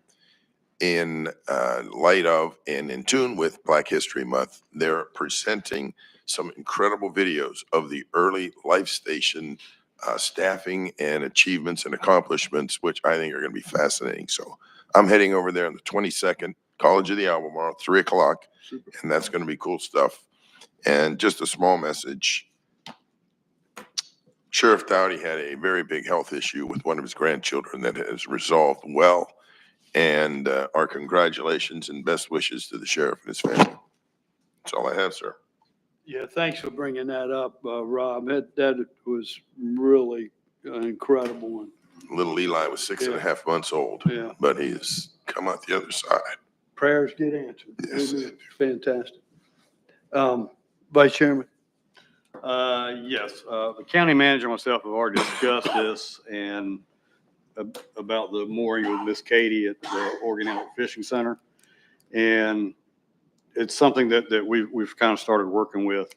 And we've talked to Dave Halleck before, and things kind of got put on the wayside because of other priorities we had going on at the time. And the Oregon Outlet Task Force, in their last meeting, passed a motion that I should bring it back to the county manager for us to start discussions, and they wanted to have the full support of the board. I don't think we need a motion for it, just a consensus. There may, to expedite the process, if you would make a motion to approve it and authorize us to sign any resolutions or other documents we need to satisfy the department. The way it works, they won't allow a private entity to dock there, but they will allow another government entity to have control of the dock, and then we can allow them to dock there. So they need a request from us. So you all need to actually vote on that. And then if they need it in a resolution form, then we need authority to put that in a resolution as well. Right. I was wondering if you wanted to do discussions first to work out the fine details, then come back with a resolution. That'd be up to you all. I mean, What's the urgency? It's fairly urgent, but it's not like an emergent thing. I mean, do we have time to wait another month? Yeah. If we can start, That's your pleasure. yeah, we can start having those discussions with Superintendent Halleck, see what all went in and bring it back to us at the next commissioners meeting so we can go ahead and approve it. That's fine. That's fine. All right. You want to make that motion? Yeah. Make a motion that the county manager enter into discussions with Superintendent Dave Halleck of the possibility of having Miss Katie mooring at the Oregon Inlet Fishing Center for overnight purposes. Okay, is there a second? Second by Commissioner Balance. Any further discussion? Hearing none, those in favor signify by saying aye. Aye. Opposed, like sign. Motion carries unanimous. Also, as it was brought up, the North Carolina Marine Fisheries Commission is having their February 19th through the 21st meeting here at the Hilton Garden Inn in Kitty Hawk. First time we've had their meeting here in Dare County in over 4 years. Okay, you said it, Commissioner Balance said it. What changed? How did this happen? An individual on the board. The chairman who was on the board of, who sets up where the meetings are, he was removed. Now we have a new chairman. Thank you. And he has, the very first thing he did say was, we're having a meeting in Kitty Hawk because we sent them a resolution requesting it. Thank you. So I would ask everybody in Dare County if they can make that meeting to show up, just show up. You don't have to say anything, just be there to say, to show support.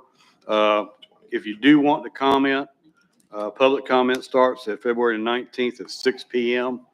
and they'll run it for a few hours and then they'll cut it off and it'll start back on the 20th in the morning. But definitely if you can make it, at least show your face and say, hey, we support our commercial fishermen and thanks for being here. And also probably the most glorious part of any commissioners meeting. Matt, have you got the pet of the week? Our pet of the week this week is Goose. Meet Goose. This handsome boy was surrendered into our care after a very sad tragedy. Goose was not shown the love he deserved in his previous home. But regardless of how he was treated, he is still so gentle and sweet. Yeah, what a pretty Goose dog. is looking to find a home where he can be included as part of the family. To adopt Goose or foster one of our other animals, come visit us Monday through Friday at our shelter located in Manio. For more information, visit our website at obxspca.org or visit our OBXSPCA Facebook page. So definitely run down to the SPCA, check out Goose. And if you adopt Goose, that tells you you've got to adopt another dog and name him Maverick, so we can get the full Top Gun exposure out there. So with that being said, thank you, Mr. Chairman. Thank you, Vice Chairman. Commissioner Bateman. Yes, sir. Speaking of Miss Katie, is she not working in the inlet right now? She is working in the inlet right now. Okay, 'cause I went by there a couple of times, going there, couldn't come back, and it was a very, very calm day, and I didn't Well, see her. there was a few, it was the last week? Yeah. She was down in Hatteras. Okay, all right, good. Congratulations to Skylar. Good job. That's big, yeah. Yeah, and Matt, congratulations, Employee of the Year, and to the recipients of the Employee of the Month and longevity. Remember, the Polar Plunge, we only, talking about me and Commissioner Ross, there's 5 more on this board. Good, fantastic. And you're going to jump. He's under the, hey, he's under the weather now. He's gonna even get worse jumping in that ocean. Bouncing back. Fortunately, I'm young and strong and it doesn't affect me. Well, then that means we only have 3 more to go and make it 100%. It would be fantastic to have 100%. I will participation. jump into cold water. Yes. That's 15. a set of Saturday. Is that I'm not Saturday? opposed to cold water. And Is that as well as the county manager and the clerk. Anyway. There, don't bother me. Guys, I went by the youth center. Let me just tell you, the youth center, it had to have 50 kids on that new playground that he got back there. They fenced the area in. Now, the downside of that is they've abused the dickens out of the grass out there. Grass was all muddy and they were sliding down the little embankment back there. I don't know if we need to put some, or whatever the Parks and Rec folks and Public Works decides we need to do there is we need to do something. You talking about where the equipment is? Yeah. We're supposed to be moving that equipment to the new property that we purchased. Okay. Aren't we, Bobby? That's what I've been told, that we're supposed to move that equipment. We're waiting to close out to see what our funding is. Gotcha. We're waiting to close out, see where the funding. But anyway, the property needs some help, but the place is getting utilized like unbelievable. Yeah. Polar plunge that. Congratulations to Miss Katie. That's all I got. I'm short. All right. Thank you. Commissioner Creef. Yeah. Number one, also been praying for Eli. Obviously, you know, when you got a small child like that in that kind of a dire situation, prayer is very important, and I'm very, very thankful for the outcome of that. Obviously, we spoke on that prior. Another thing is the marine fisheries meeting that's coming in February is important. And every commercial fisherman that I know and fish with over the years needs to be there, be in attendance. You don't have to talk. Probably better off. They're better off telling me what to say and then let me go up there and relay it in a nicer fashion.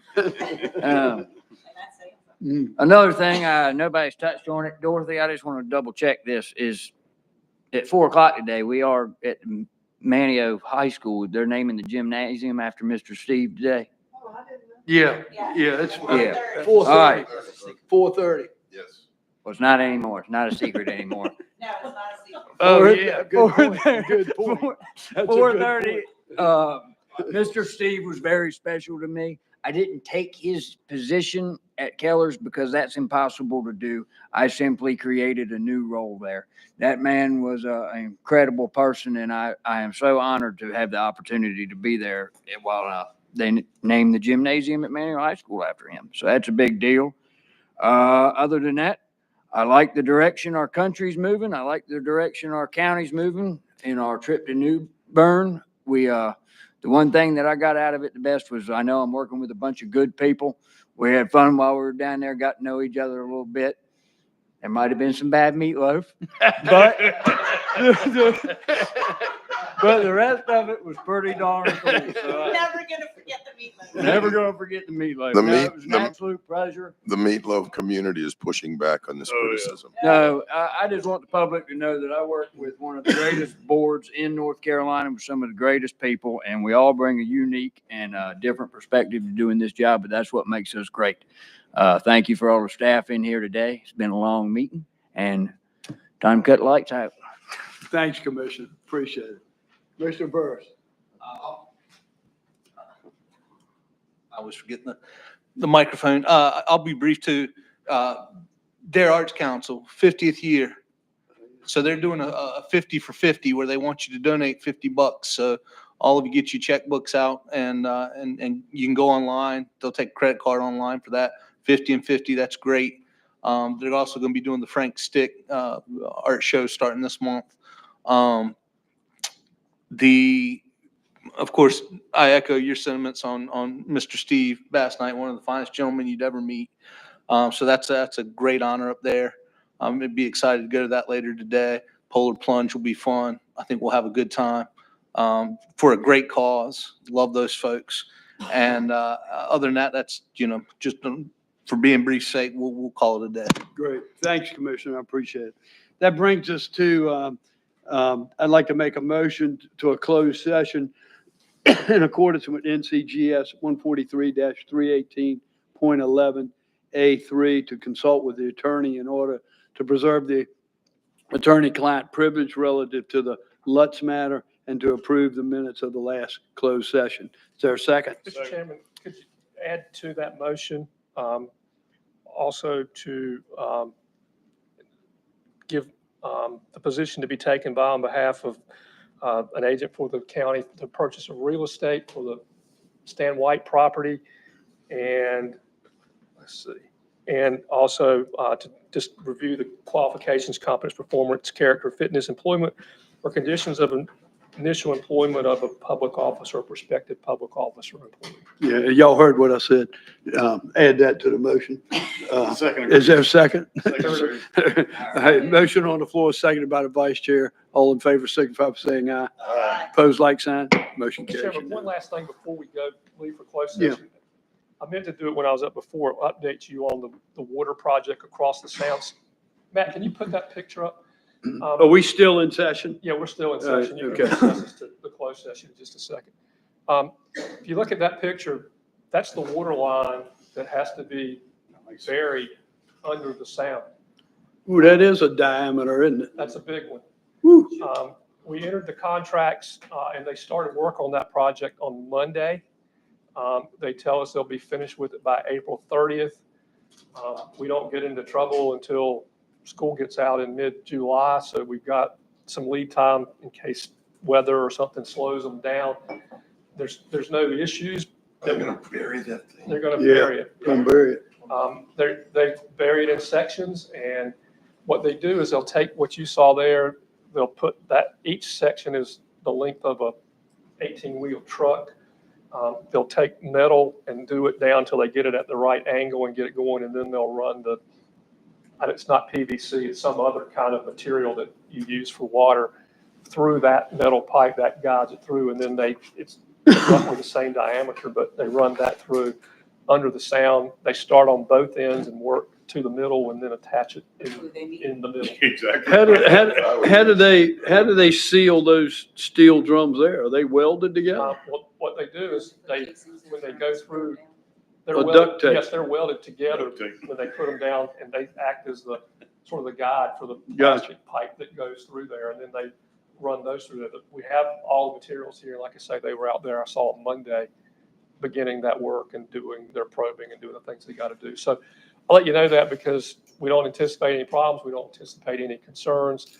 But, should there be something crazy happen, then we do have a plan to try to figure out what to do. And, what we're trying to avoid is our worst case, and that would be if we had to do some kind of water restrictions in June and July, which we would not anticipate. Hopefully not. Hey, Bobby, make sure that you do an incentive to which one gets to the middle first. You know that there was 3 companies that bid in building the Trans-United States Railroad? Well, at first, the government was gonna pay based on by square mile of track laid. Every mile of track you put down, you got X amount of dollars from the Federal Reserve. What you ended up happening was railroad companies, those railroad tracks, instead of going like this, it kind of went like this here. Because they were getting paid by the mile, not by completion time. So they built the wildest railroads you ever seen until Grand Pacific came out and they said, all right, we're going to do a bonus incentive. Whoever gets there first is going to get the transportation for the cities and all. And then all of a sudden it was straight tracks from there on out. Wow. All right, now, adjourn. Yeah. Hey, after the polar plunge, is the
I call the Dare County Board of Commissioners meeting back to order and turn it over to the county manager. In the closed session, the board approved the minutes of the last closed session, consulted with the attorney in order to preserve the attorney-client privilege, instructed the county staff, the county attorney on the position to be taken on behalf of the county in negotiating the price and other material terms of a contract, and reviewed the qualifications, competence, performance, character, fitness, conditions of employment, or conditions of initial employment of an individual public officer, employee, or prospective public officer, employee, and took no action. Thank you, County Manager. That brings us to the close of our meeting. I need a motion to adjourn until 9 a.m. on March the 3rd. Motion to adjourn. Motion to adjourn by Commissioner Balance. Is there a second? Second. Seconded by Commissioner Bateman. Any further discussion? Hearing none, those in favor signify by saying aye. Aye. Opposed, like sign. Motion carries unanimous. Thank you, gentlemen, lady. Gentlemen, lady.